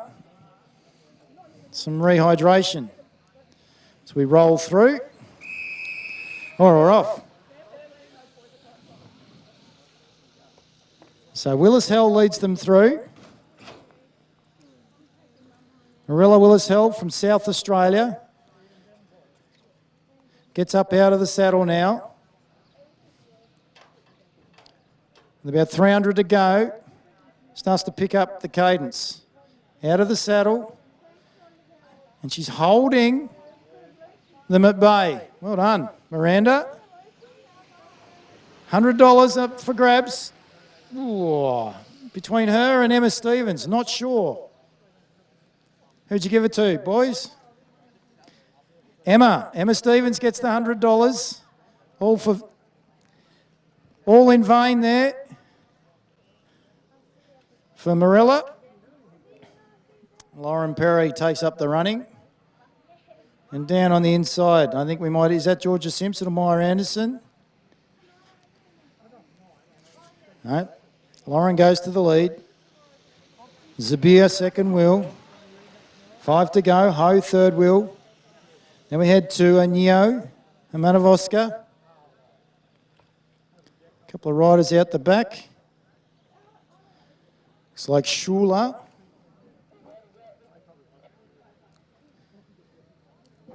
And Stevens rolling to the top of the track and pulling themselves out. Bit of talk going out there on the track. Need to get up. Perry rolls through. No one's prepared to take it on. Willis Hell. She looks down over her left shoulder as Perry. No one's prepared to come through. So she rolls back down to the bottom of the track. Check rider on her outside, Hannah Hermanavoska. Another $100 up for grabs.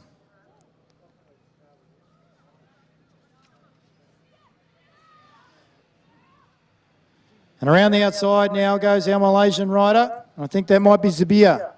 Zabia now. She's going to pick up the $100. 3 to go. 3 to go. Hermanavoska, Lauren Perry. Rider on the outside, Selena Ho. There's a bit of chit-chat going on amongst the group.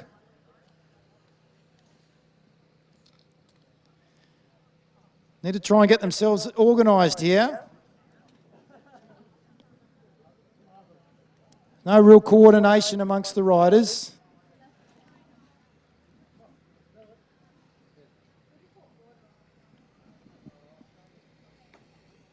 This seems a bit better. Neo. And then she rolls to the top of the track. No one's prepared to pull through. Wilson Heffernan from Hobart, CIS rider, then leads them through. And again, they're a bit dishevelled. Interesting to see what happens here. Wilson Heffernan looking down on the inside. Willis Hell now from South Australia starts to pick it up. On her outside, second wheel is Perry. Right around the outside, it's a rider, Georgia Simpson from New Zealand. She's gone. She gets right down into the handlebars now. As they get the bell with 1 to go. Perry second wheel, Malaysian rider number Neo on her outside. Perry gets up out of the saddle, goes around the outside of Georgia Simpson from New Zealand. Neo can't go with her, but someone who does is really challenging, but they're going to have to do the work right around the outside. So Pez goes, no. I've had to coordinate all of this. Lauren Perry, ladies and gentlemen, she's going to finish in style. Has she got enough though? Malaysian Neo's coming back at her. Perry's going to take it out. Perry takes it out. Amount of Oscar, I think, for third on the inside. Because Neo got second. I'll go with Amount of Oscar on the inside from Zabia on the outs. An extra $200 goes to Lauren Perry. She's in a nice little day as Lauren. Big thank you to Dyson Painters for their sponsorship. $600 of the Women's Aces Scratch Race this afternoon, the Bikes and Spikes. Last event on today's program.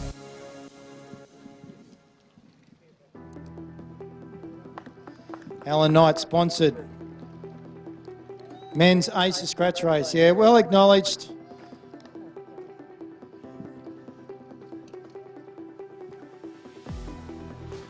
Thank you to those that have hung around, and in particular to acknowledge the riders this afternoon in the scratch race.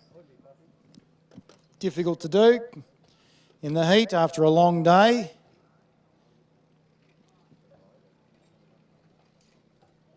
A couple of scratchings from the last event on today's program. So Will and Alex Eves, 15, saddlecloth 15 and 22 are both out.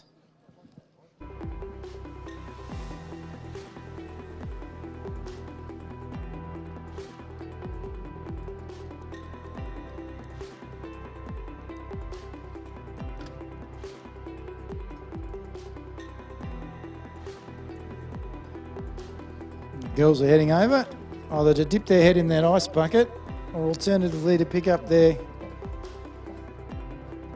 spoils from today's proceedings, of which they are duly entitled after the efforts they've put in on the track this afternoon. If Hobart's anything to go by, ladies and gentlemen, we have some spectacular racing coming up starting tomorrow at Launceston. At the Silverdome.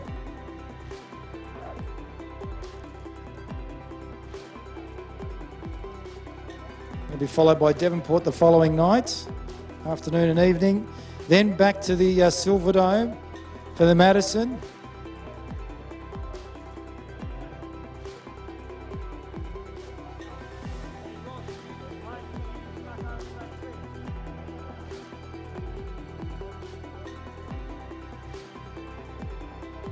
And finally, our New Year's Eve carnival at West Park in Burnie. Let's hope the weather can hold up.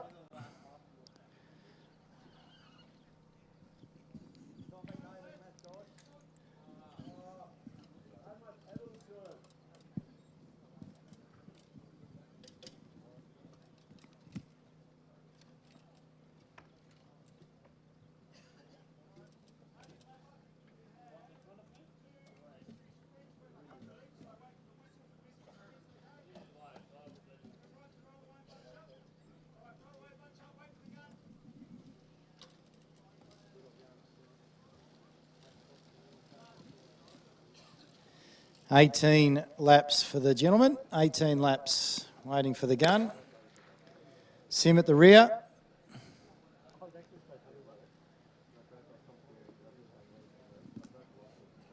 Stratton at the front. The rest of our riders are sandwiched in between.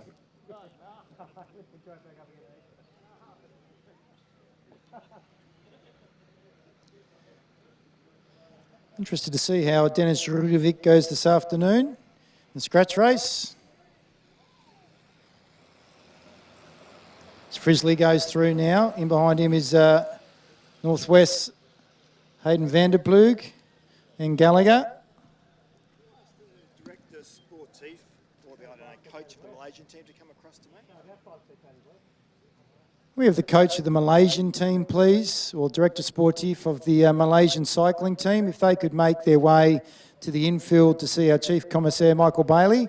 So our Director Sportif or Senior Coach of our Malaysian cycling team, if they could make their way to Michael Bailey on the infield, our Chief Commissaire, be greatly appreciated. They go through with 16 to go, leading them through, Stefan Kovar from Austria, young up-and-coming rider. Looking forward to seeing what he can do here this afternoon. With the team on the road, recently got into some track.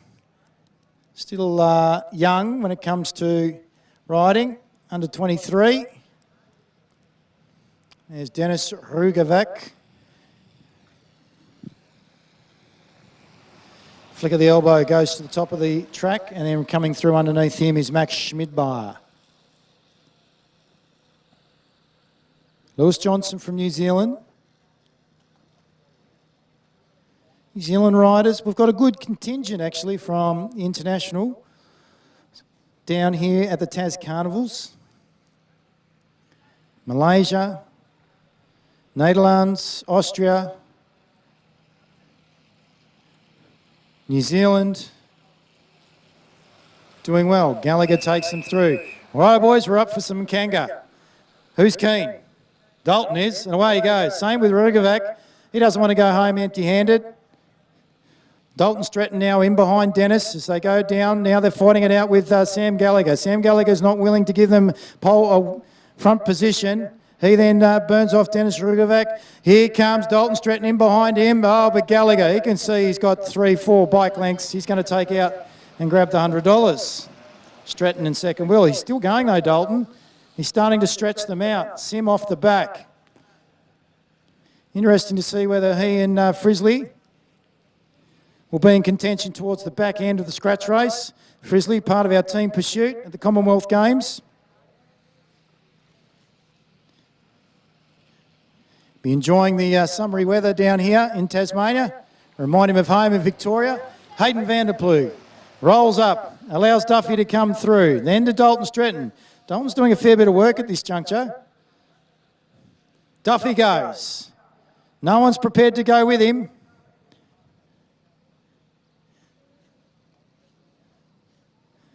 So he heads down past the Koi building sign, past the scoreboard, and there's one rider out after him now. We'll pick him up. I think it's rider number 11. Certainly is. That's Max Schmidmeyer. So these two boys now, along with number 27, that's Ben Elias. If they can get themselves organised, I reckon they can stretch the rest of the peloton. That's led by Roy Efting. Efting now, starting to pull them along.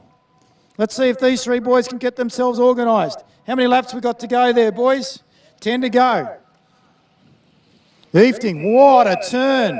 Away we go. Duffy calls them through. Here comes Efting now. Well, look at the turn by Roy. He's had a day to remember. No doubt about that. He's pulling them through. Out goes our rider from Malaysia. Ben Elias. Has he got enough? Efting around the outside. No. Pulls back. Elias will take out the Kanga. 9 to go. 9 to go. Joining them was Stefan Kovar. Kovar now gets down onto the handlebars. Streamline position. He's going to go. Hall now tries to pick him up. Brings through Dalton Stratton with him.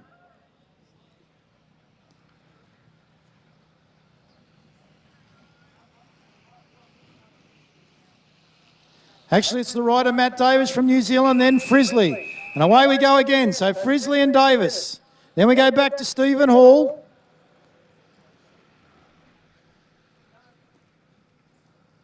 Four riders bunched up. Hall off the back of them. Then we've sort of split a little bit. Where's Vanderploeg? It's fallen way off the back. Same with Rugovac. The Czech rider. They come through. Frisley on the inside. I think he's got it from Davis. So Frisley takes home the Kanga. 7 to go.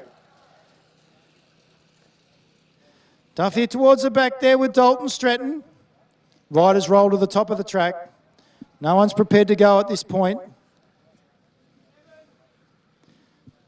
7 to go for Rugovac and also Vanderploeg. They're about half a lap down on our leaders. Efting now has now moved to off the track as our riders come through. So he's now out of the scratch race. Frisley now takes up the running. Hall in behind him. Then we go back to number 7, and that's Lewis Johnson from New Zealand. Look at Lewis Johnson. I reckon he wants a bit of a part of this. Same with Stephen Hall. Flick of the elbow. Johnson goes through.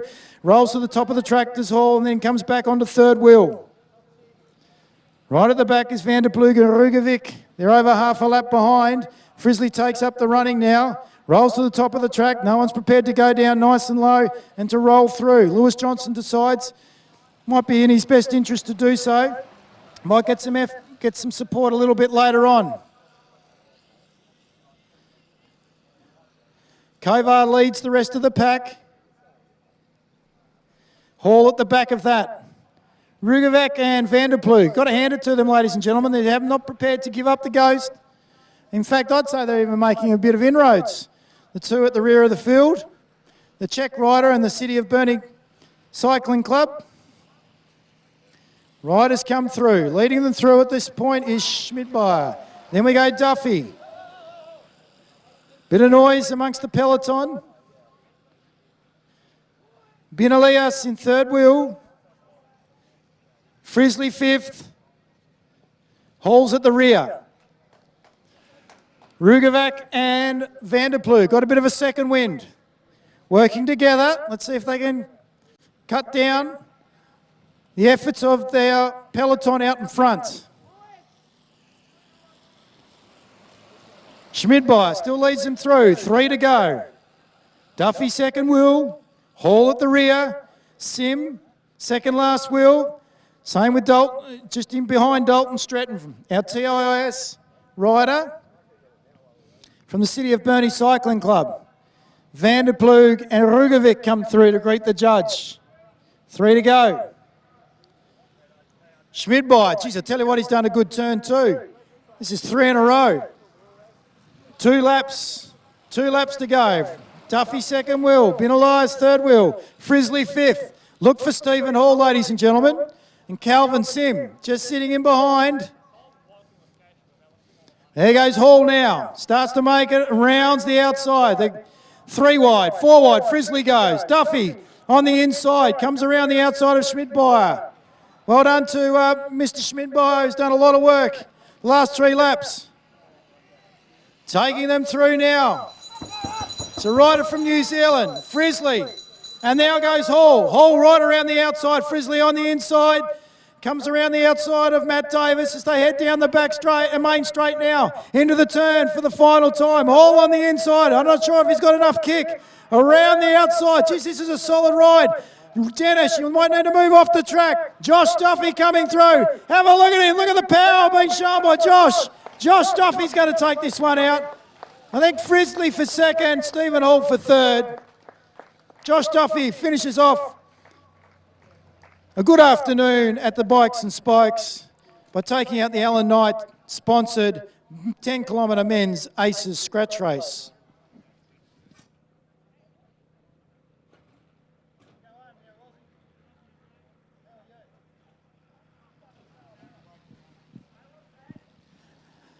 A friendly reminder to our Malaysian coach or director sportif, if you could make your way to the infield, please, to see our Chief Commissaire, Michael Bailey, so the Malaysian cycling coach. Thank you, ladies and gents, for acknowledging our riders this afternoon. And a big thank you to the Hobart Athletic Club and the Hobart Wheelers Cycling Club for their organisation and running of the 2022 Bikes and Spikes at Newtown Oval.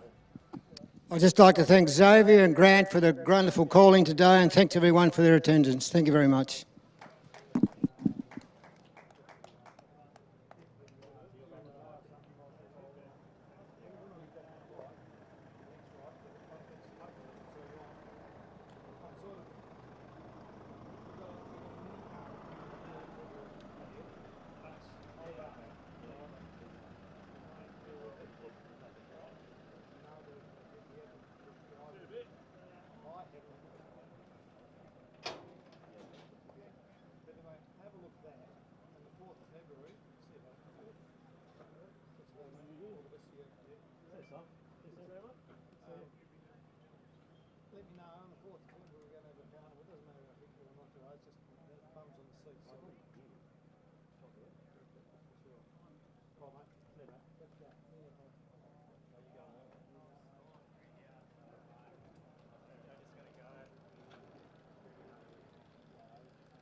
So arm, ich hab gesagt, ich lass